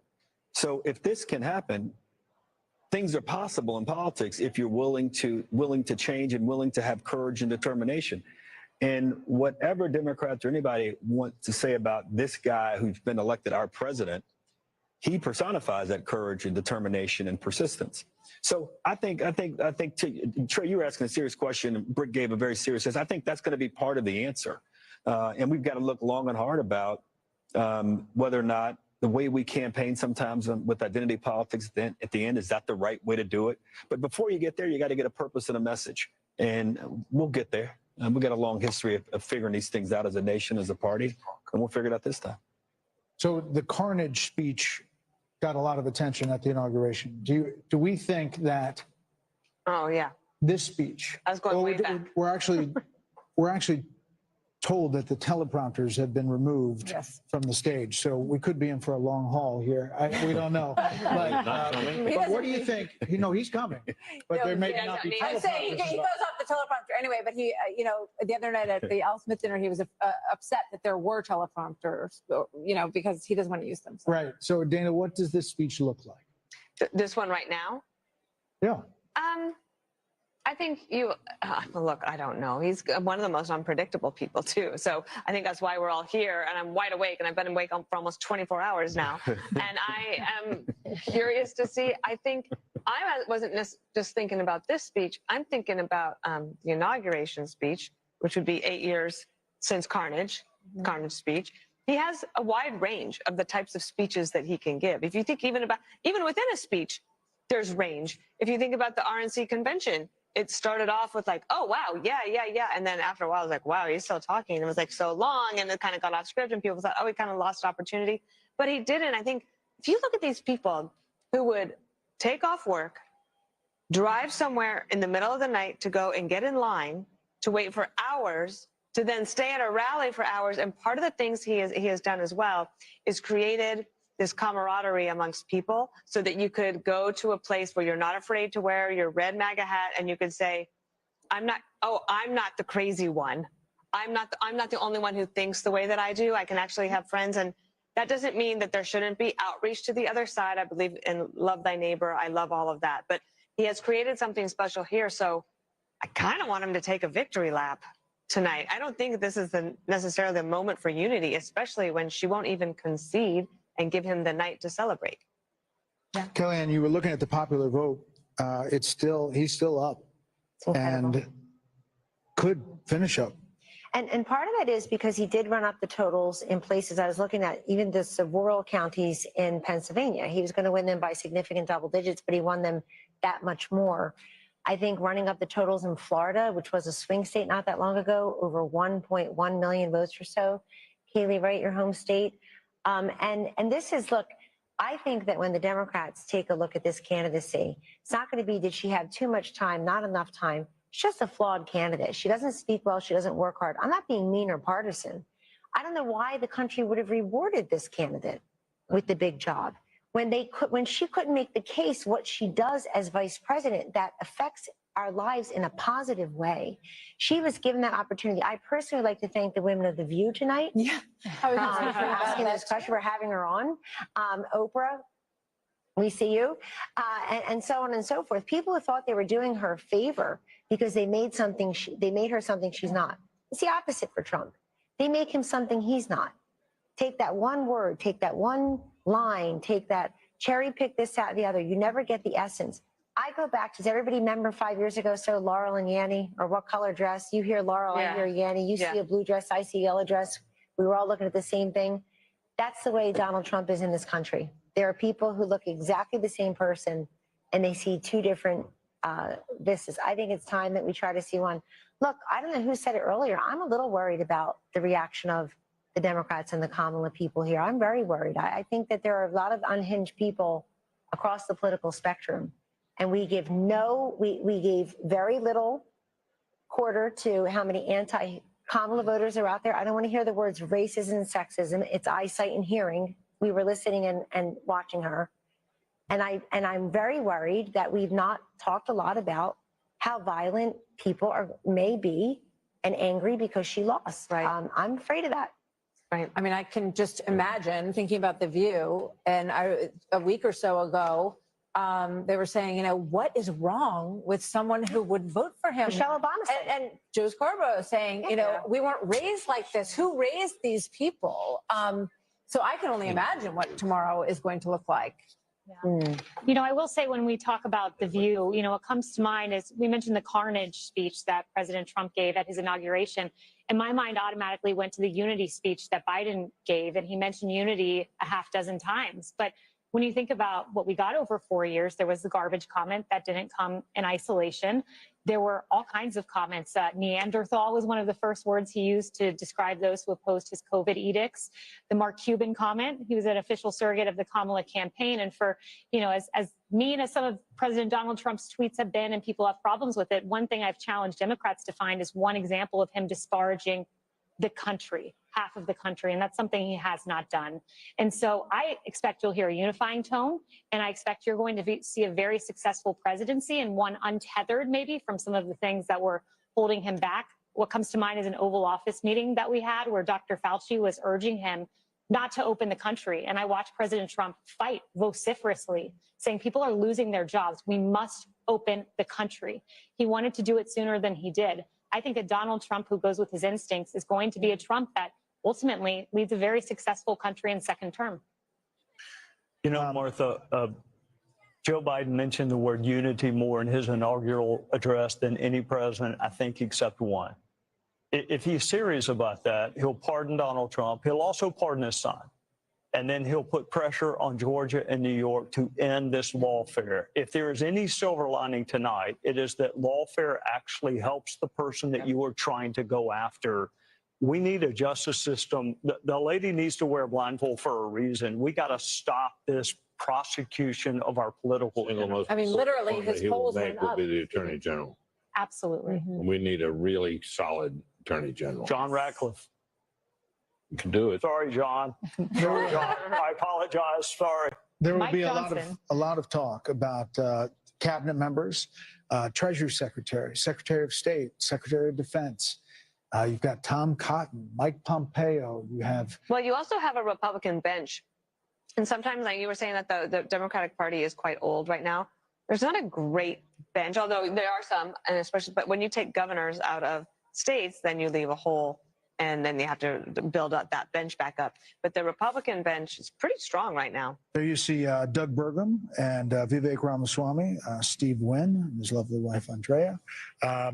So people are there waiting for the former president. Britt would like to know where he is. He's watching us. Can we say tonight, though, Harold, that the melting pot still works? That Hispanics, Black Americans, working class Americans, standing up, asking what their government is going to do, asking their government to see them and their concerns, that it works, that this is American democracy in our republic working. The process works. I think as we get a final account of the numbers and the coalition that President Trump won with this time, I think it'll be one that will be for the history books. President Bush, I think, got 40+% of the Hispanic vote. George Bush, W. Bush, and it looks like President, at least the preliminary numbers suggest that. But as much as we talk about the unconventional aspect of this was conventional also. People believed him. He resonated with voters. He resonated with communities, rural communities, urban communities, suburban communities across the country. And I congratulate him tonight. I didn't want him to win, but I congratulate him on his victory and wish him the best for my country.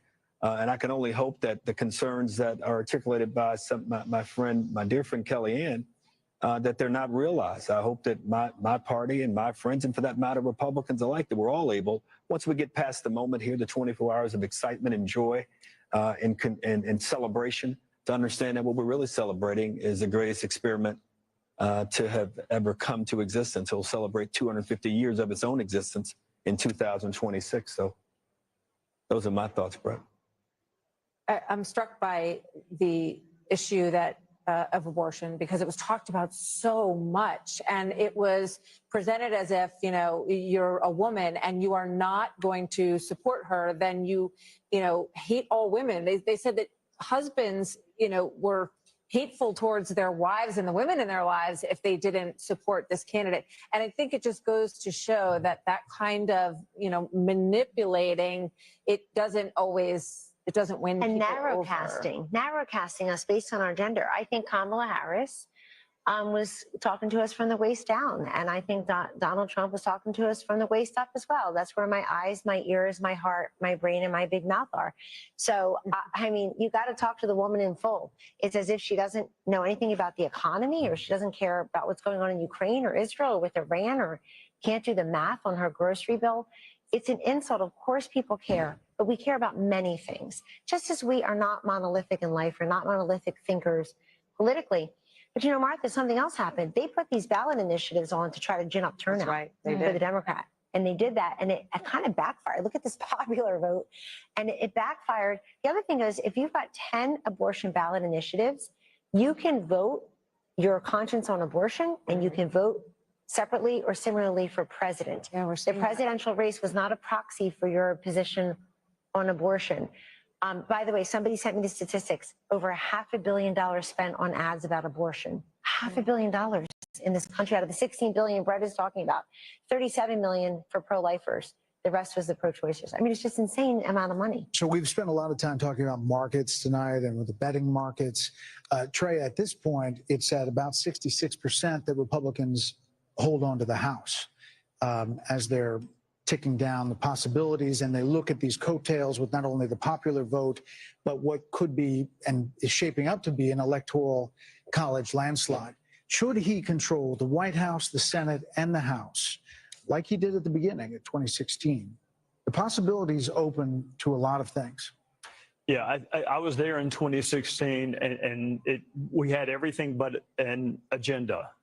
That mistake will not be made this time. He will deal with the border. He will deal with tax is coming up. There is a plan being formulated by Mike Johnson right now, and John Thune or John Cornyn or whoever becomes the majority leader. The mistakes of 2016, I think we were surprised that he won. I'm not saying he was surprised, but others were surprised. The other thing I will remind you, Brett, when he won in 2016, do you recall what he said about Hillary Clinton? she's been through enough. There was a lot of pressure to prosecute her. He said she's been through enough. I wish my Democrat friends would say the same thing about him and say enough is enough. Drop the cases in New York and Georgia. Biden shouldn't wait on Donald Trump to end these federal cases. They should be ended by Joe Biden. If you really want unity, then quit using lawfare to divide the country. Quit using the justice system to try to win political races. We are still following these Senate races, and as we wait for the former president, by the way, there's Nigel Farage there talking in the crowd there. Britt, this is remarkable in that some of these races were not even suspected to be close, expected to be close. Mike Rogers, he was a long shot at one point against Alyssa Slotkin. Good candidate. In Michigan, good candidate. Strong candidate. Former chairman of the House Intelligence Committee. Right. But Sam Brown was left essentially. He was not going to win. He was not on anybody's list. Nope. Likely switch. Not getting much money or attention. No, I think he's a competent candidate.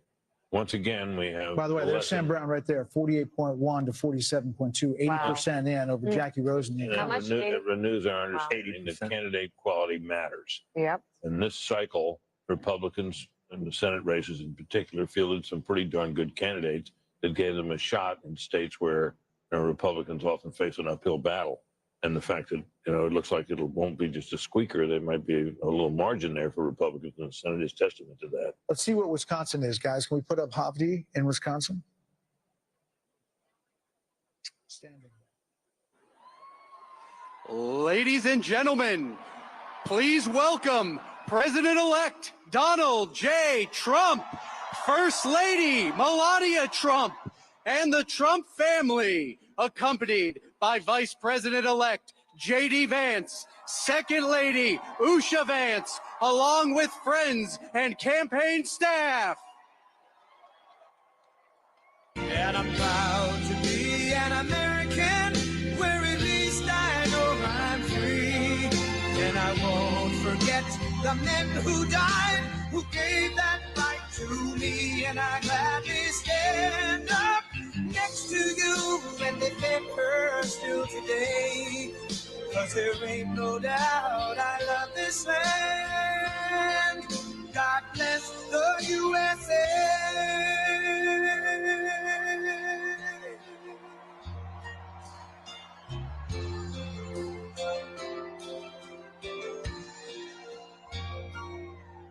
From the lakes of Minnesota to the hills of Tennessee, across the plains of Texas, from sea to shining sea, from Detroit down to Houston and New York to LA, where there's pride in every American heart, and it's time we stand and say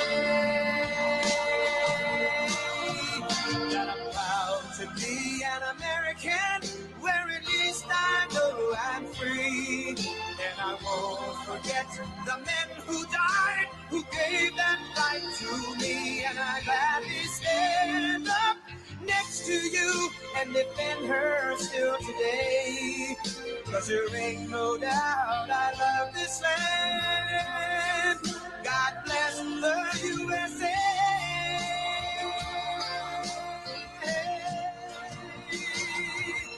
And I'm proud to be an American, where at least I know I'm free. And I won't forget the men who died, who gave that right to me. And I gladly stand up next to you and defend her still today. 'Cause there ain't no doubt I love this land. God bless the USA.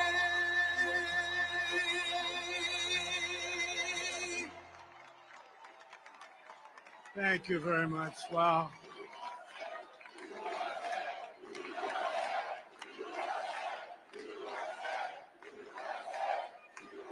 Well, I want to thank you all very much. This is great. These are our friends. We have thousands of friends on this incredible movement. This was a movement like nobody's ever seen before. And frankly, this was, I believe, the greatest political movement of all time. There's never been anything like this in this country and maybe beyond. And now it's going to reach a new level of importance because we're going to help our country heal. We're going to help our country heal. We have a country that needs help, and it needs help very badly. We're going to fix our borders. We're going to fix everything about our country. And we made history for a reason tonight, and the reason is going to be just that. We overcame obstacles that nobody thought possible, and it is now clear that we've achieved the most incredible political thing. Look what happened. Is this crazy?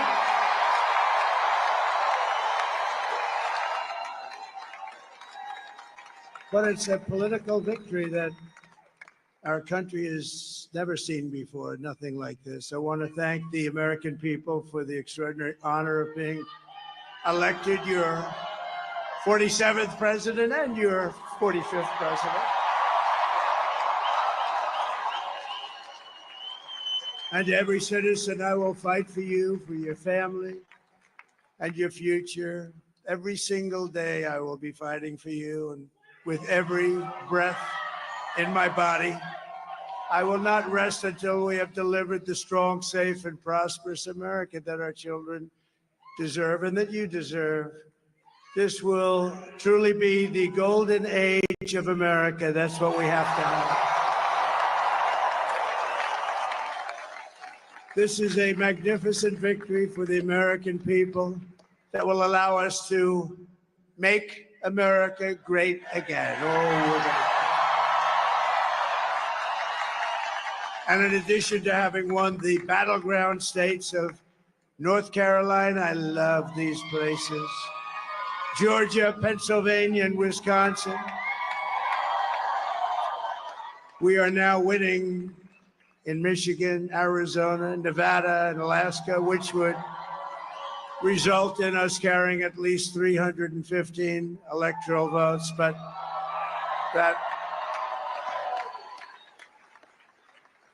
it's much easier doing what the networks did or whoever called it, because there was no other path. There was no other path to victory. We also have won the popular vote. That was great. Very proud of that.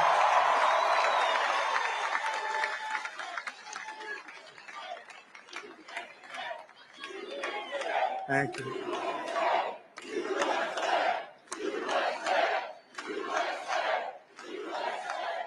Thank you very much. Thank you. Winning the popular vote was very nice, I will tell you. It's a great feeling of love. We have a great feeling of love in this very large room with unbelievable people standing by my side. These people have been incredible. They've made the journey with me, and we're going to make you very happy. We're going to make you very proud of your vote. I hope that you're going to be looking back someday and say that was one of the truly important moments of my life when I voted for this group of people beyond the president, this group of great people. America has given us an unprecedented and powerful mandate. We have taken back control of the Senate. Wow, that's great. And the Senate races in Montana, Nevada, Texas, Ohio, Michigan, Wisconsin, the great Commonwealth of Pennsylvania, were all won by the MAGA movement. They helped so much. And in those cases, every one of them, we worked with the senators. They were tough races. And I mean, the number of victories in the Senate was absolutely incredible. And we did tele-rallies. We did tele-rallies with each one of them. And sometimes we did 2 or 3 and it was amazing to look at all of those victories. Nobody expected that, nobody.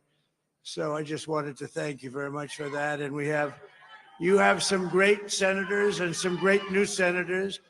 And it also looks like we'll be keeping control of the House of Representatives.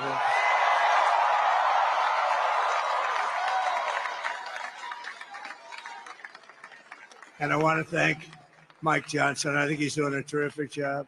Terrific job. I want to also thank my beautiful wife, Melania, First Lady.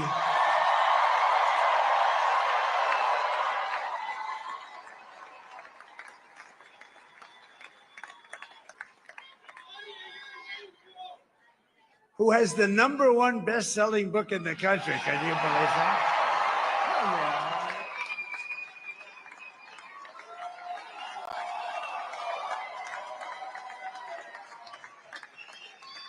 Oh, no, she's done a great job. Works very hard to help people.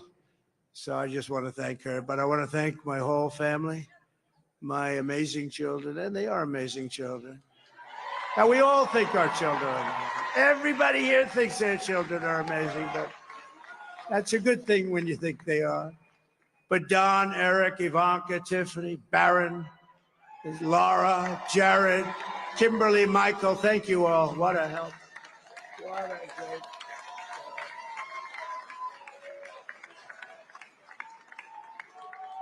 My father-in-law, Victor, is tremendous, and we miss very much Melania's mother, Amalia. We miss Amalia, don't we, huh? She would be very happy right now, standing on this stage. She'd be so proud. She was a great woman, that one. Beautiful inside and out. She was a great woman. I want to be the first to congratulate our great, now I can say, Vice President-elect of the United States, JD Vance.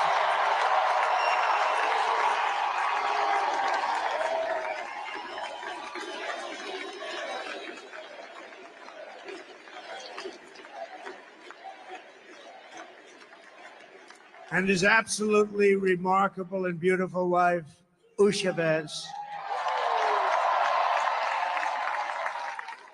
And he is a feisty guy, isn't he? You know, I've said, go into the enemy camp. And you know, the enemy camp is certain networks. And a lot of people don't like this. Sir, do I have to do that? He just goes, okay. Which one? CNN, MSDNC? He'll say, all right, thank you very much. He actually looks like, he's like the only guy I've ever seen. He really looks forward to it. And then he just goes in and absolutely obliterates them. Say a couple of words.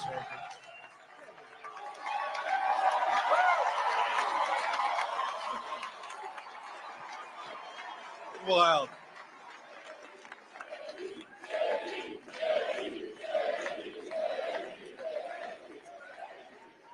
Well, Mr. President, I appreciate you allowing me to join you on this incredible journey. I thank you for the trust that you placed in me. And I think that we just witnessed the greatest political comeback in the history of the United States of America.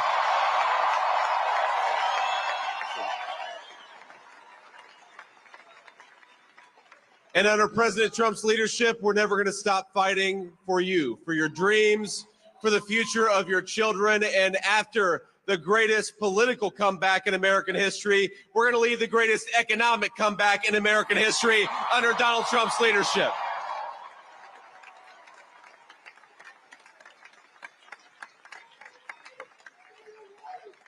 Thank you very much. He's turned out to be a good choice. I took a little heat at the beginning, but he was, I knew the brain was a good one, about as good as it gets. And we love the family, and we're going to have a great 4 years, and we're going to turn our country around, make it something very special. It lost that little thing called special. We have to make it so. We're going to make this so great. It's the greatest country and potentially the greatest country in the world by far. And right now we're going to just work very hard to get all of that back. We're going to make it the best it's ever been. We can do that. If we had to wait longer, I don't know. It was going bad, and it was going bad fast. We're going to have to seal up those borders, and we're going to have to let people come into our country. We want people to come back in, but we have to let them come back in, but they have to come in legally. They have to come in legally. Let me also express my tremendous appreciation for Susie and Chris, the job you did. Susie, come here. Come here, Susie. Chris, come here, Chris. Susie likes to stay sort of in the back, let me tell you. The Ice Maiden, we call her the Ice Maiden. What? Come here, Chris. Come here, Chris. Susie likes to stay in the background. She's not in the background. Come here, Susie. This wasn't expected, but I just want to thank, obviously, President Trump for this journey. It was a great one, and he's a hell of a candidate. He's going to be a hell of a great 47th president. And this team that we had, the best team, and of course, even my boss, Susie Wiles, the best. Thank you. Thank you, and thank you, Susie. Look at this. I've never seen her be shot before. Susie. They're great. Everybody up here is great. Everybody up here is very special. But the Trump, who did you say? Oh, let me tell you, we have a new star. A star is born, Elon. Now he is.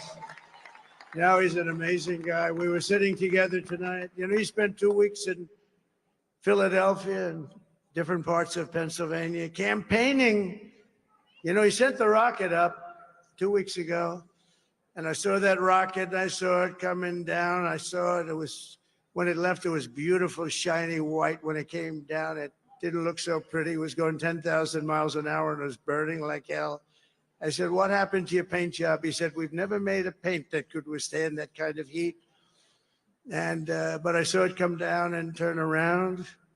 And it was, you know, it's like 22 stories tall, by the way. It looks a little smaller than that, but it's big. And it came down, and you saw that fire burning. And I'm saying, only Elon could do this. It must be an Elon. And I tell the story. I told it last night. I had a man on the phone. I had the screen muted, no sound. I was talking to a very important man, happens to be here. And that very important guy, one of the most important people in, I would say, the country, actually. But, you know, I was president, and now it looks like I was going to be maybe president again. So I figured I could ask him to hold. So I asked him to hold. And because, especially because you're going to be president again, they hold. So I took the phone down, and I'm looking at the screen. I'm seeing this crazy thing that's going around and coming down. It looks like it's going to crash into the gantry. And I said, oh, no. And I said, do me a favor. Do you mind holding for a couple of minutes? I want to see this. I thought it was a space age movie or something. I put the phone down. Bad part, I didn't pick it up for 45 minutes, and he was holding. But this spaceship came down, and I saw those engines firing, and it looked like it was over. It was going to smash. And then I saw the fire pour out from the left side, and it put it straight. And it came down so gently, and then it wrapped those arms around it, and it held it. And just like you hold your baby at night, your little baby. And it was a beautiful thing to see. And I called Elon. I said, Elon, was that you? He said, yes, it was. I said, who else can do that? Can Russia do it? No. Can China do it? No. Can the United States do it other than you? No, nobody can do that. I said, that's why I love you, Elon. That's great. And you know, when we had the tragic Hurricane Helene, and it hit North Carolina, they were really devastated. The water, this was a big water, as big as we've ever seen, water hurricane. It built lakes out of nothing. Fields became lakes, and the danger was unbelievable. And the people from North Carolina came to me and they said, would it be possible, at all possible, for you to speak to Elon Musk? We need Starlink. I said, what's Starlink? It's a form of communication. So I called Elon, and I'll tell you what, he had, and it was very dangerous. People would die. They had no communication. All the wires were down. I called Elon Musk. I said, Elon, you have something called Starlink. Is that right? Yes, I do. What the hell is it? He said, it's a communication system that's very good. I said, Elon, they need it really, really badly in North Carolina.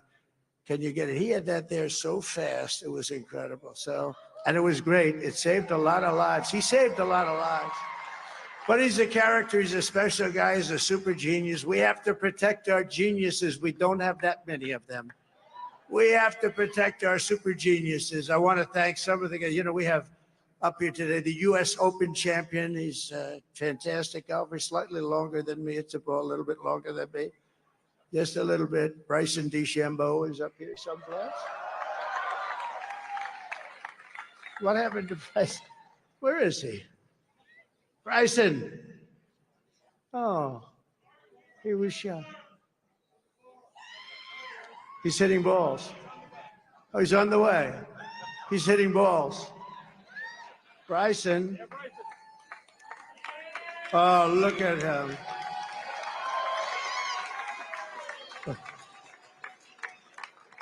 He's got a great career going. Great U.S. Open, Bryson. That's a fantastic job. And we also have a man, Dana White, who has done some job. He's a tough guy.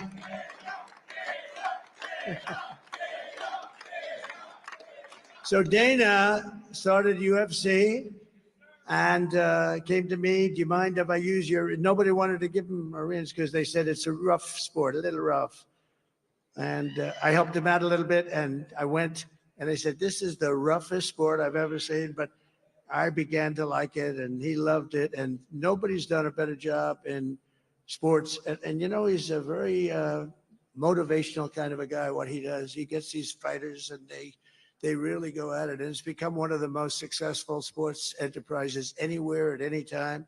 It's doing so well. I'd like to ask Dana just to say a couple of words because people love to hear from him. Dana, please, come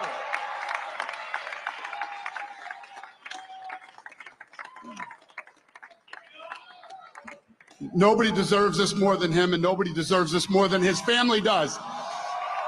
This is what happens when the machine comes after you. What you've seen over the last several years, this is what it looks like. Couldn't stop him. He keeps going forward. He doesn't quit. He's the most resilient, hardworking man I've ever met in my life. His family are incredible people. This is karma, ladies and gentlemen. He deserves this. They deserve it as a family. I want to thank some people real quick. I want to thank the Nelk boys, Aiden Ross, Theo Vaughn, Bussin' with the boys, and last but not least, the mighty and powerful Joe Rogan. And thank you, America. Thank you. Have a good night.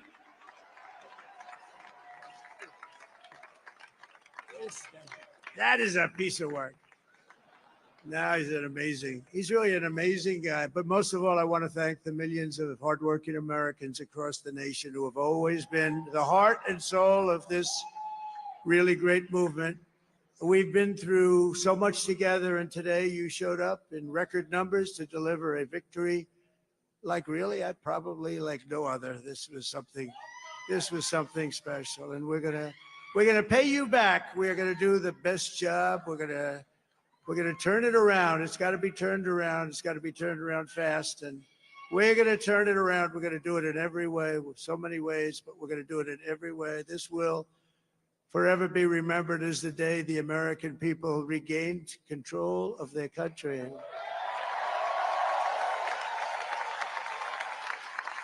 So I just want to say that on behalf of this great group of people, these are hardworking people. These are fantastic people. And we can add a few names like Robert F. Kennedy Jr. He came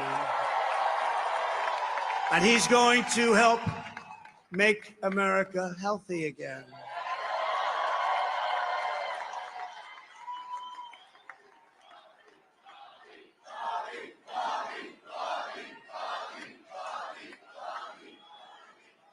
And now he's a great guy, and he really means it. He wants to do some things, and we're going to let him go to it. I just said, but Bobby, leave the oil to me. We have more liquid gold, oil and gas. We have more liquid gold than any country in the world, more than Saudi Arabia. We have more than Russia. Bobby, stay away from the liquid gold. Other than that, go have a good time, Bobby. We're going to be paying down debt. We're going to be reducing taxes. We can do things that nobody else can do. Nobody else is going to be able to do it. China doesn't have what we have. Nobody has what we have. But we have the greatest people also. Maybe that's the most important thing. This campaign has been so historic in so many ways. We've built the biggest, the broadest, the most unified coalition. They've never seen anything like it in all of American history. They've never seen any young and old, men and women, rural and urban. And we had them all helping us tonight. When you think, I mean, I was looking at it, I was watching it. They had some great analysis of the people that voted for us. Nobody's ever seen anything like that. They came from all corners, union, non-union, African American, Hispanic American, Asian American, Arab American, Muslim American. We had everybody, and it was beautiful. It was a historic realignment, uniting citizens of all backgrounds around a common core of common sense. You know, we're the party of common sense. We want to have borders. We want to have security. We want to have things be good, safe. We want great education. We want a strong and powerful military, and ideally, we don't have to use it. You know, we had no wars. 4 years, we had no wars, except we defeated ISIS. We defeated ISIS in record time. But we had no wars. They said, he will start a war. I'm not going to start a war. I'm going to stop wars. But this is also a massive victory for democracy and for freedom. Together, we're going to unlock America's glorious destiny. We're going to achieve the most incredible future for our people. Yesterday, as I stood at my last stop on the campaign trail, I'll never be doing a rally again. Can you believe it? I think we've done 900 rallies approximately from them. Can you imagine? 901 something, a lot of rallies. And it was sad. Everybody was sad. Many people, I said, this is our last rally. But now we're going on to something that's far more important, because the rallies were used for us to be put in this position where we can really help our country. That's what we're going to do. We're going to make our country better than it ever has been. And I said that many people have told me that God spared my life for a reason.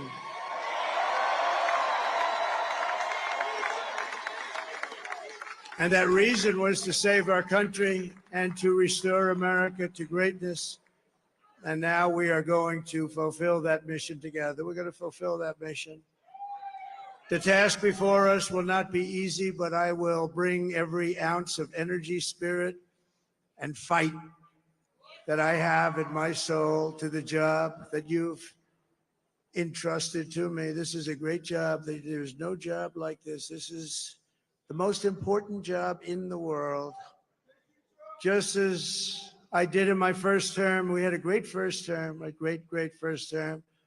I will govern by a simple motto: promises made, promises kept. We're going to keep our promises. Nothing will stop me from keeping my word to you, the people. We will make America safe, strong, prosperous, powerful, and free again.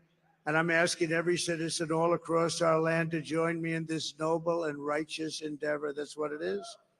It's time to put the divisions of the past 4 years behind us. It's time to unite. And we're going to try. We're going to try. We have to try. And it's going to happen. Success will bring us together. I've seen that. I've seen that. I saw that in the first term when we became more and more successful.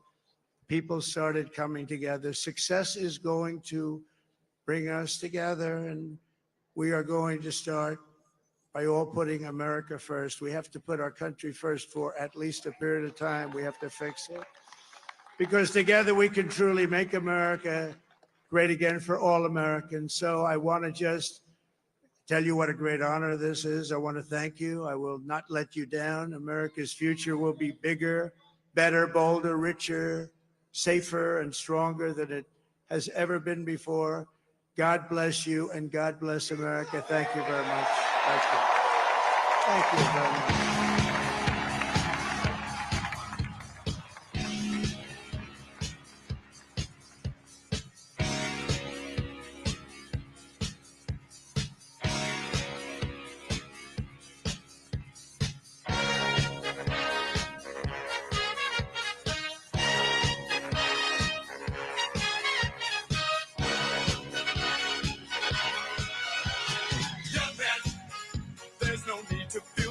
down. I said, young man, pick yourself off the ground. I said, young man, cause you're in a new town. There's no need to be unhappy, young man. There's a place you can go. I said, young man, when you're short on your dough, you can stay there. And I'm sure you will find many ways to have a good time. It's fun to stay at the YMCA. It's fun to stay at the YMCA. They have everything for the men to enjoy. You can hang out with all the boys. It's fun to stay at the YMCA. It's fun to stay at the YMCA. You can get yourself clean. You can have a good meal. You can do whatever you feel. Young man, are you listening to me? I said, young man, what do you want to be? I said, young man, you can make real your dreams, but you got to know this one thing. No man does it all by himself. I said, young man, put your pride on the shelf and just go there to the YMCA. I'm sure they can help you today. It's fun to stay at the YMCA. It's fun to stay at the YMCA. They have everything for young men to enjoy. You can hang out with all the boys. It's fun to stay at the YMCA. It's fun to stay at the YMCA. You can get yourself clean. You can have a good meal. You can do whatever you feel.